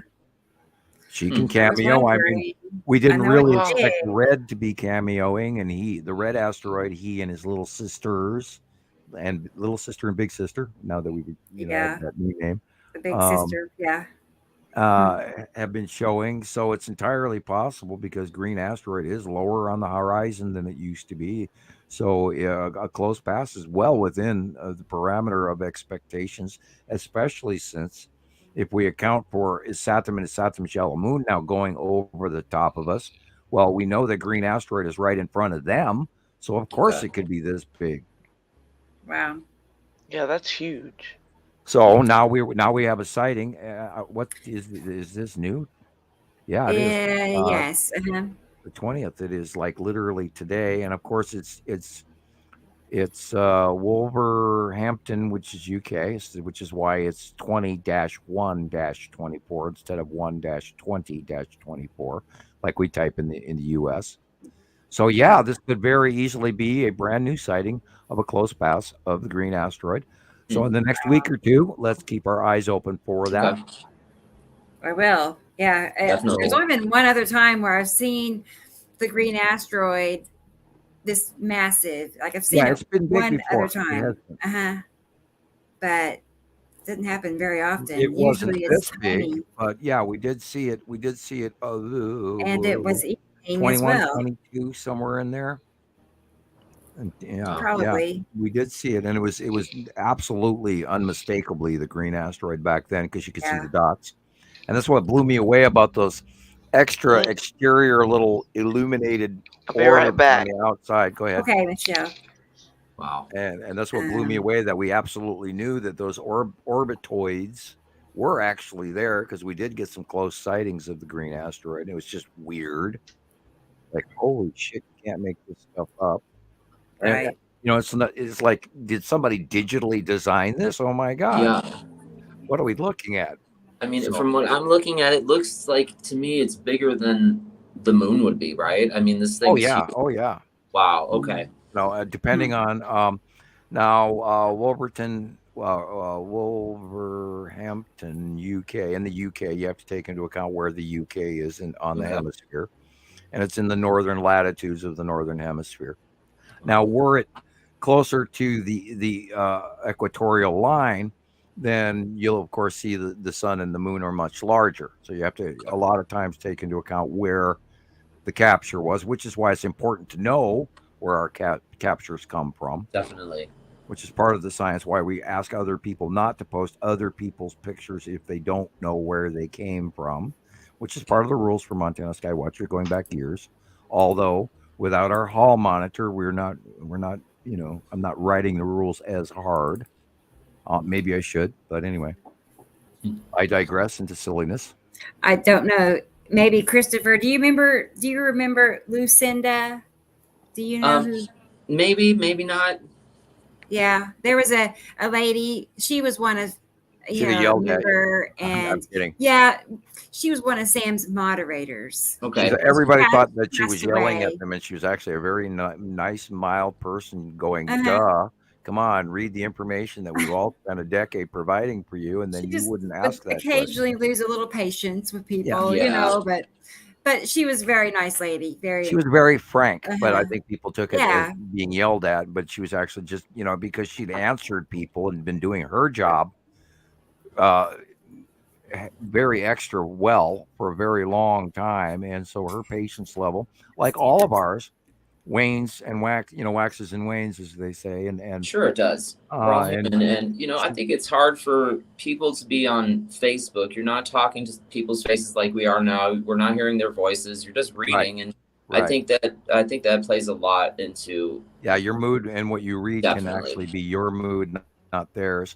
But I actually had a lot of complaints about her, but she worked really hard at it. She was a really great hall monitor, and nobody likes hall monitors. No one. Right. Where's your pass? Yeah. So where's your hall pass? And she wouldn't.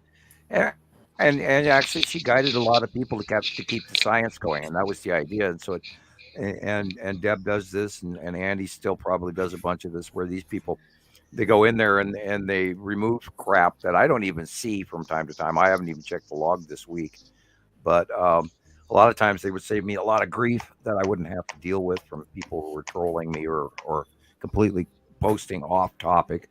As a matter of fact, speaking of which, earlier a few minutes ago, I talked about Gordon Marshall on Facebook, and he was notifying me that somebody stuck some spam up on Skywatcher 2. So I just went in there, Gordon, and I cleared that. Thank you. So well, when crazy things go on Skywatcher, I sometimes even get phone calls on the landline phone call. You got to go check out what's going on Skywatcher, because so then I'll go in there and clear out some of the crazies. Yeah, and they sneak by. I don't know how they get in, but they do. That are the ones that say, "Come join my Telegram page." That happened. Yeah, or you can make more money, or yeah.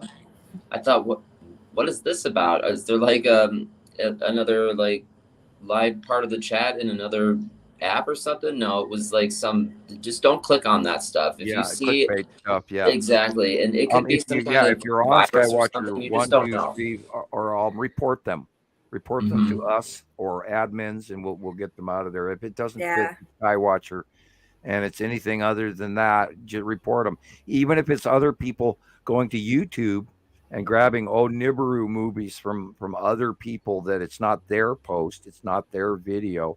If somebody's cross-posting a bunch of cross junk, report them, please. I will see it. I'll get notified, and then I'll remove it. And there, we've been getting spam dumped a lot lately because there was an occurrence, and this is why it's real hard to currently get into Montana Skywatcher 2 and 1, because we got dumped with a whole bunch of people that we're still weeding out that weren't authorized by me to let them in. And look at that. That's the red asteroid. Is it? Oh. I did not know that. And then up to the left of it at an angle toward the upper left corner is, of course, the Salamander asteroid group and the Tan asteroid, etc. And the site of Uri.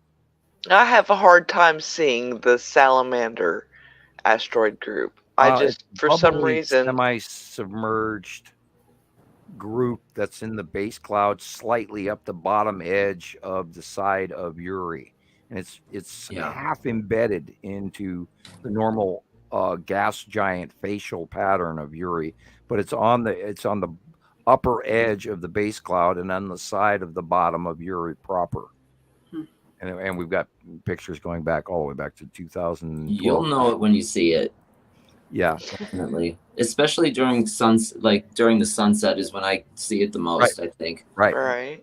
And it's incredible because it just changes when the sun sets, and when the sun is setting and that group is coming through, you can see all sorts of there's so much junk up there. It's just incredible. And that is wormwood, that's the dragon, that's Apophis, that's that whole batch of a whole batch of asteroids, and the red asteroid and the lead asteroid and the green asteroid and the blue asteroid and the big three are all exterior of the main gigantic amount of stuff that's underneath Uri. And that's that ISS cam footage that we watch all the time.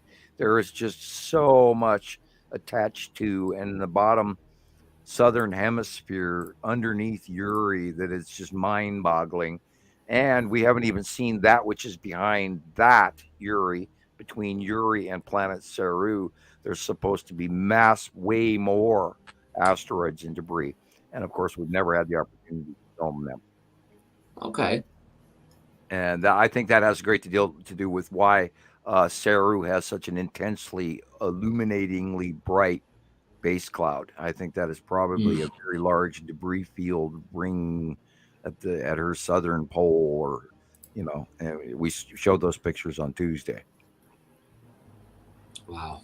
It's hard to judge what you're seeing on the out view, from little tiny planet Earth, and make heads or tails half of it sometimes. But we know the bottom of Saru is very highly thick illumination. And from some of my early off-world information, I was told there was a lot of debris between those two. Anywho, okay. That almost rhymed. What? Sorry, I was trying to. I said those two. Anywho, and I said that rhymes. Oh, anywho. Let's see. I had a video. Did you all see this one? No. Yeah. Oh my gosh. I've actually had several. Oh, okay. Not my captures, but I've seen several captures like this. The rainbow rings. Very intriguing. I don't think I can fully accredit this scientifically, because what we're looking at could actually be the refraction through the lamp, or now if it was a guy's thumb standing there first, then it would be an awesome shot. But yeah, this could also depict the body behind our two stars. Right. I do wish the lamp wasn't there, but I have seen several. It's like a cool this picture without lamps in front of it. Yeah, it is cool. But I would walk around in front of the lamp, and if that was me. Yeah, Yeah. Artistically, it's an awesome shot. It's one of those kind of pictures, right? Yeah. Not something I'd add to the pile. Okay, look at that. Yeah. Let's see. All right. That's that fluid, bubbly bottom of most likely the bottom of a Saturn's yellow moon. Oh, is it? Okay. Yeah, I'd have to see where the actual sun is, and in this shot, there's not a lot of sun. It's definitely the bottom of something going by above our atmosphere. Yeah. Right. It's not your typical. Yeah, you can see the shape formation on the cloud base. Something coming in from above. Yeah. And it's big and it's round, and it's illuminated. Okay. It's brighter up there than it is on the ground. And then this, I just copied from Alexander Waltz. He's sorry. Loud stuff. I know. Ooh, I didn't know about that. I had it silent. But it just showed the shadows, of planets on both sides of our sun so well. He just added a little color to it, and it Yeah, right with a away. little striped Nepesity base in the background. Yeah. Between two I thought facially that was bigger pretty frontal. cool. Okay, you guys. This is gonna be a short stay for me tonight. Okay. I gotta go. Sure. You guys were talking about washing Okay, machines Chris. earlier. Ours blew up, so we have to go purchase a new washing machine right now. So Oh my gosh. Right. yeah. So I'm out of here, you Well, guys. I thank feel you. for you. Thank you. Yeah, he'll be back with us on Tuesday night. So Chris will. Okay, great. Yeah, I'll send you a message, Rebecca. Okay. Have Good fun. night, everybody. Try to Good night. avoid Chinese factory companies and stick to an American product. Right. Stick it to American. All right, we'll Well, do. it'll work better, and I hate and if it has a lid locking mechanism, I'd maybe think about that twice before buying it. They got all this new electronic crap, and I bought You a guys new have washer. seen Money Pit, right? The 1980s movie Yeah, Money right, Pit. yeah. This is where I live right now. Yeah. So Well, I'll talk to you guys more about it later. Okay, Bye. bye. And I Bye, Christopher. Bye. Be careful what you buy. Have a good day. Yeah, I mean it. It's Oh, crazy, I and got stuck. You know how that new expensive stove I bought. appliances are. Mm-hmm. That new stove I bought gets so hot and then turns off. And they say it's to protect you from boil overing, whatever. So I tried to cook. I made spaghetti the other night, and I'm cooking, a pound and a half because I make a large batch of spaghetti. I make a couple of gallons at one time, and so I'm cooking this pound and a half of hamburger, and I get it just to the point where this pound and a half of hamburger are frying really good, and I got the roll, and it's cooking, and the oil's starting to boil at the bottom of the pan, and the heat goes off. It's like, oh shit! So I had to actually switch burners. Because it's this temperature monitoring computer shit that tells me that I'm going to boil over my pan or whatever. In other words, it's not going to burn out their inferior product that they're selling me. Yeah. Right. And so I had to actually switch burners to cook a pound and a half of hamburger. I couldn't believe it. It was like, oh God, this new stove. Yeah, it was a cheap stove, and boy, I'm paying for it now. I chuckled at it. I have to relearn how to cook now. And when the one burner turns off, I have to go over to the other burner. Yeah, it gets so hot, it thinks to you that you've cooked long enough. Wow. I've never so hot, it ran on high for X amount of minutes. And then, if you're boiling soup, it works great. If you're boiling soup, it'll bring anything to a boil. But then right after that, it shuts down. Wow, you can't. It is this. That'd be frustrating. It came in the product information that way. It's to protect from boil overs or boiling a pan dry or something like that.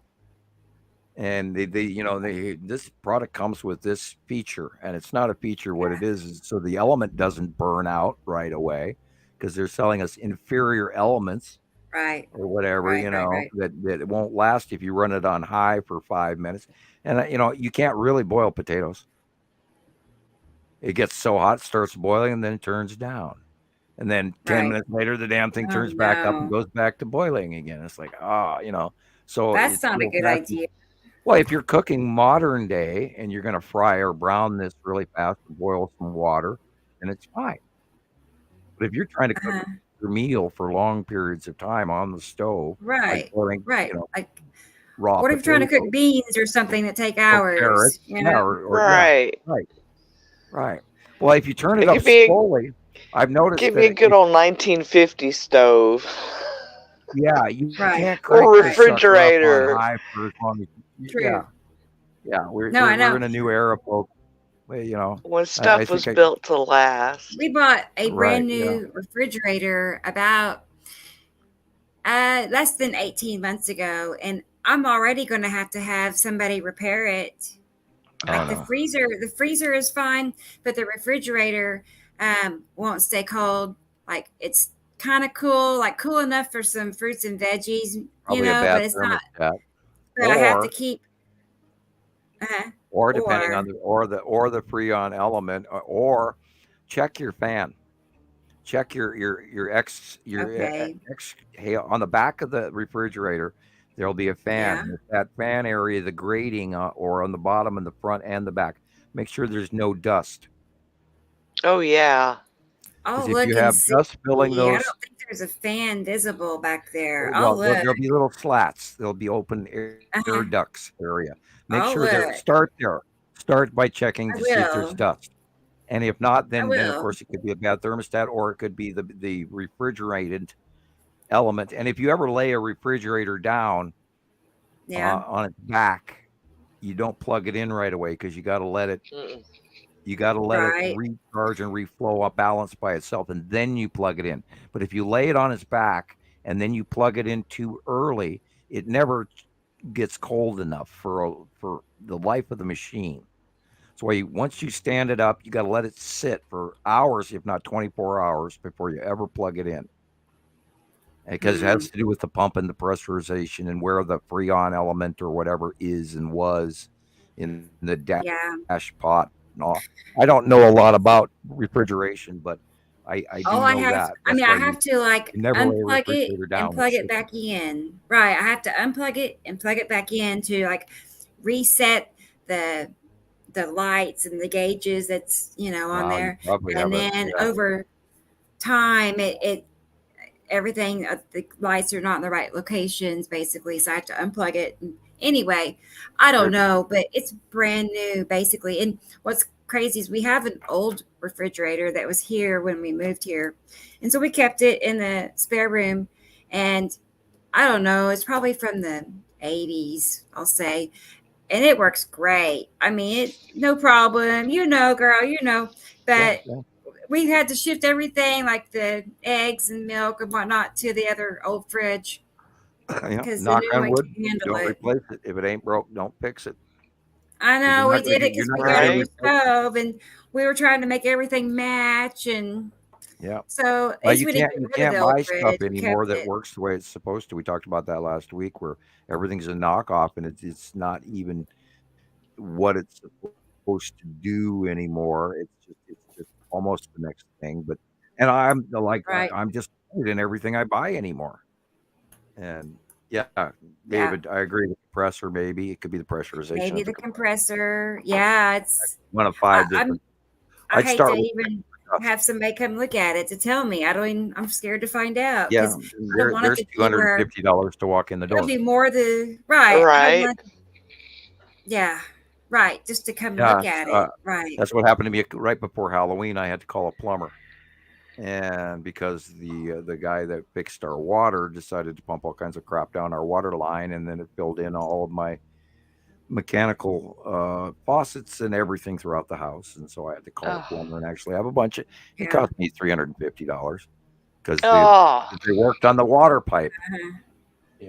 Again. Right. And so it's painful. It never ends. Never ends. My old house, I had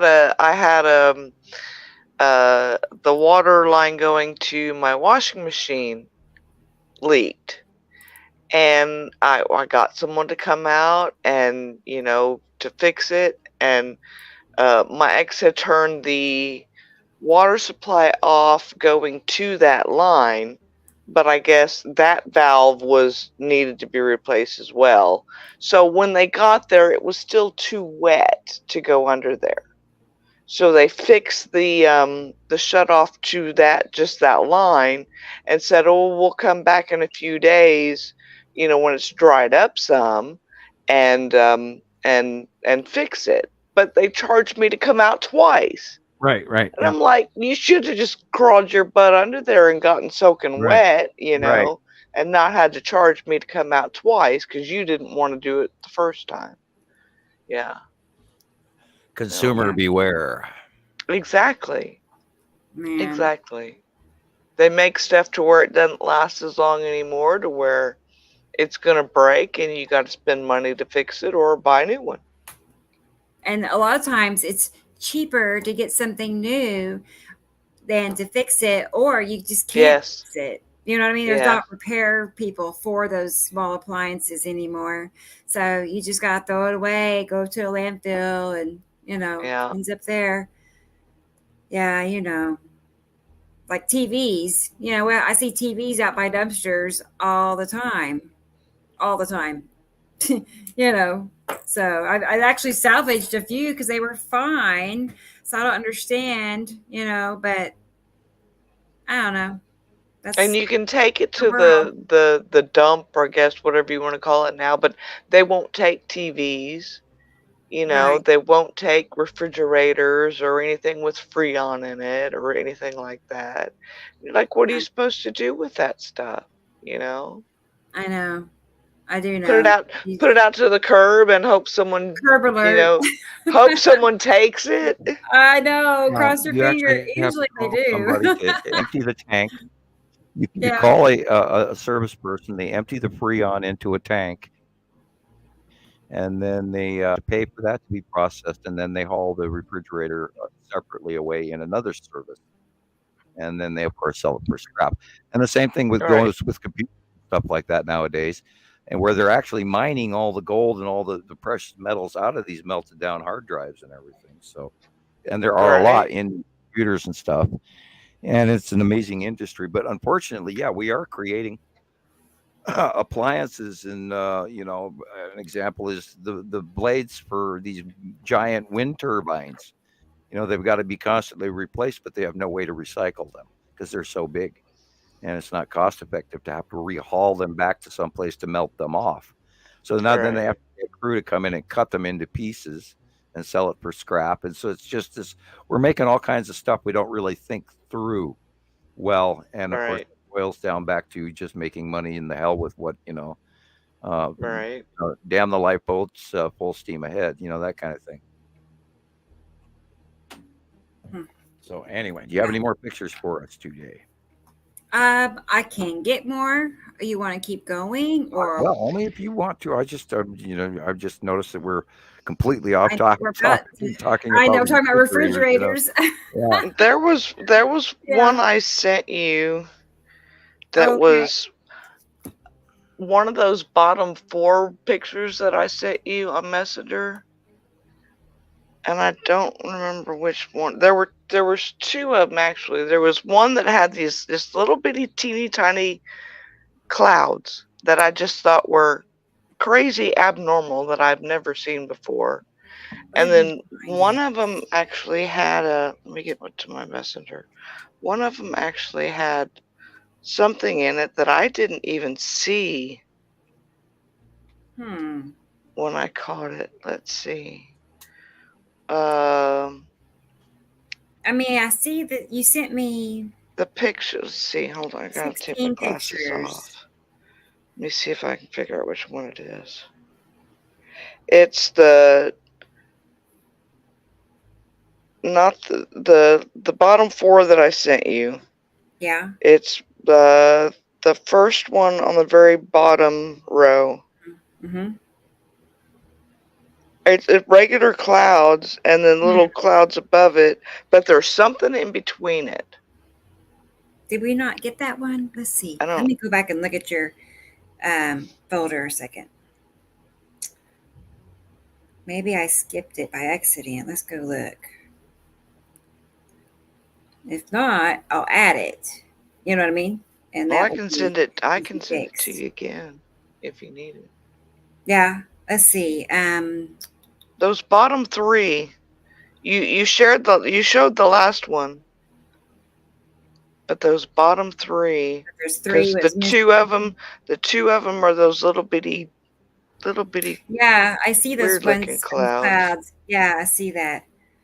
Well, I bet you I skipped a row by accident. Rebecca Thunda is asking you a question. And then so it's Facebook user beyond that. Okay. Hang on. Thunder. Hey, Thunder. Rebecca, did you first? Let me pull it up. Did you first notice things in the sky and then met Sam, or how did you start your journey or research? I know I first found Sam. Because I was looking into Nibiru. So I was curious about Nibiru. So I started searching for that. I found Sam on YouTube. And that was really what started to open my eyes to something, bigger in our sky. And from there is when I started taking pictures. Up until then, it's not like I was a lifelong sky watcher. It just wasn't. I'd like to be, but it wasn't. So I found Sam. I started taking pictures about that time. And I remember now, though, just, I don't know why I didn't notice it earlier, I guess. I feel like because I started looking more and paying attention more and was just fascinated, honestly. I couldn't take enough pictures. But up until then, I was like, how come I didn't see this before? I don't know. I wasn't paying attention. I wasn't even thinking that there was something going on at that time. And I myself had quit even thinking about it too by the time, 2005, 6, 7, 8 rolled around. I wasn't thinking about it. And then, it's over. In 2009, I see a very large planet pass by, for a minute and a half of viewing, or 50 seconds or whatever of the time that I saw it. And then I immediately remembered back to all it, way back in the 80s and all that. And oh shit, they're here. And I didn't really expect this number of planets either. I just knew that there was going, this occurrence was going to happen, and I knew people were on it and on these planets, and I expected to see them off in the distance, just like we see them now, like Jupiter and Saturn and Mars and Venus in the sky, as way little dots that we know are way over there. And if you look through a telescope, you can actually see it, and it's really cool. And I never myself expected them to be this close, this big. But then once I saw it, I immediately went, oh shit, and this changes everything that we know. And the fact that these planets are way closer, are way bigger. And then little did I know in 2011, when we started seeing them in live webcams from Antarctica and all of that, that we didn't know the journey that we would be, 14 years later doing what we're doing. Had no clue.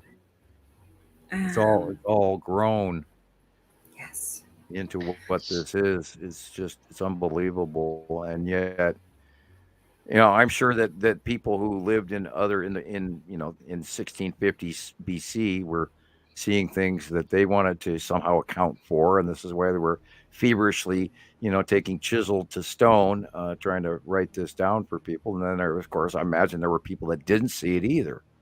They were busy trying to find their next, the next deer to eat, or the next lamb, or pheasant, or chase their kids. I'm just going to add, Thunder, it was 2014 too. It was 2014 when I found Sam and started.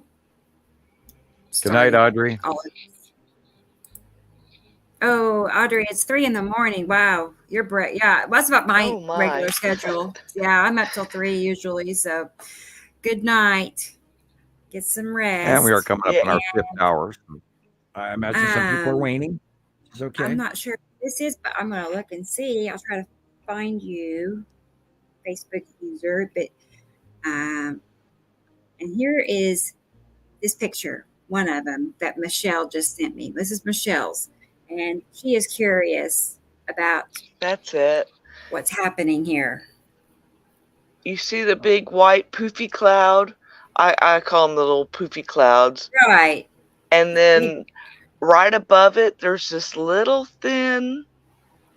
Sam could probably see it really good on his big 42-inch. That looks like the open core of oncoming Nepacity.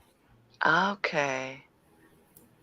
And you're looking at a cumulus nimbus uprising in front of you here. That's the poofy clouds just over the roof there.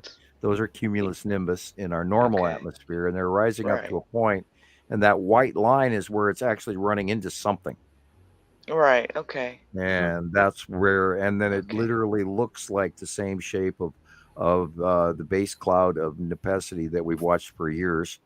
And we've seen it luminescent. We've seen it in clouds. We've seen it all kinds of different colors, but that pretty much looks like it as well. So you're probably having a cloud anomaly of the base cloud of the snorkel or whatever effect of passing planet Nepacity. See, I didn't even see that when I took the picture. It was when I went back and looked at it and zoomed in on it that I saw. I'm like, what is that? Yeah. What is that? Yeah, and the cumulus nimbus are reaching a level where it's pushing upward on something, which is what the formation of that white line is all about. And the cumulus nimbus is supposed to be the top of our weather. Right. And if it's bumping into something else above it, well, then that's not supposed to be normal. Well, see, and I look above that because you can look up in the sky and you can see little clouds that are just like way up in the sky. I referred to those as microclouds, way high. Yeah. And those are not in our atmosphere. Are these, what about that? Yeah, somewhat like that. Like that? Yeah,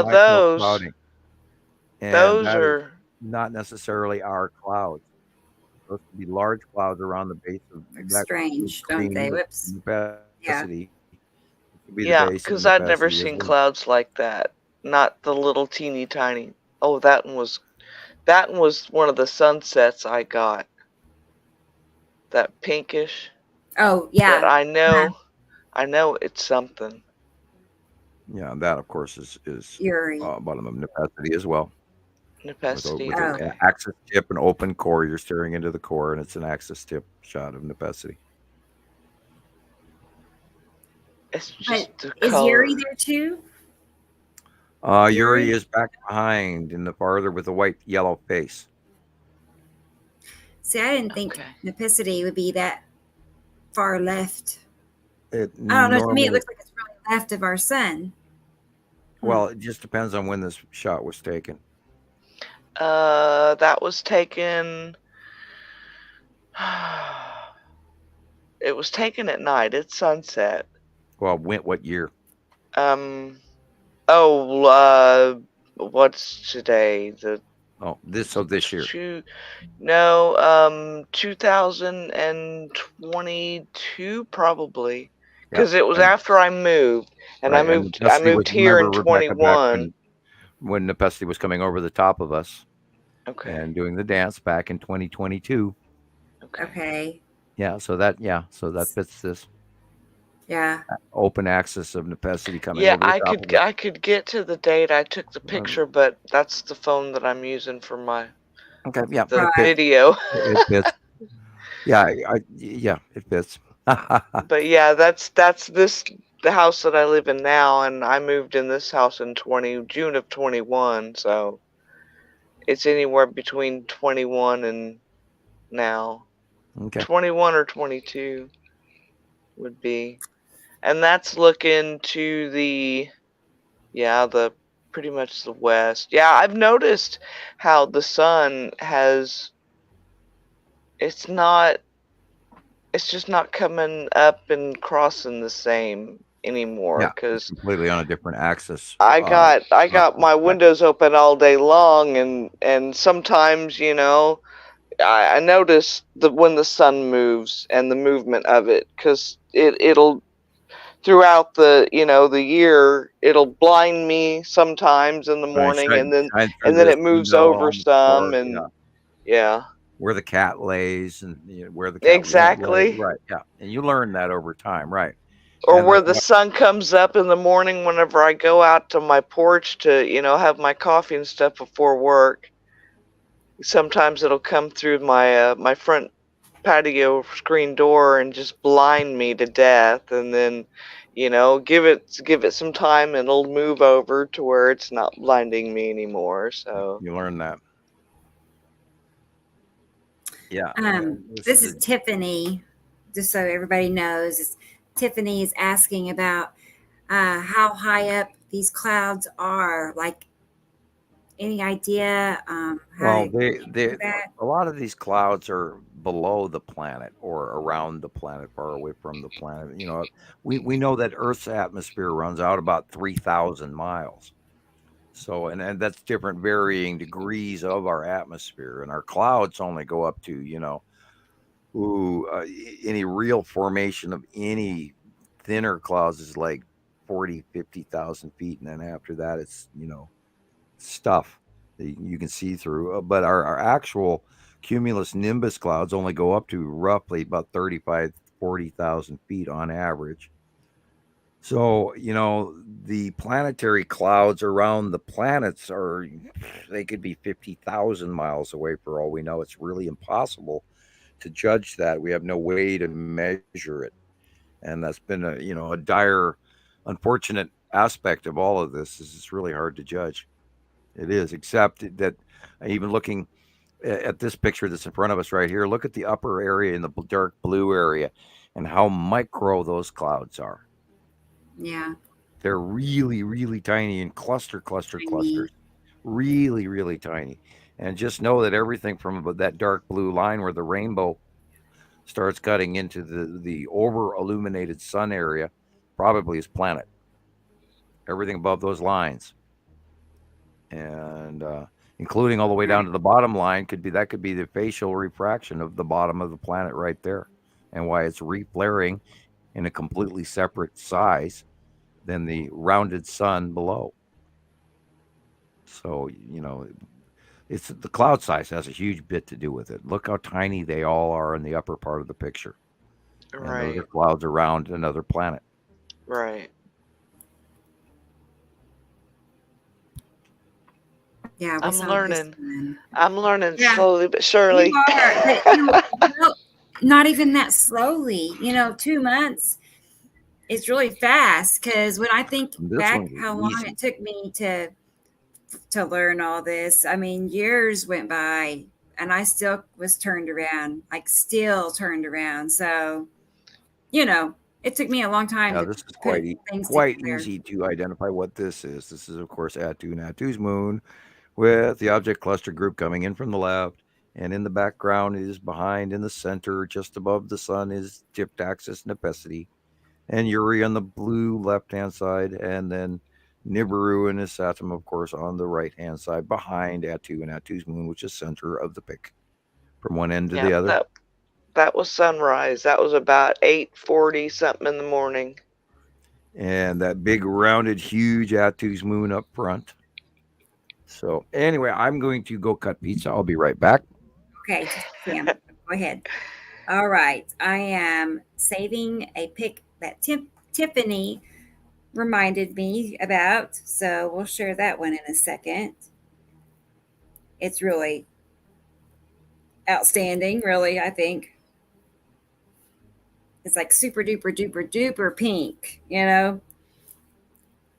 I know the colors are sunset. Just amazing.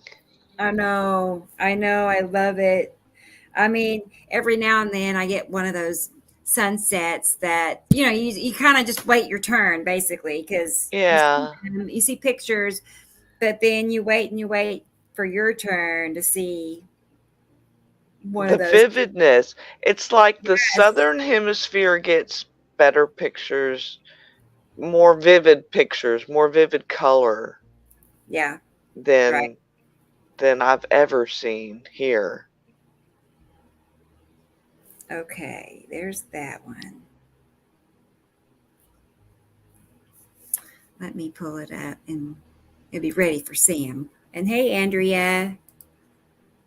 There she is. Andrea's here. Hi, Andrea. Listening and driving. Cool. And Thunda says, why is it some clouds are pink or red in the sky while all the rest are whitish, gray, blue? Well, the location is one reason. I mean, because if it's red or pink, depending on what you're seeing, it could be a close pass of Saturn, which is the red planet. Or if it's a little bit more, smaller, the area that's red, then it could be the red asteroid illuminating the sky. I'll show you some examples of that. Let's see. Hang on. Just had it pulled up too. Well, let's look at the red sky. Pick a couple of these for an example, but like that's pretty red. Like this is a planet, Nipicity, above the sun. It's like the yellow strip is our sky. The red area is like Attu's moon in front of Nipicity, but the red is coming from my Saturn off to the right, basically. So that's scenario of red. And then red degrees we've never seen before. Yeah. Oh, look at that one. Like, wow. Here's some more red. And then the this purple ad red. from Attu. And that, of course, is the Aurora Borealis and the previous one. This one of I'm thinking that is microcloudy and flame-like and could very easily be a close pass of Saturn and Saturn's yellow moon right there in front of us, depending on when this picture was captured. Right. Because we are seeing new events, and can't discount it, but can't fully attribute it either. So, and then as far as the red asteroid. Now, we've been seeing a lot of red, really unbelievable red. Now, this is odd because the light is coming from behind us to the left. That is odd because in order for that to be a Saturn, wow, that would have to be, trying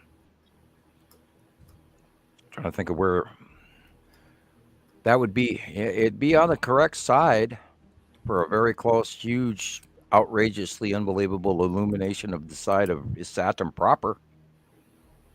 It would be if this was due south. 10 o'clock, 11 o'clock in the morning. God, I try to figure that in my head. And yeah, we're seeing red skies like this is an intensity we've never seen before.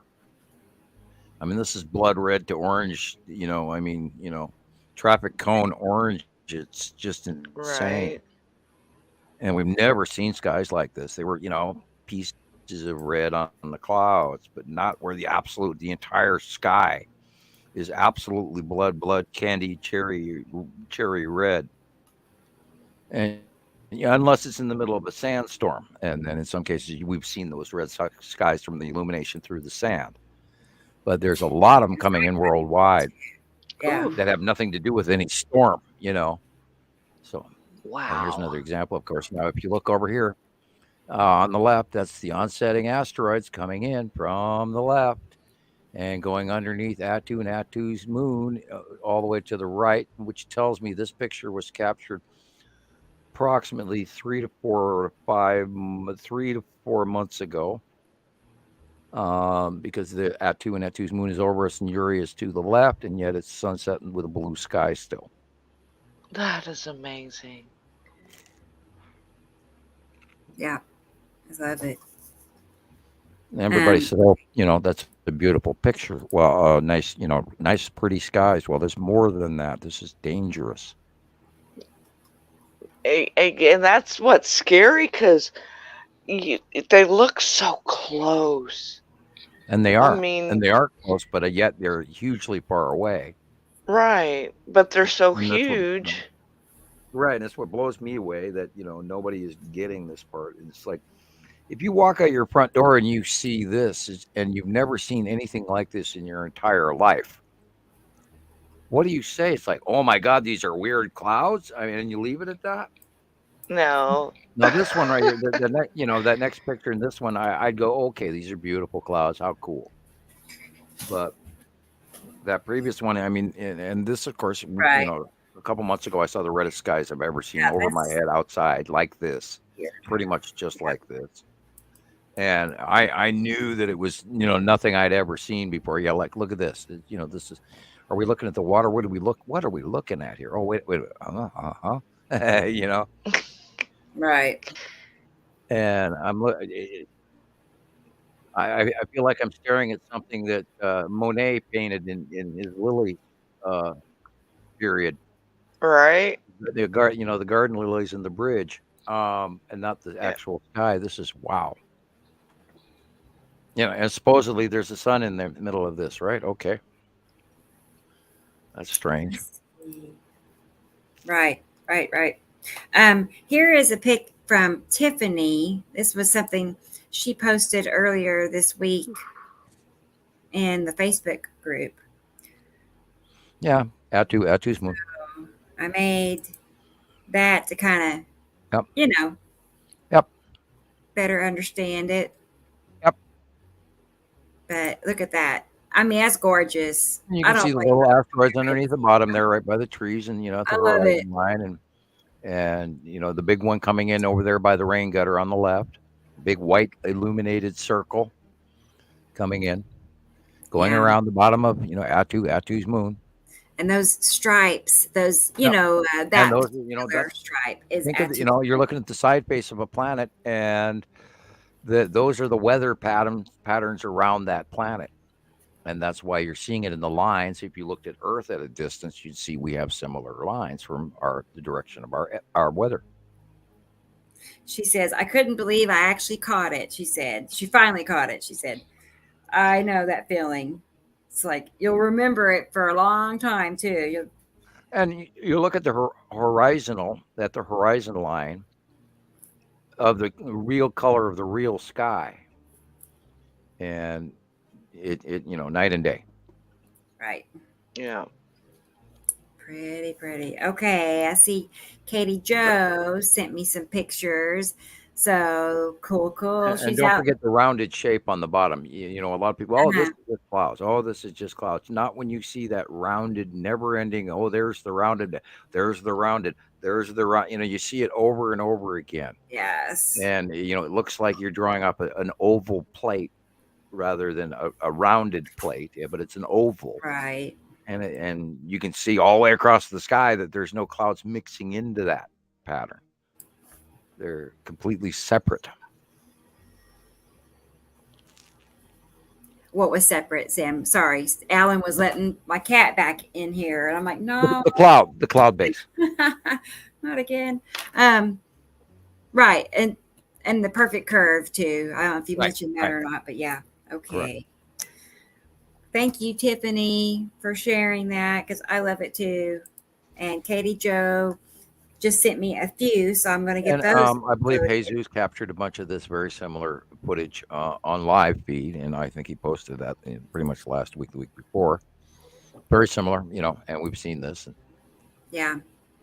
She says it's 21 right now. It's 22 here in Oklahoma. I'd have to. So I'm afraid to even see what it is here. It's warmer up here. We're at 27 in Missoula, at least. I don't know about Lolo proper, but yeah, we're warming up briefly, and we're going to get a little bit of snow, and then you guys are going to get this new storm that's coming through right now, and the one that caused the Portland ice storm that everybody was watching earlier today with this, the street skaters and the skating cars.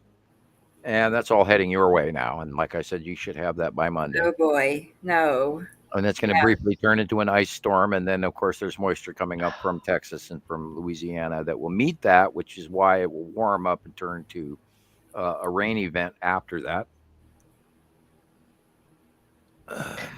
I'd rather have snow than ice. 16 in Memphis. About the same. Yeah, it's like 10 degrees here. I agree. I would not.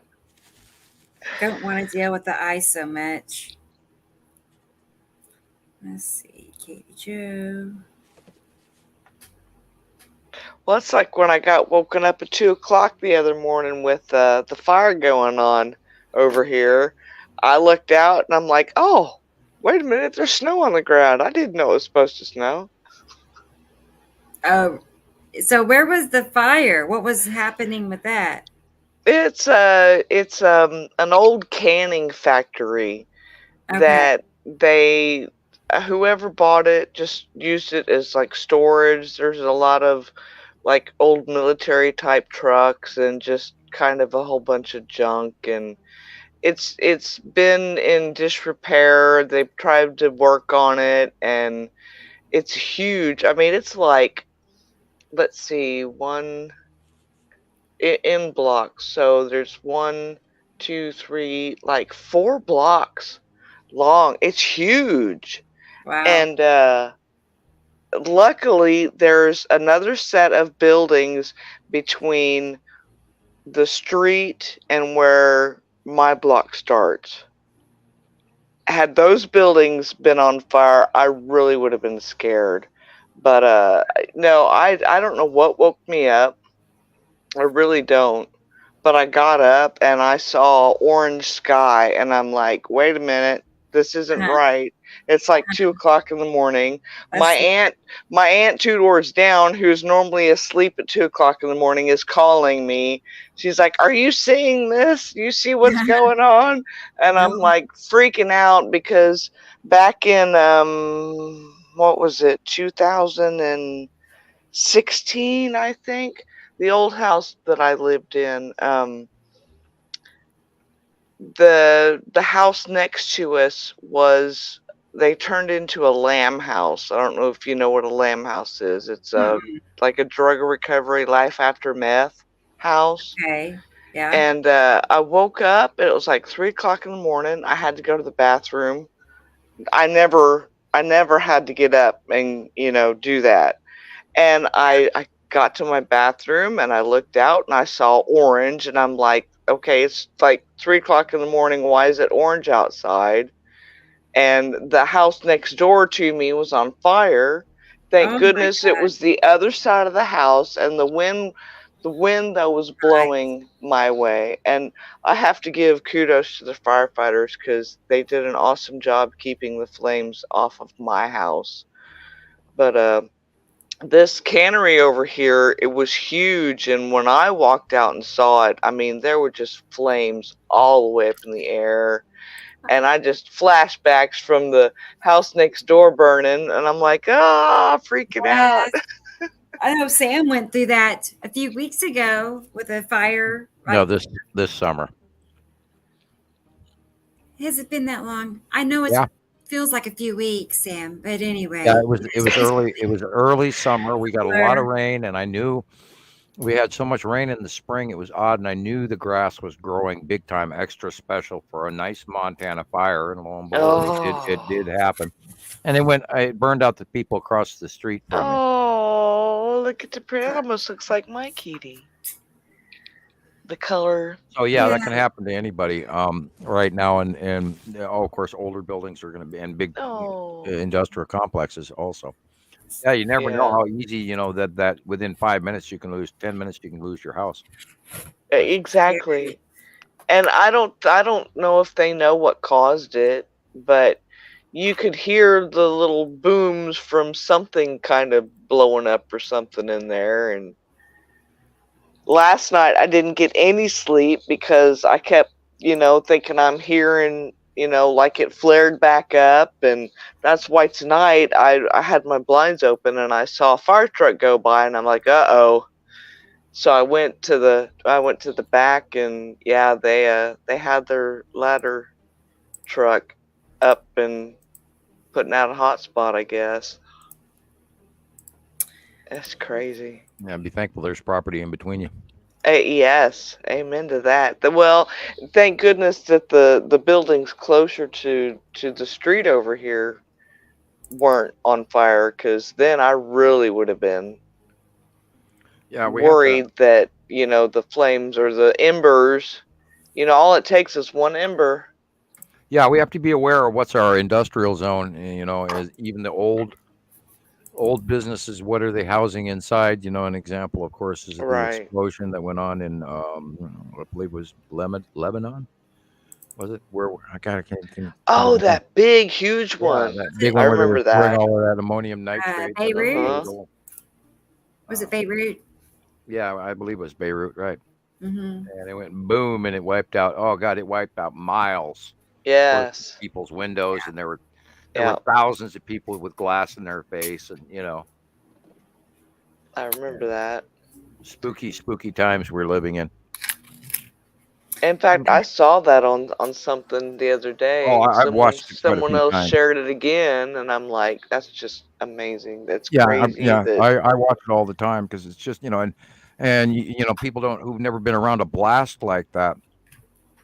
It's kind of like up here in the mountains when you have lightning bolt, it echoes through the mountains, and you can actually hear it scrolling past you, and explosions come like that. You see the boom, and you don't hear it until the sound wave passes you, and in some cases it'll blow out your windows and knock you over too.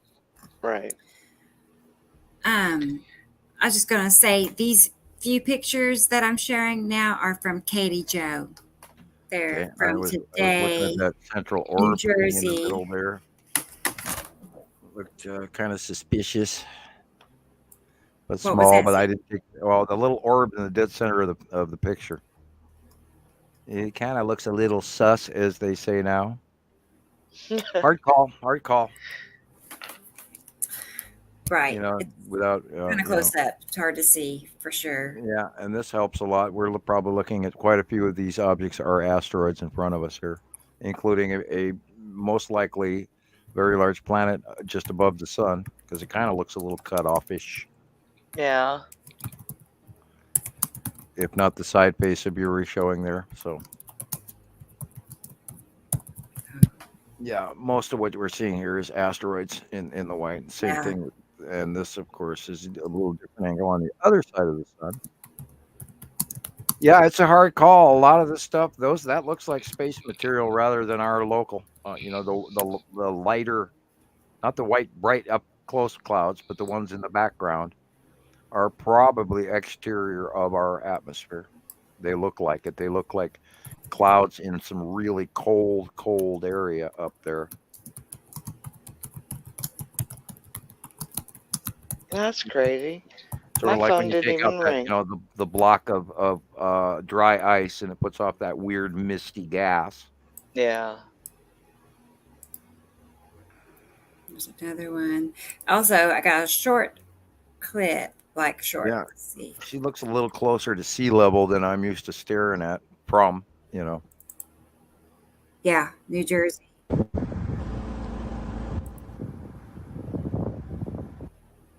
That was it. It was really short. Okay. Yeah, the lighter stuff in the background, not the white clouds, but the lighter stuff in the background looks definitely not within our atmosphere. Right. She said we had some snow and it's crazy and still here. Normally it's gone the next day. Okay. Yeah. Yeah. Well, we are seeing the super El Nino, and then we're going to see some of the effect. Somebody just up to the thread here was reading. They're talking about going to have 56-degree weather. And that's going to be somewhere in the Midwest, or all the way down to Alabama. I don't know exactly where that comment came from, but that's when I said it's going to freakishly warm up. It's going to freakishly warm up, and then we'll go right back down to being cold again.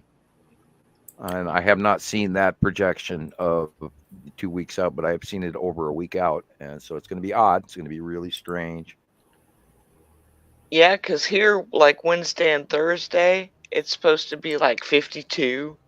Yeah, and the variance of the storm is where the hot and the cold meet. That's with where rain. You'll see the nasty events where the hot and the cold meet. So if you're underneath it, you be ready. Oh boy. Yeah, it looks like, it's going to rain here Monday, Tuesday, and Wednesday. And at the coldest now, it looks like we're warmer than it was going to be, because it was going to be freezing rain. And now we're at 32 for the coldest. Otherwise, it's going to be in the upper 30s to 40s. So I think we'll be spared of the ice, thank goodness, unless it drops. The northern part of Oklahoma is going to get the ice, and then the southern, closer part to Arkansas, in the southeast direction, is going to get where the warmer weather is going to meet right there, literally over Tulsa. So, you'll see what happens. I felt like I was, in the dividing line. Otherwise, it looks like it's going to be cloudy all week. So, probably not much to take pictures of, unfortunately. Well, there's a lot of weather out there, and that jet stream is really wide, and so we're going to be seeing some really, divergent from normal weather and higher winds than normal, and here we go. What's the ongoing joke? Give the weather 5 minutes, it'll change. No, that's what we say in Montana for sure. Always. That's anywhere.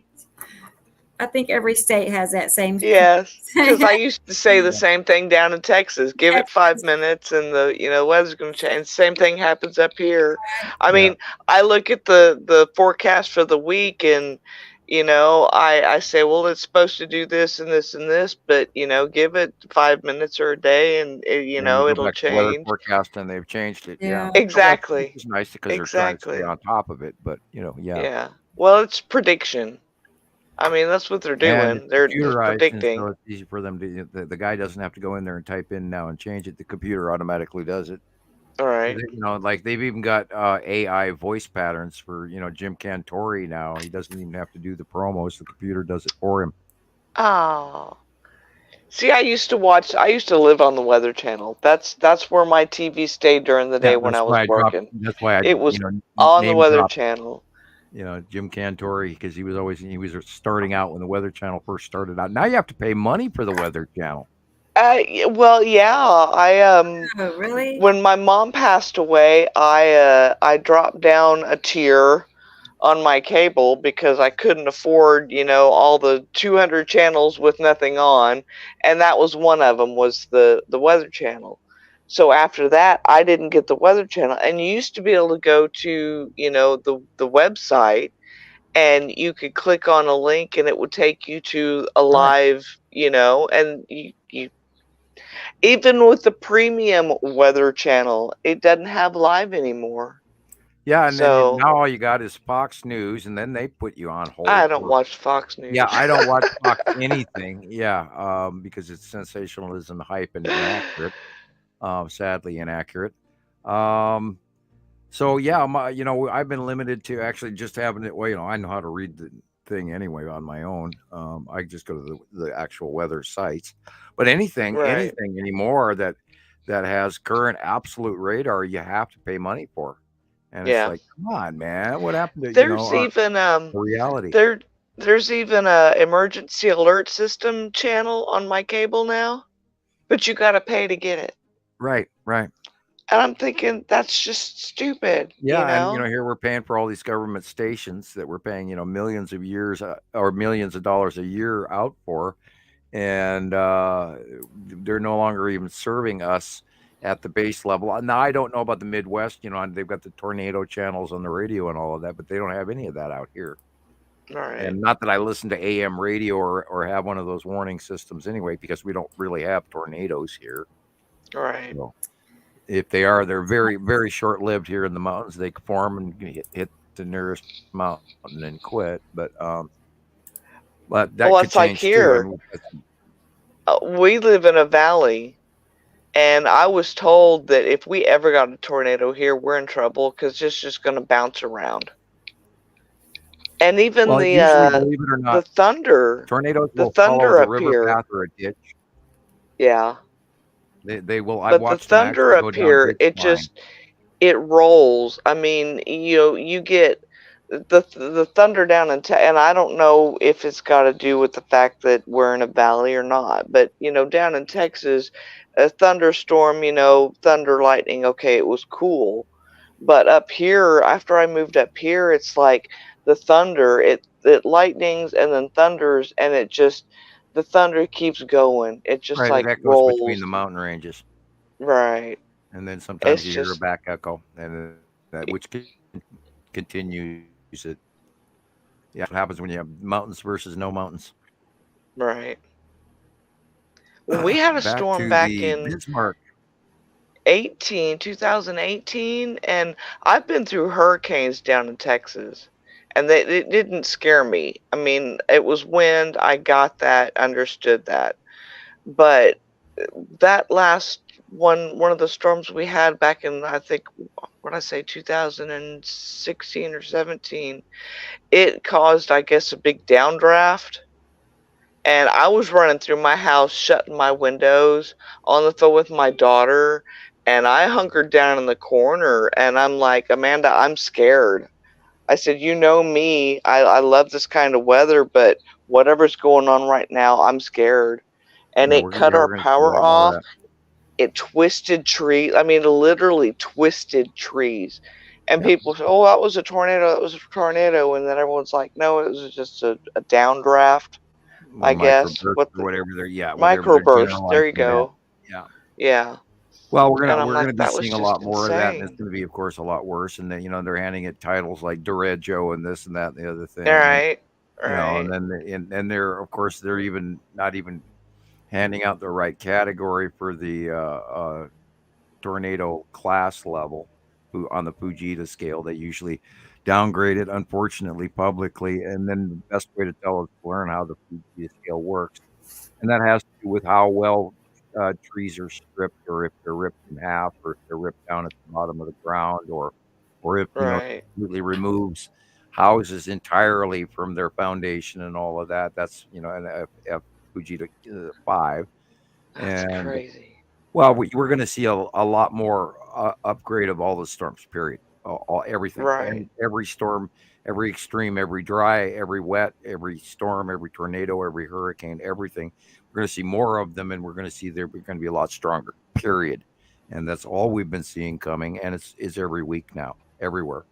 Yeah.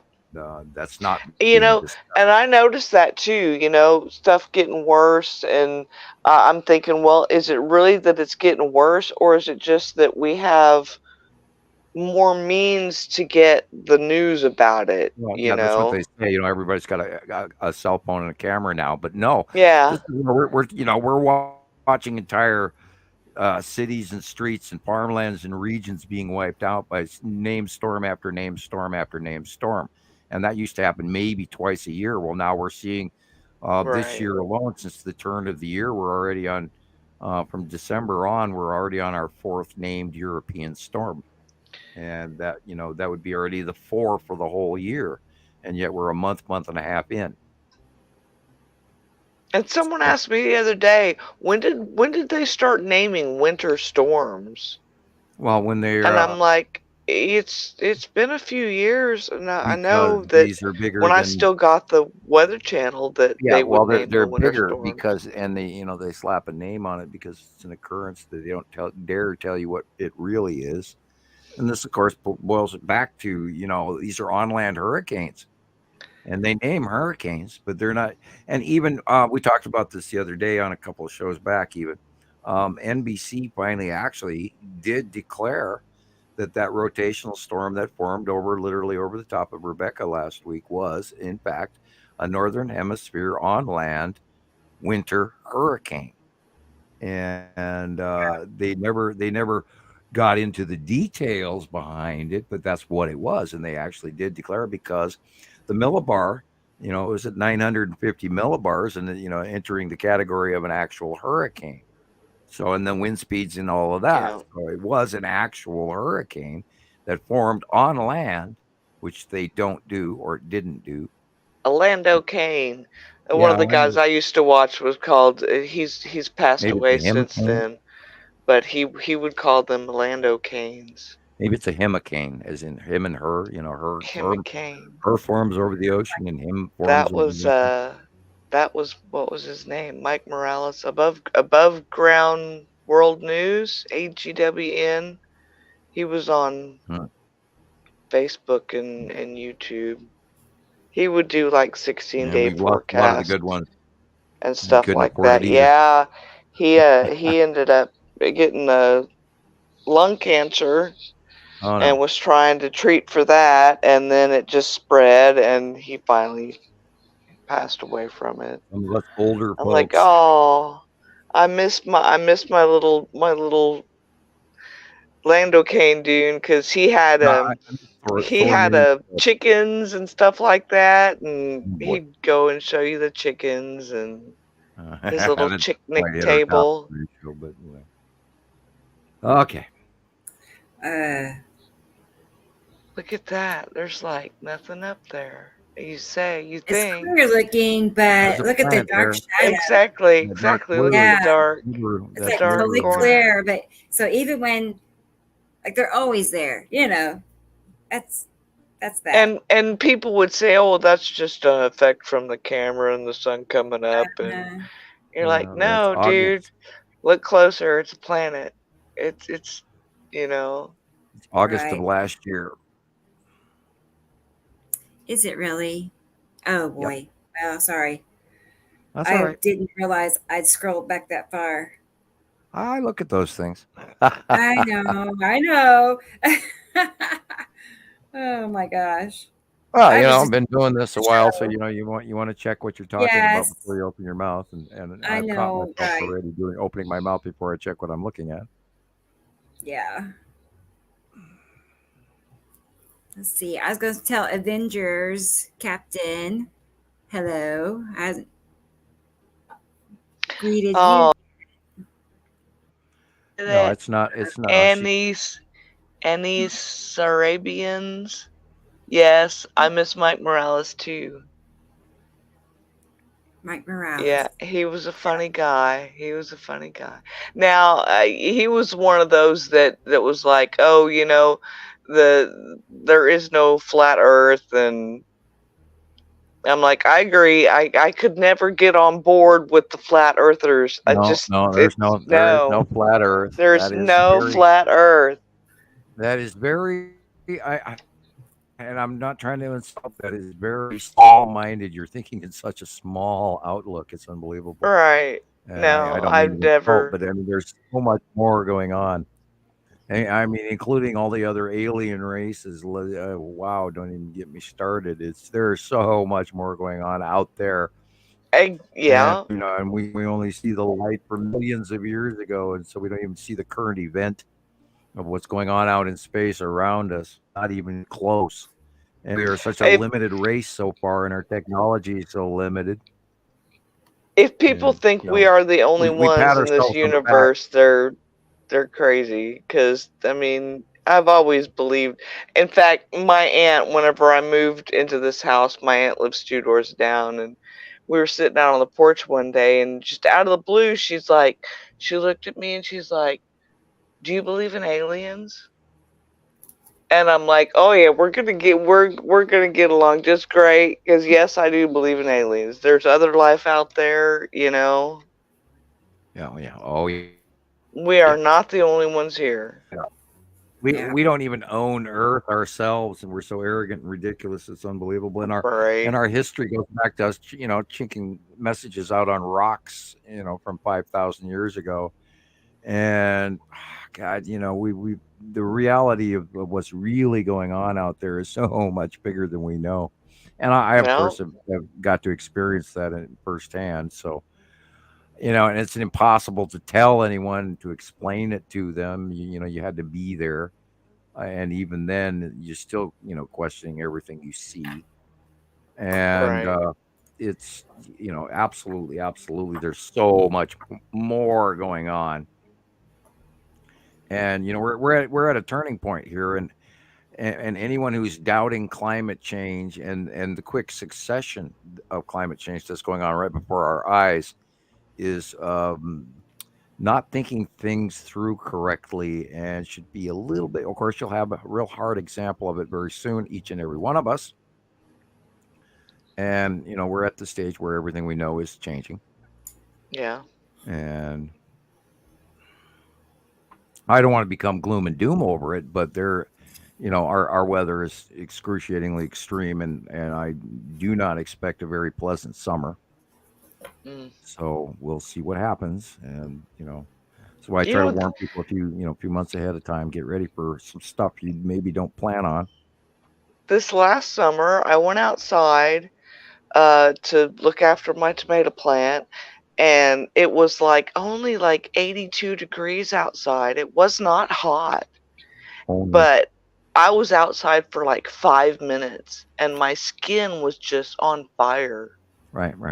Because, and I'm like, this isn't right. This is just not right. It's not That would that be hot that out second here. larger star behind ours that's putting out Yeah. all this extra light that has a higher UV ratio than anything they can explain in modern science. And, well, yeah. And this is how these plants are wintering over up here in the northern regions where they never used to do. Right. And I have a cactus growing in my window, and the new growth on it compared to its entire lifetime of growth is completely night and day. And the thing's doubled in size in the last decade, and it took 20 years to get to where it was previously. That was a skinny thing in comparison to this weird cactus I have growing now, and on top it's much bigger, much heavier compared to the lower area. And I started this cactus since it was the size of the tip of your thumb, and now it's of course 2.5 feet tall. And the changes the changes in the cactus are visible. Yeah. And they don't do that because it hasn't gone anywhere in 20 years. But in 10 years growth, it's drastically changed. So it tells you right there in sort of just even a basic growth study. And you could even go to some pine tree in the Northwest and chop it down. Not that I recommend you do that unless it's a tree that's damaged, in which case would be a pine. And then look at the ring development and see if there's maybe a serious drastic growth change that current people aren't looking and viewing. Look at that square that forms in here. Right where you hit pause just a second ago. It was like, oh, there's the long box cube, And the light, of course, it shouldn't be. Okay, the sun is in the center above us looking south, and it is 4:50. So we're not looking south, we're looking southwest at 4:50 p.m. If the sun is dead center in the sky, so it's we're looking southwest. And that little white chirpy thing there is something standing in front of the tan asteroid, which is creeping out of the clouds in the middle left. Oops, sorry. That's all right. Yeah, that whole area right there. You can see that illuminated smaller asteroid right there, standing out of bright. That could even be a ship. Or no. Wow, look at that. That was there, and then it filtered through in the background. That was weird.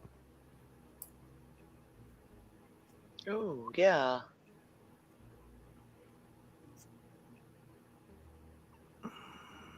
Bubble. Change rotation. Change. Interesting stuff going on in the background. Right.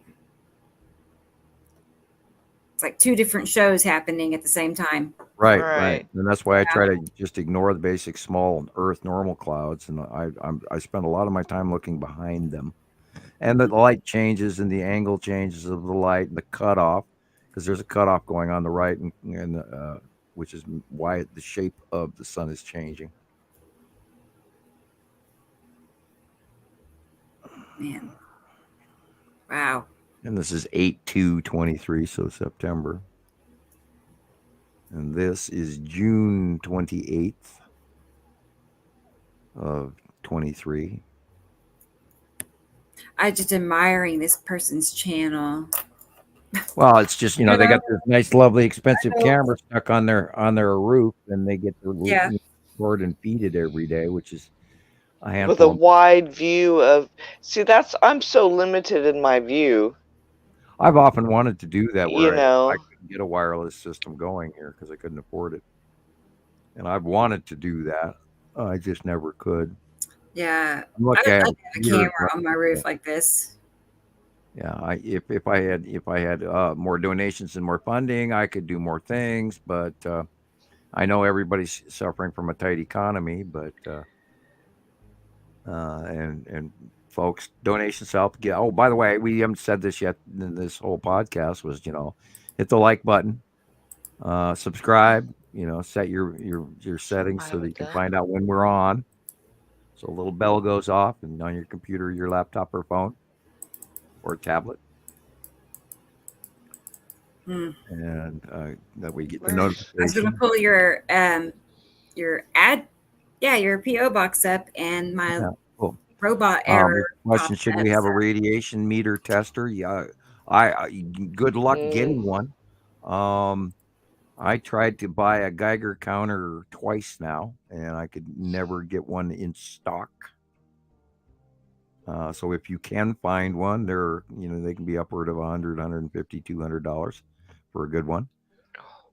It's good to know if you have radiation, because there's going to be radiation in certain rainstorms on occasion. That happened with Fukushima. Anything else goes up and around the world, and then it would be good to know if you're getting rained on. And it's also good to know in the area that you're living in what your ground radiation already is. There's a huge issue with it going on in Canada from the stuff that did drop in from Fukushima all over most of middle Canada. And they had a huge thyroid cancer upcropping in the last decade, myself included. So it's real. And if you live on anywhere from Washington State to California, Baja, stay away from the black sands on the beach. Do not go near the black sands. Don't eat fish out of the Pacific Ocean currently. Not wise. All radioactive. They're pumping radiation into the ocean right now. It's minute, reduced radiation, but it's still radioactive. Right. And they're hoping that because it's in the ocean, parts per million will dissipate it. Well, No. It depends on how dare you? I don't even want to get into what they're doing. I'm just like where else could they have put that type of you water? Sequester it in cement, and then you bury it in a domed-in landfill, and you wait 30,000 years for it to dissipate. The one at Chernobyl, I don't remember the exact half-life, but I think it's somewhere around 20 to 25,000 years before anyone can go freely walking in their area near the Elephant Foot. And that's the meltdown place where all the stuff went into the basement. Now, the one at Fukushima, the two reactors melted down through, and I do believe they went fully China syndrome, where the one at Chernobyl, I think, stopped within a certain distance of its sinking. They were putting on a lot of water on it really soon and early, and unfortunately, a lot of Russian folks died because of it. Or in the case, I think they were Ukrainians. I think Chernobyl is actually in Ukraine. I'm not sure. Could be right at the border between Russia and Ukraine. I have to look that one up. Nuclear power plants are a nightmare waiting to happen. Right. They don't even have the ability to clean them up yet. And when they decommission one, that means they haul all that nasty waste someplace. And then it sits and pollutes some other community for the next 50,000 years. So I don't know why we turned them on ever day one. And we have like 2,200 of them all over our planet. And I could be wrong. Don't quote me on that, but there's an awful lot of them. Right. I'm generically speaking from information. I might be inaccurate about some of the totals, but it's generically accurate. Bottom line is there's too many of them. Yeah, the bottom line is there's way too damn many of them. We should never. Now, there's some really interesting work. There's a couple of very interesting scientists right now, this one gal especially, who's working on taking the old rods and actually trying to drain them and reuse them up for creating, which is entirely possible to use them for many different purposes. And I think if they would look into magnets and centrifuging the discharge, they could probably do a very interesting bit of science with using the radioactive waste in a magnetic centrifuge, and that would be a very interesting study. Because you can do all kinds of cool stuff with spinning magnets that you wouldn't believe, and including plasma researches.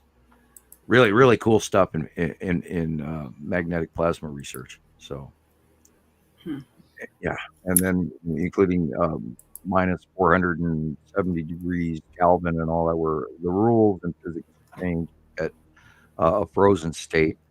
So you could, run frozen atomic particles that, in a centrifuge through magnets, and who knows what it would do.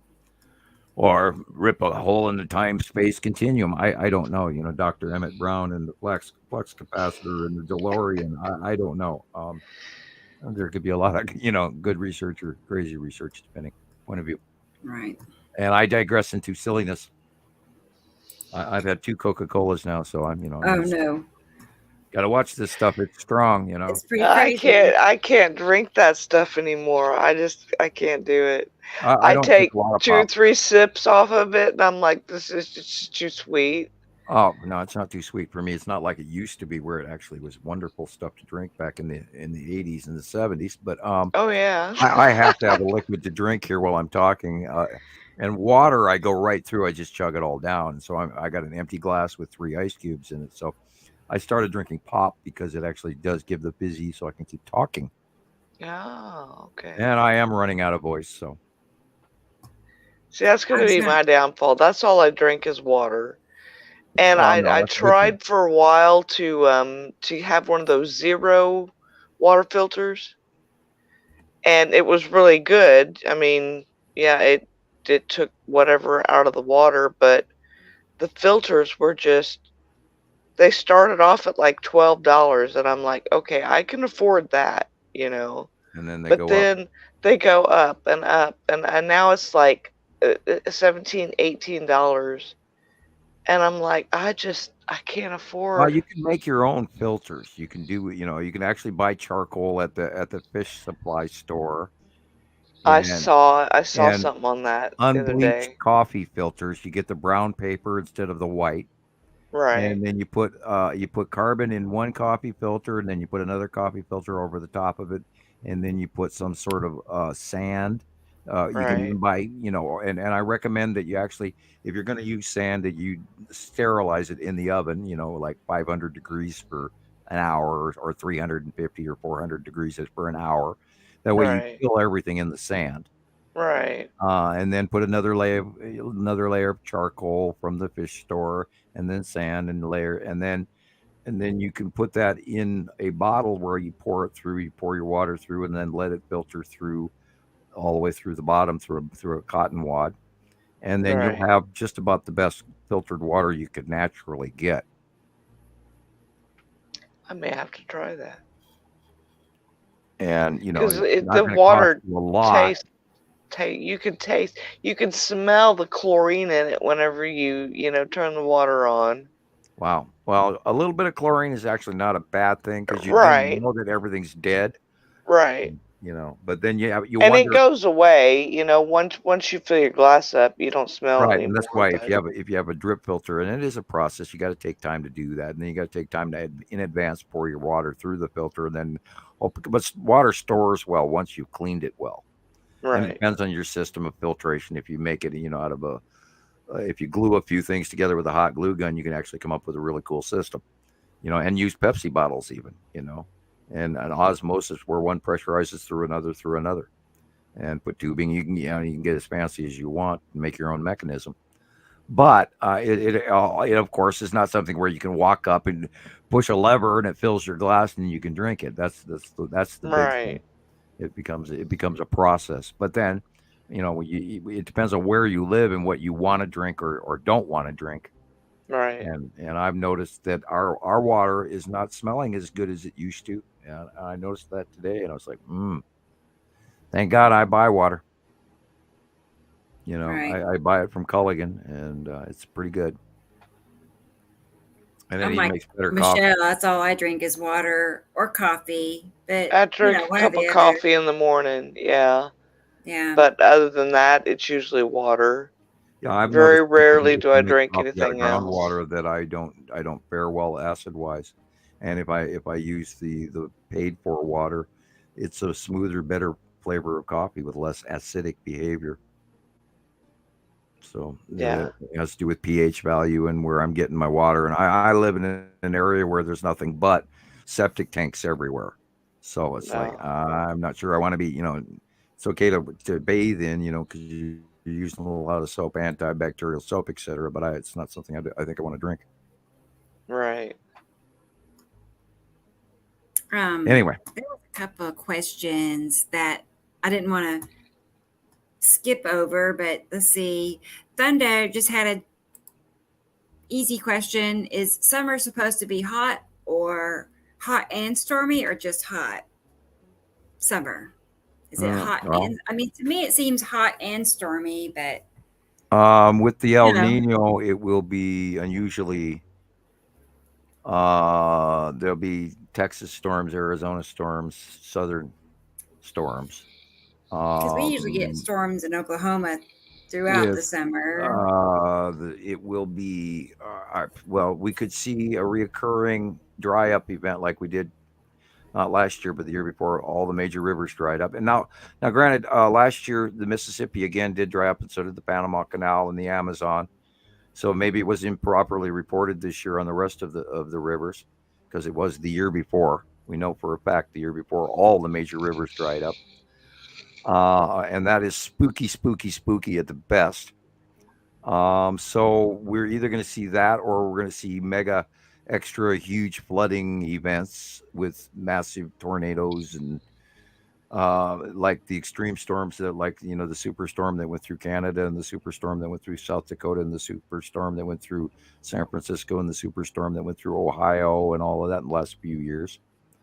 I think we're gonna next year see some superstorms and some excruciatingly record-breaking high temperatures.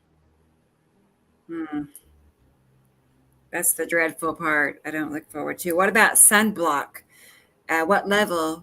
I don't believe in putting that crap on my skin.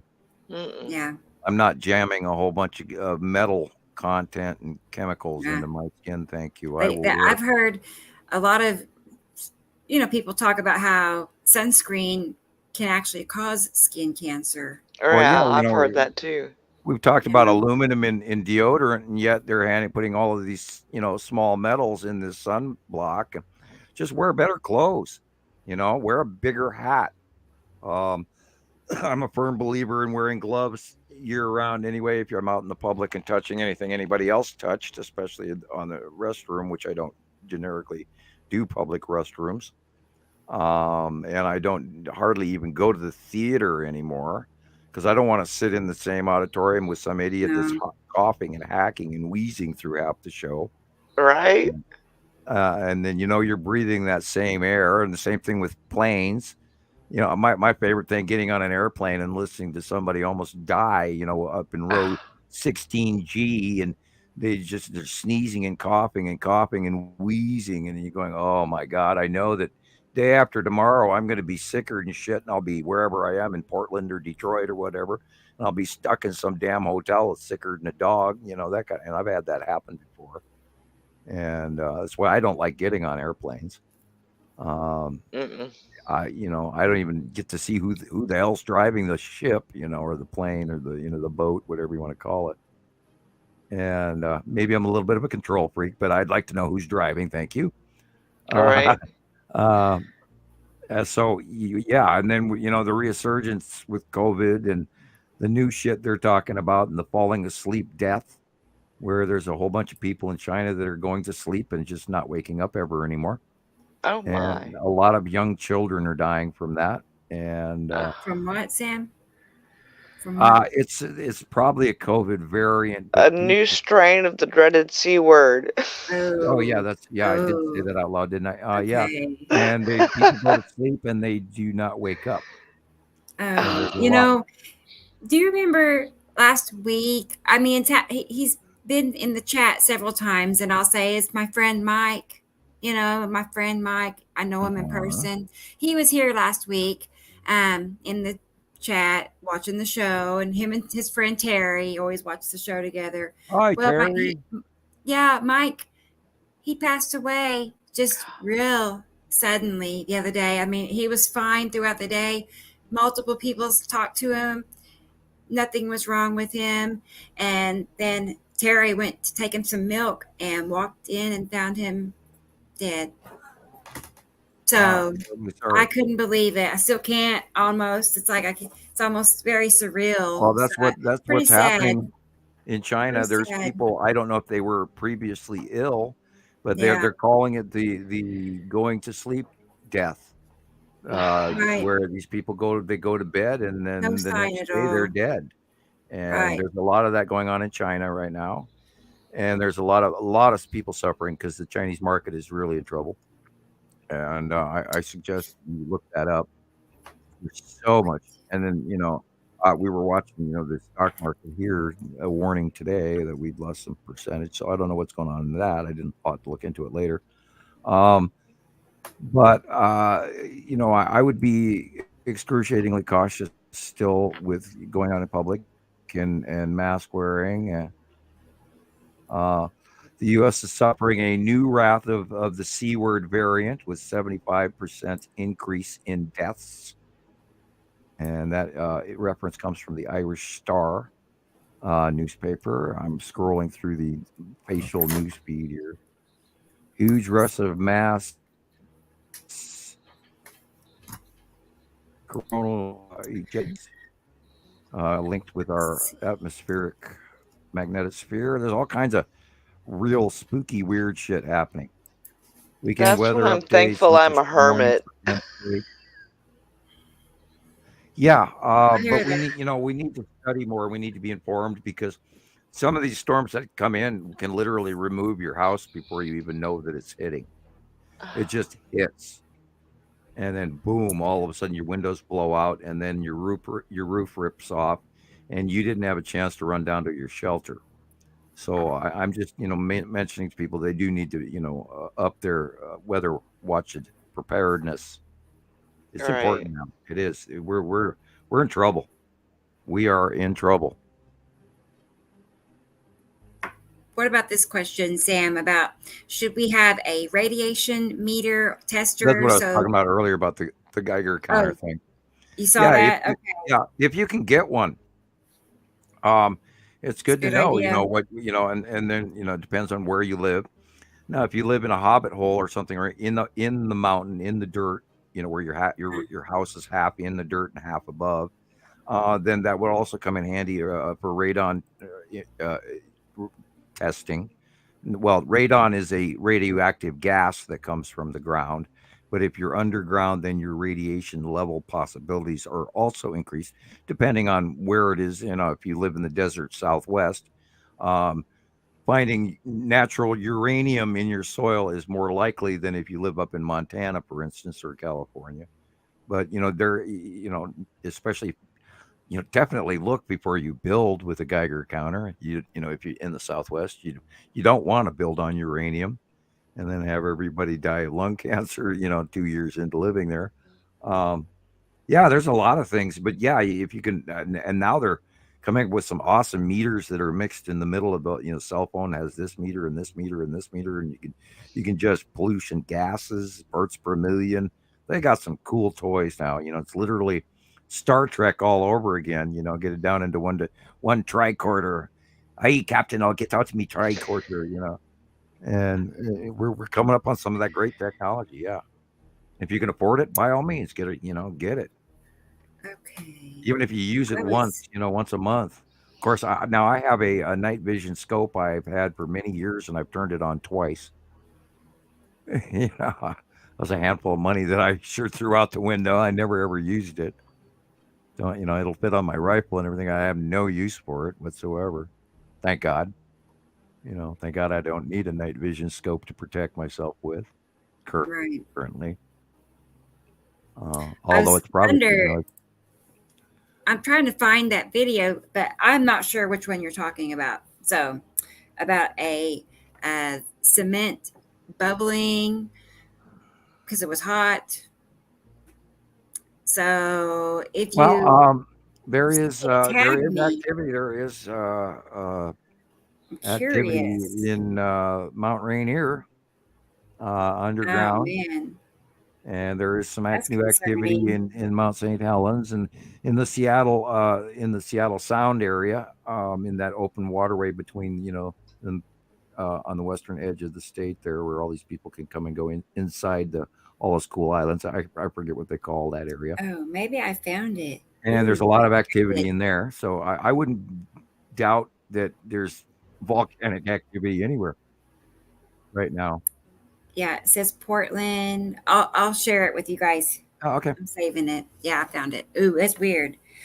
Like, it's like hot water coming up through the concrete. Okay. And anywhere you have a hot springs, you have volcanic activity underground. People ask, is that a live volcano? Well, do you have a hot spring nearby that mountain? Yeah, well, then you have a live active volcanic area.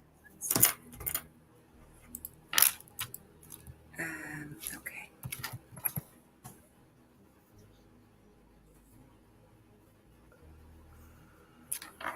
Dun, dun, dun. I know. It's exciting.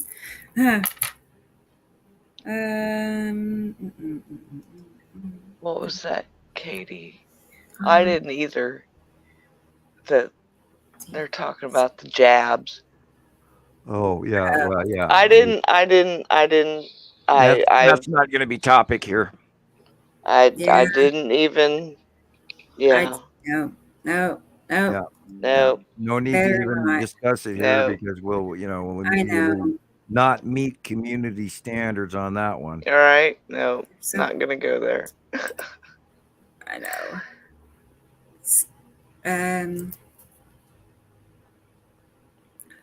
It's loading, Yeah, let's see. Is this it? What a day for a daydream with you. I've been lost in a daydream. I love some of the music you share, Sam. Well, thank you. I'm a stuck in the good old days. I was born music in was really good. Yeah. Exactly. I say I'm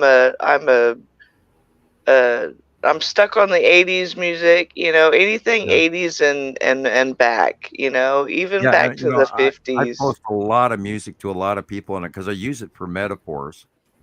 Yeah. Because, I truly believe that music has a level of teaching tool that it can attach memories to time periods, and then you'll hear the song, and then boom, it's attached to a whole different set of memories that bring you back to a level of nostalgia, and it also produces a message, a metaphor that I can't publicly say. In some cases, it'll add hype or remove it or calm you down or add wisdoms or a colloquial comment or something, And the Chicago that you shared the other day, the one song they have, If You Leave Me Now, I heard that first time when I was in elementary school, and it brought back memories. That does not look like steam coming up. Yeah, no, looks like smoke or something. Yeah, it looks like they've got an underground fire. Oh, that's crazy. Hey, look at this. Look how easy it is for me to chip away at the road. Look. Yeah, that's tar that's melting. It's hot from underneath. You guys, it's hot. Oh, no. Yeah, maybe it is steam. But it looks oily. Of course, that's the pavement would do that. That's crazy. Yeah, well, that got volcanic activity or an underground fire, one of the two, and the local authorities should know about that. There's underground coal mines that burn for decades. Yeah. Spread underground and undermine areas and drop entire towns in on the hole. So anytime anyone was to see that, you should definitely, even if you think it's just steam, it should be reported. I'd start with the Geological Society or even, the fire department. I'd be calling that one in right away. Don't know if you know this, but the ground's on fire, Oh, look, outside my window last week. Yeah, that's oh my goodness. Wow, look at that wind. Backlit crescent flare. Ooh.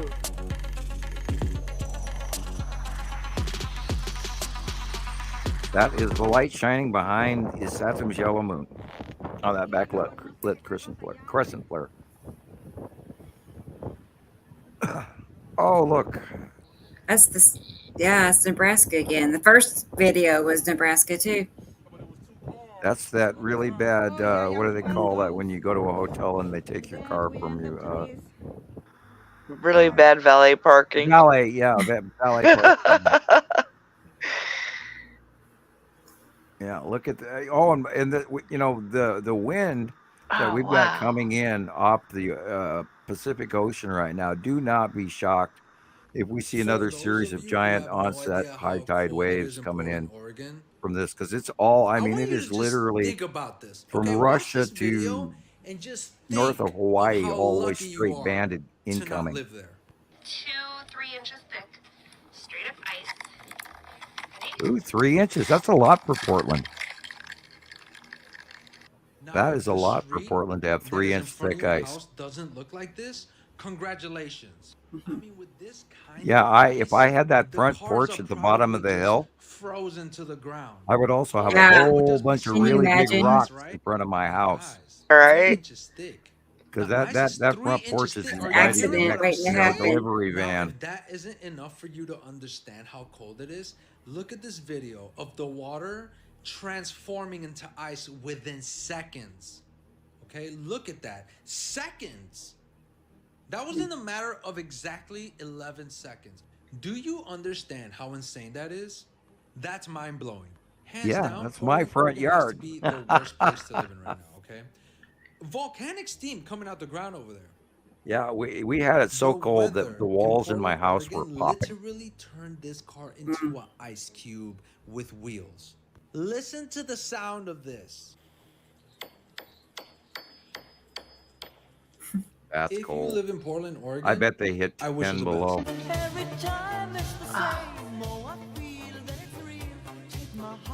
More of that orange and yellow and the microclouding. You know, that's the side of planet Uri right there. This is someplace warm. Oh, an avalanche. Yeah, look, everything you know in your neighborhood is about to change permanently. Mhm.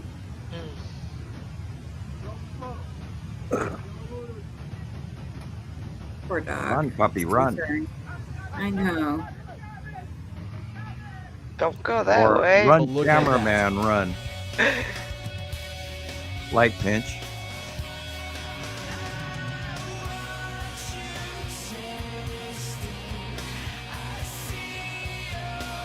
If that wasn't the light pinch, you'd see a full spectrum all the way around.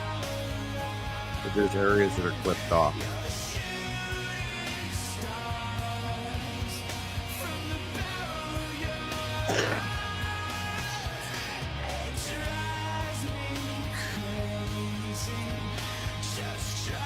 People are noticing there's something wrong. They don't know that they know it. They don't know what it is exactly. Oh, cool. That Look they at are that. So looking. let's film it. Yeah. Yeah. That's normal. That's not normal. That's, yeah.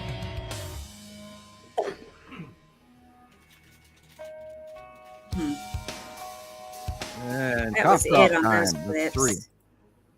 That was it on that one. It was a short little segment. So, and I see Yeah. Third Eye is here. Well, I encourage Hey, people Third that Eye. are going to YouTube and finding some videos. Not that I want them to post them here or there, but you know, in your own self education of noticing that there are other people out there that are noticing something's really wrong. Right. And then you won't feel so alone as well. And then, of course, by that time, I hope you start jumping on board with the information we're trying to share with everyone. Yeah. And Third Eye Cam is back around. I see. I know. He's here. Awesome. Glad you're here. I sent him an invite. I don't know, Third Eye, if you got my message one day, but I invited you to come on the show sometime if you want to, because he has his own YouTube channel and does videos and all that. Cool. So anyway, you should message me or something if you'd like to. So I thought that might be fun. but he's been doing, I don't know. I'd like to know more, really. I don't know how long he's been sky watching and all that, but he does, his own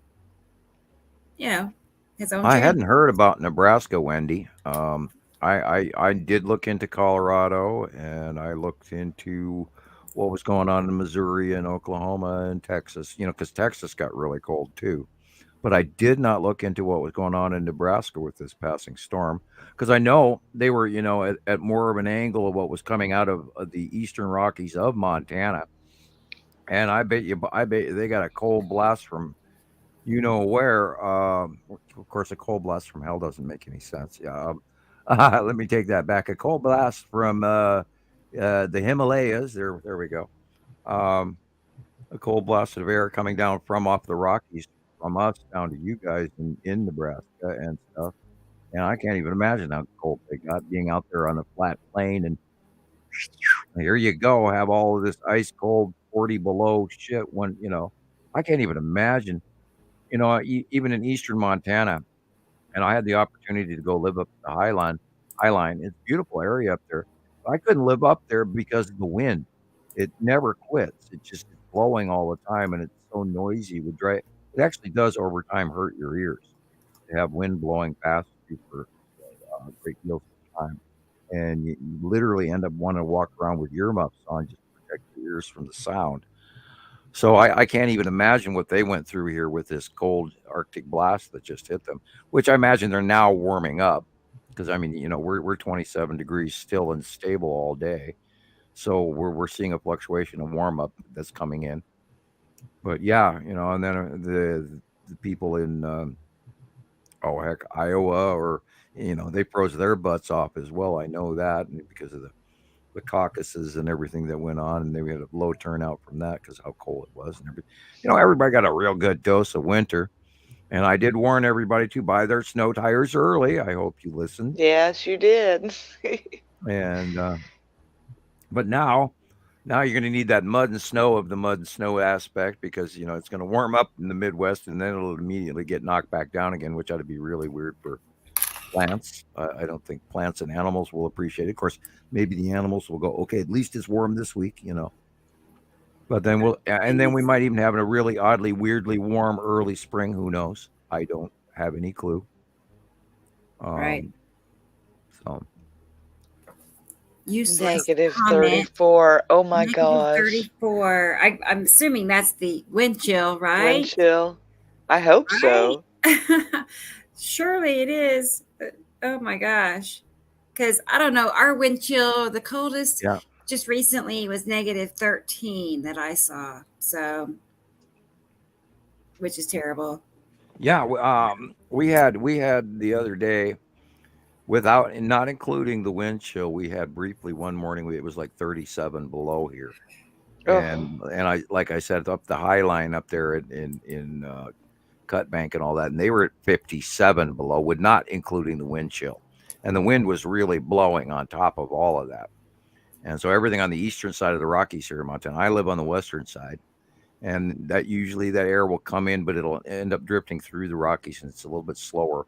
And then our winds will change from literally from the northeast, and when that northeast comes in, we drop down. And it reached us a day after it hit everything up there, and I imagine that it was all at the same time headed toward Colorado as well, and right down the Rocky Mountain front there on the eastern slopes, and it went all the way down into Nebraska and Colorado. And I imagine they got really cold like we did, and it was hideously cold here.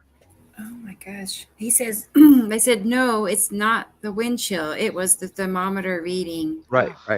We had 37 below without the wind wow. chill. Okay. And then you add a 20-mile-an-hour wind, and you're looking at 50 below. Oh my goodness. That's intense. Yeah. Man. And 20 and 30 and 40 mile an hour winds that don't quit. And it's just, it froze all the liquid out of the air. It was bone dry in the house. Right. Yeah, the other night my sinuses were stinging. I was like, had to go boil some water or something just to it's so get some relief. It was terribly dry. Dropping all of the moisture out of the air and dropping into ice crystals or snow or whatever. and down it goes. And it collected on my windowsills and everything. I had an inch of ice on all the window bottoms. Yeah. And then I had to go and mop it up too. And, okay, it's melting. So now that it's getting warmer outside, now I got to start mopping my windowsills. Don't want to damage the wood, that kind of thing. Right. I have wood trim. I had water like that inside, or ice build up inside mine too for a couple of days. I couldn't hardly sleep out. What's that? I said we're finally warming up, and the house actually got warm, and I actually had to turn the heater down, and it's like, okay, it's too warm in here now. Right. Yeah, I haven't had that trouble yet. Yeah, well, I hadn't had to turn any heat down yet. It's been up. I have gas-filled windows and 6-inch walls with vinyl siding and metal roof, so I'm warmer. Yeah, that's good. It's actually cheaper to heat, but we did have a very high bill this month, so. And I haven't seen the gas bill, that's coming through next. Gas bill will be crazy. It'll probably be up there, because that furnace was turning on every 3 to 5 minutes. It was just nonstop heating the house and heating the house and heating the house. And which reminds me, also I have to change my furnace filters now. Wendy had a question about the 10 asteroid. Is it okay? I'm confused, but is it possible to have a 10 asteroid circle above a location at sunset and then sunrise? Like above what? Well, yeah, that's basically what happens. Uri is doing this. It's always on the left-hand side thing. And then it comes in and at us, and then goes over the top of us, and then moves to the north, and then moves to the northeast. Wait a minute, take that back. Earth brand. As the Earth turns, I'm closing my eyes and running my head into the microphone here. As the Earth turns, the Uri is on the left-hand side, so it does come over the top of us, and then you would see the 10 asteroid close and big and circular around, along with all of its bubbling little brothers and sisters around it. And then at sunset, it will be in the south by southwest sky. And then the night progresses and the Earth turns.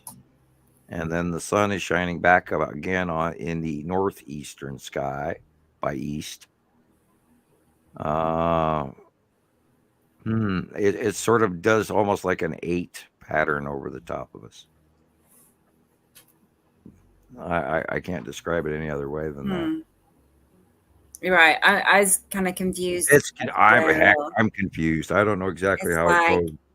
I lose track of everything after dark. There, and then it can be there at sunrise too. It can be there at sunrise and sunset. Yeah, it can be. Yeah. Well, it's there. It's not. It's not moving. Right. It could be there, or it's always there, but sometimes you just can't see Wherever Uri is, you're going to see the salamander asteroid group, and the 10 asteroid is attached spatially to that. So basically, it's always to the left of our sun's sunrise or sunset. Right. It doesn't cross over to the right side of the sun, right?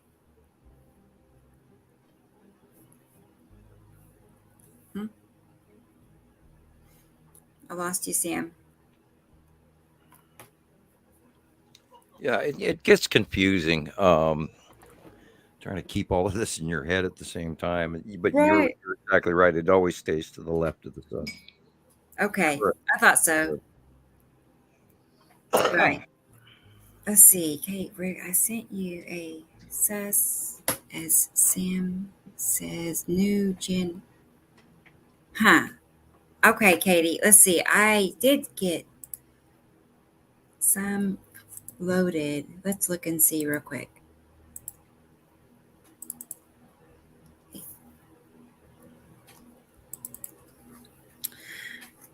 Bear with me.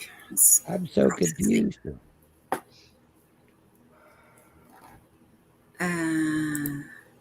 I'm not sure if there's a certain one. There's a few more that Katie sent me. I think she said something about nighttime. And there was one I saved at night. Let me go back. Okay.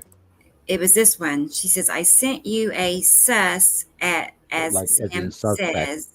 Yeah. The new Jen says, oh, okay. I guess she's just. As the new Jen Jen says, I get it now. Okay. I'm trying to keep up with everybody. Yeah, you know, I hear it on the internet. I'm going, what the hell are they saying? I know. What language is this? Sus? What? Jen? What? But yeah, these were a few more that she sent me from New Jersey. So yeah, they're asteroid related. Kind of milky sky. Yeah, real milky looking. And from you say New Jersey? Yes. That's pretty close to the sea level, which is making, you know, harder. You don't see the land masses as well as easy, but you will see the asteroids. And that's what we're looking at, is a whole bunch of asteroid trail underneath Attu's moon on the left-hand side. It's always the same. It's just that, you know, right. Each different angled capture. Boy, look at that one. Okay. All right. Wow. Behind. The light is behind us. And to the right. It looks almost like a winged angel. There we go with their little pareidolia. I'm going to say the long box cube. I do believe I know what she's talking about. I did see a small clip. This looks like the long box cube and some stuff cloudy around. Yeah, probably the Saturnimus yellow moon behind it. Okay. Here it is. Wait, I'm going to duplicate it. Oh, wait, I take it back. That could actually see this little blotches. That could actually be the green asteroid, because we are seeing some really weird cloud activity and blotches. And there's multiple. That could be the green asteroid. Which part, though? The winged area where it looks like there's a little head with two wings and all of that. Because we know that the green asteroid has a halo around it that is very highly illuminated. And inside that halo, there's all these little glowing green dots around the main body. And this could be a and if you look just above the foam pole, there's a whole bunch of little blotches. Right. And those could be we're looking at the exterior of the green asteroid. Literally from the phone lines all the way to the middle top where the little angel with wing thing is going on there. And if you look, there's a whole bunch of little blips. Right above the telephone pole, there's a blip. There's a little one to the left of it. There's one in center. Go up a couple of inches more. There's 5, 6, 7, 8 little blips. And so that, I believe, we're seeing a mostly visible green asteroid. And of course, we did see the earlier photographs where we see one that's very large. So it's entirely possible we're going to see the onset of a very regular, very large green asteroid close past. It's about time. Right. And we saw that picture earlier that looked like the green asteroid was huge. Right. Huge. So that, you know, yeah. And if you look, there's little blips in this. See that? See those little tiny circle dots all over the place? Yeah. And that's what the green asteroid has, where you sometimes see the blips and you don't see the central body. Dang. I'm not used to seeing the green asteroid when it's not big. green. Yeah, well, that big too. And I've got, like I said, I have a few pictures of it just in clouds going back in the old file. But yeah, see all those little white, excruciatingly bright little blips. Yes. That tells me green asteroid. And I don't know what the hell it makes. You know, it might have just this bunch of makeup of whatever it is. It's this atomic structure, it might even be a free radical electron for all I know, in chemistry terms instead of atomic astrophysics. Wow. And then there's a short video. And we know it does have this weird haloed cloud around it, and this falls in that.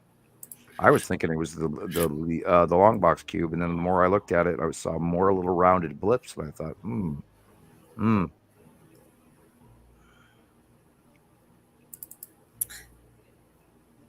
Well, Katie Jo, I'm very happy you're seeing amazing sights. Keep up the good work. Good captures. Right. Keep smiling. We want to keep you smiling, keep you happy. Good Skywatcher. Pat your little head. I'm joking. It's Congratulations. Okay. Yeah, you win a cookie. Another short clip. So there's that, and then there was another one. Right. That's some sort of illumination going on at night behind the moon. I'm sure, because I'm pretty sure this is our normal moon, and we're seeing a nighttime illumination of the sky. Am I seeing one? I guess. Okay, we got that.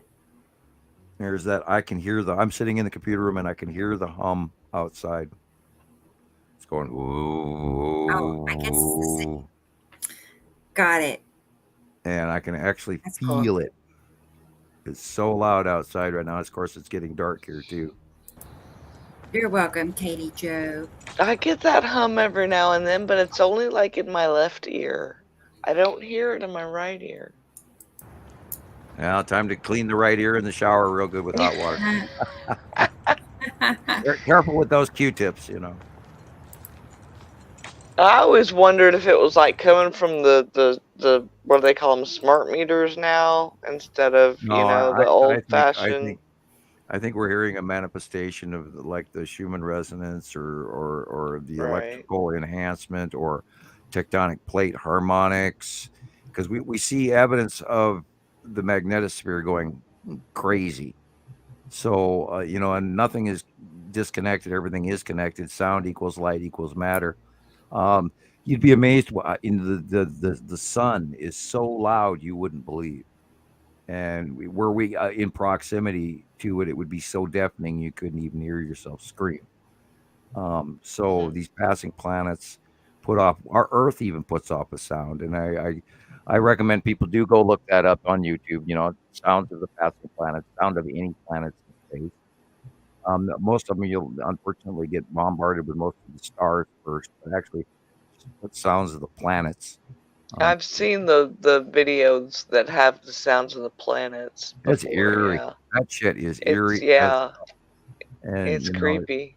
If you were out there flying alone in your tiny little, calling occupants and interplanetary craft and all of that, or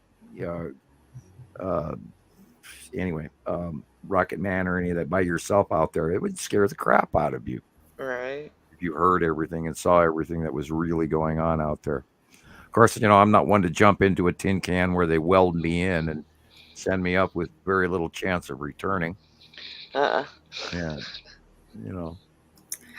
Like, I don't want to live in space and I don't want to live underwater. I think Italy sent too many risks. I think that Italy sent up a new space probe, and I know we sent up one like a week or two or three ago that was independently funded, and it wasn't SpaceX, and it was the other guys, and I understand that one it just burned up on the way of re-entry back to Earth because they had a problem with the fueling on takeoff, so they weren't even able to land on the moon.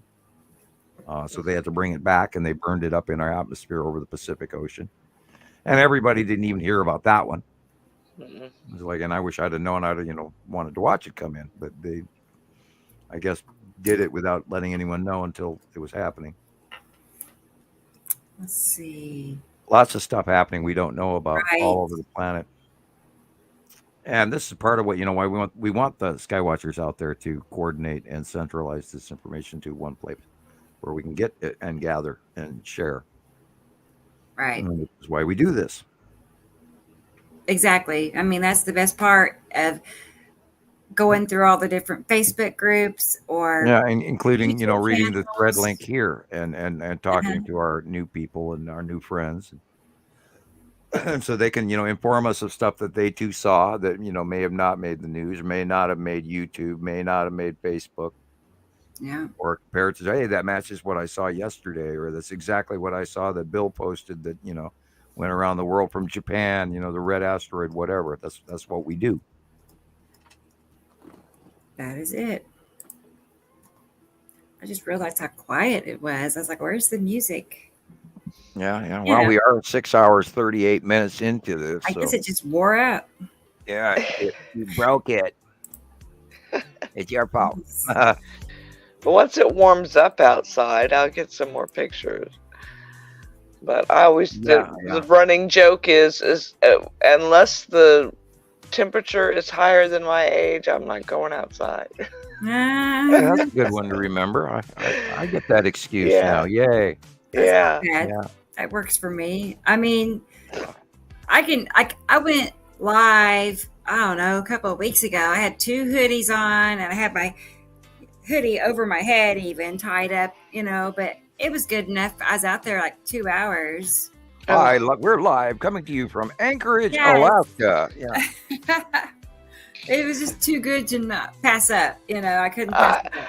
I won't even get outside and walk to my aunt's house 2 doors down. So, well, I have to officially admit that I did not go anywhere for a few days, and I told the kids I am not going out there unless you sweep the car off. And they went, I am not doing that. And I went, see, we're not going anywhere.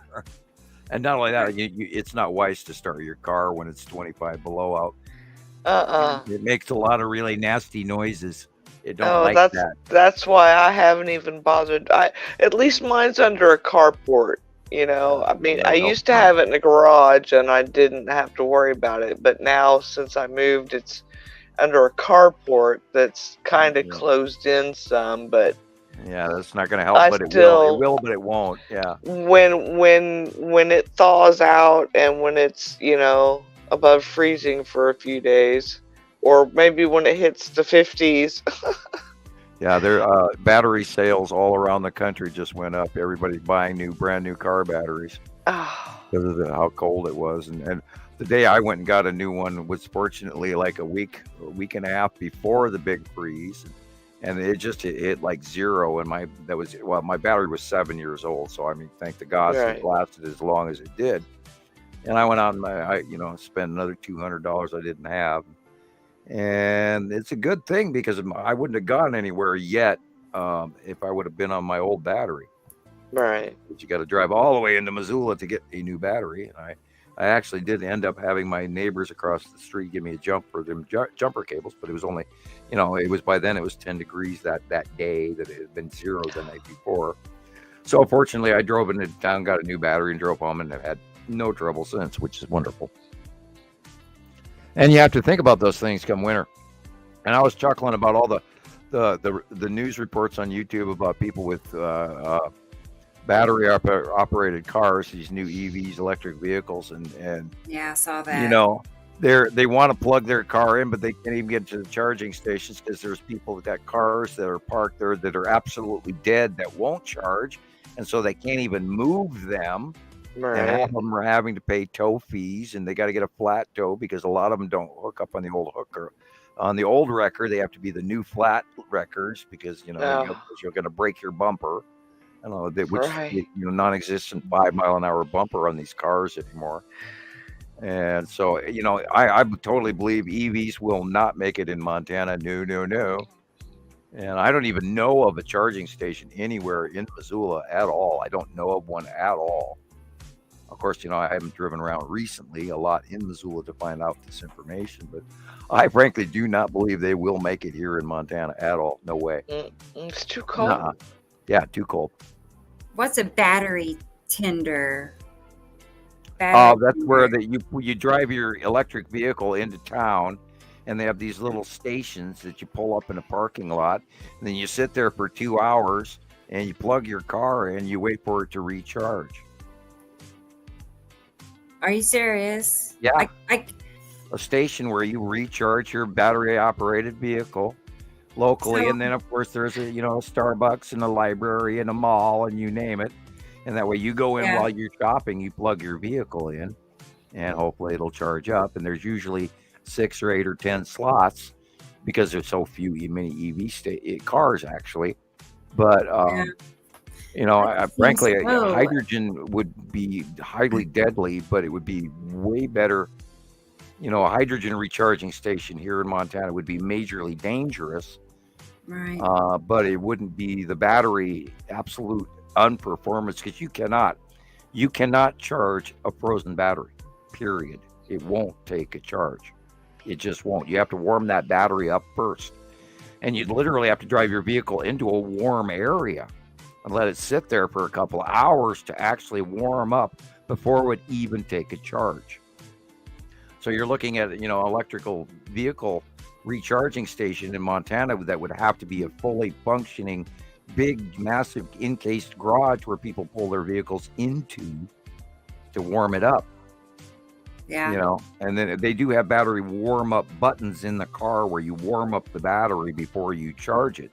But if you drive it below that capacity, then there's no way to warm up that battery, especially if you've left it parked overnight. It's already frozen rock solid.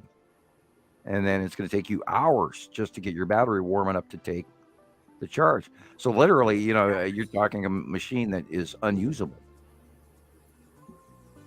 Right. No, thanks. I'll stick with I have a 93 Dodge Dakota. Yeah. And then, people up here, they use diesel trucks and stuff all the time. And I go, oh my God, how, and if you don't have a big barn that you can keep, the fire next to overnight, that diesel vehicle is not going to start unless you got glow plug and you're plugged in. And if you don't keep that thing completely serviced every winter and replace that glow plug regularly, those diesel engines barely ever start up here either. Of course, then you've got ether, which you can't do with the natural car thing. Then, of course, you have to deal with your frozen normal car battery and all of that. It's a nightmare up here to even run engines. And you get stuck. Get out the dog sleds. Here we go. Let's go. They're barking. They're ready. They don't need batteries. Let's go. Huh. Okay. And that's why dog sleds up in, Alaska and Montana. And you're reading. They're $40. Put them in a vehicle, tractor, and lawnmower. Okay. Yeah. Well, we used to have one of those a long time ago. I don't know what happened to it. But my ex would use that for his moped. Yeah, I've often thought that they ought to have a solar panel thing that slightly with LED lights or whatever actually heats your battery and keeps it above zero even. And if you could have a battery system where it recharges every day, and that way you don't have a frozen battery. And I'm amazed that there's not an available technology that somebody's not trying to sell that.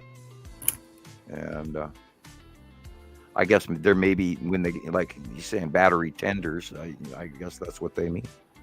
But when I was talking about battery tending stations where you actually go in to pull up to the station, and it's got this tower, and you grab the plug in and you stick it in the side of your car. And some of those are free, and some of those you have to actually run your darn debit card in. And running out of a charge and then having to go park and just sit and wait for hours. And being fully aware of, I only get to drive 36 miles now, and I'm almost out. Where's the next charging station? Oh God, I can't even imagine. No. I can get in a car and drive from here to Texas, or vice versa. Whenever we lived in Texas and would come up here, and it would take, depending on the route, 16 hours. You try that in an electric vehicle, and it's going to take you a few days. Yeah, it'll take you 4 days. Just to drive that distance, because you got to stop and charge it. What's the point? Yeah, that's not a long trip. Recommend no. If you're doing it locally and you want to save gas and you want to, not like look at, if you're driving in downtown London right now and you're from out of the main city, you don't have the tax sticker on your car. You actually have to pay to be able to drive through London a tax on the emissions of the gas. Really? Yeah, and depending on your emissions level from the readout of the age of your car, older cars have to pay more. And it's not uniform charging. If you have a newer vehicle, then you are taxed less. And if you're driving an older, from Liverpool or whatever, and you're driving a 20-year-old car and you want to drive into downtown London, it would be actually cheaper to come in on the train from another town because of the taxes alone on just driving your car through for pollution taxes. All right. Well, I know down in Texas they have they always had inspections. You know, once a year you had to get your car inspected, make sure everything worked. Your horn, your lights, whatnot. And then they tacked on emissions testing, to where if your vehicle didn't pass the emissions testing, you didn't get a sticker for your car. Well, up here they don't have that. Yeah, we don't have that up here either. We don't have that here in Indiana either. But my engine runs good, and I don't burn up a lot of gas. But then your European engines are made to burn up oil. So, of course, that's a whole bunch of standards and another way to soak money out of people's pockets. And I guess if you're not rich, you don't need a car, huh? Okay. Anyway. Yeah. That's why I'm glad I work at home. I don't have to worry about gas prices or traffic or all that mess, getting out in the cold and the snow. Road rage. Just that I got the last jelly donut at the truck stop. That's definitely ideal. You took the last jelly. That's you. And all your children. Anyway. Or is that a Canadian thing? You take the last jelly donut, eh? You knob. Anyway, bad thing. Okay, I'm digressing. I'm running out of jokes too. I know. I think we should wind her up here. Caught up on all the comments, all the questions, right? And I've shared most of all the pictures I had to share. So, but I feel like we did really good, having enough for almost 7 hours. So, a different show than we didn't do a lot of pictures, but we did enough. Right. And the trick is that people get used to what we're trying to share and show and teach, and of course looking at the dark side first, not the sunshine, and to be aware that the weather and everything is massively not normal. And anybody in doubt, well, then you better rethink it, because this is really well documented and well proven around the world. SOTT, S-O-T-T. I need to go back and look them up again and watch the stuff. I never even saw December's complete. I only saw half of it. So and SOTT weather on YouTube gives a chronological order on the weather. And so if you think we're not seeing catastrophes, go look that up. YouTube channel, S-O-T-T. S-O-T-T, SOTT weather. Yeah. SOTT weather. I've never been there. Okay. And I have a tip. For people taking pictures.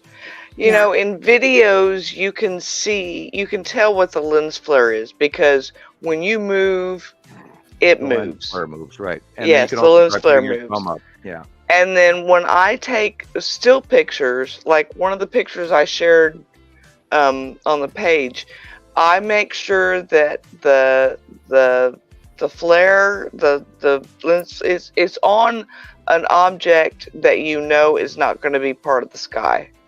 And I did. That was one of the pictures. I got it. It was on my house, to where I knew that it's not part of what's going on. And someone made a comment. In the sky. Someone made a comment. Oh, there's an orb on your house, and I'm like, no, that's the lens flare that I made sure was on the house, so people wouldn't mistake it for something else. So just you can tell, watch the lens flare. Move the camera around. You can see the lens flare moving. And then get the lens flare to a certain spot to where it's not part of the sky.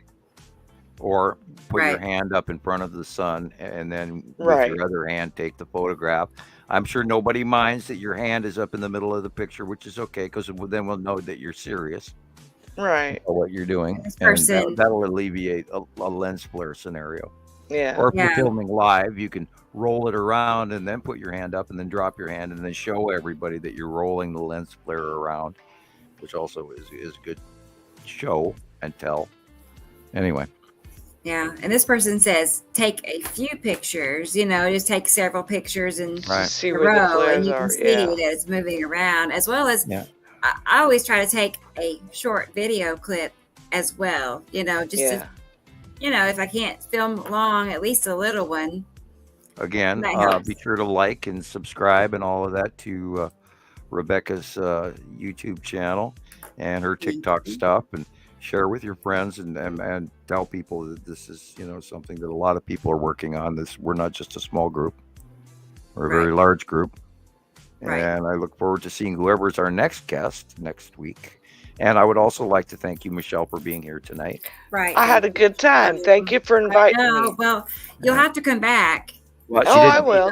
She didn't seem nervous at all. So No, and she told me she was shy. And I was like, But no, I told her what I say. I was like, once you get on there and start talking to us, it's like really comfortable. Like being on the phone. Yeah. Exactly. Well, and I sit here and I watch you guys all the time anyway. So, it's like I know you anyway.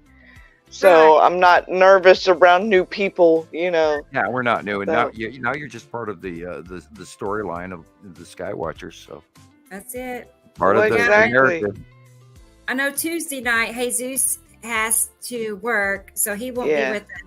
But I know Christopher is going to help fill in, and maybe Katie Jo might be looking stuff with up. us. So we were, and whoever else wants to, take their turn. So.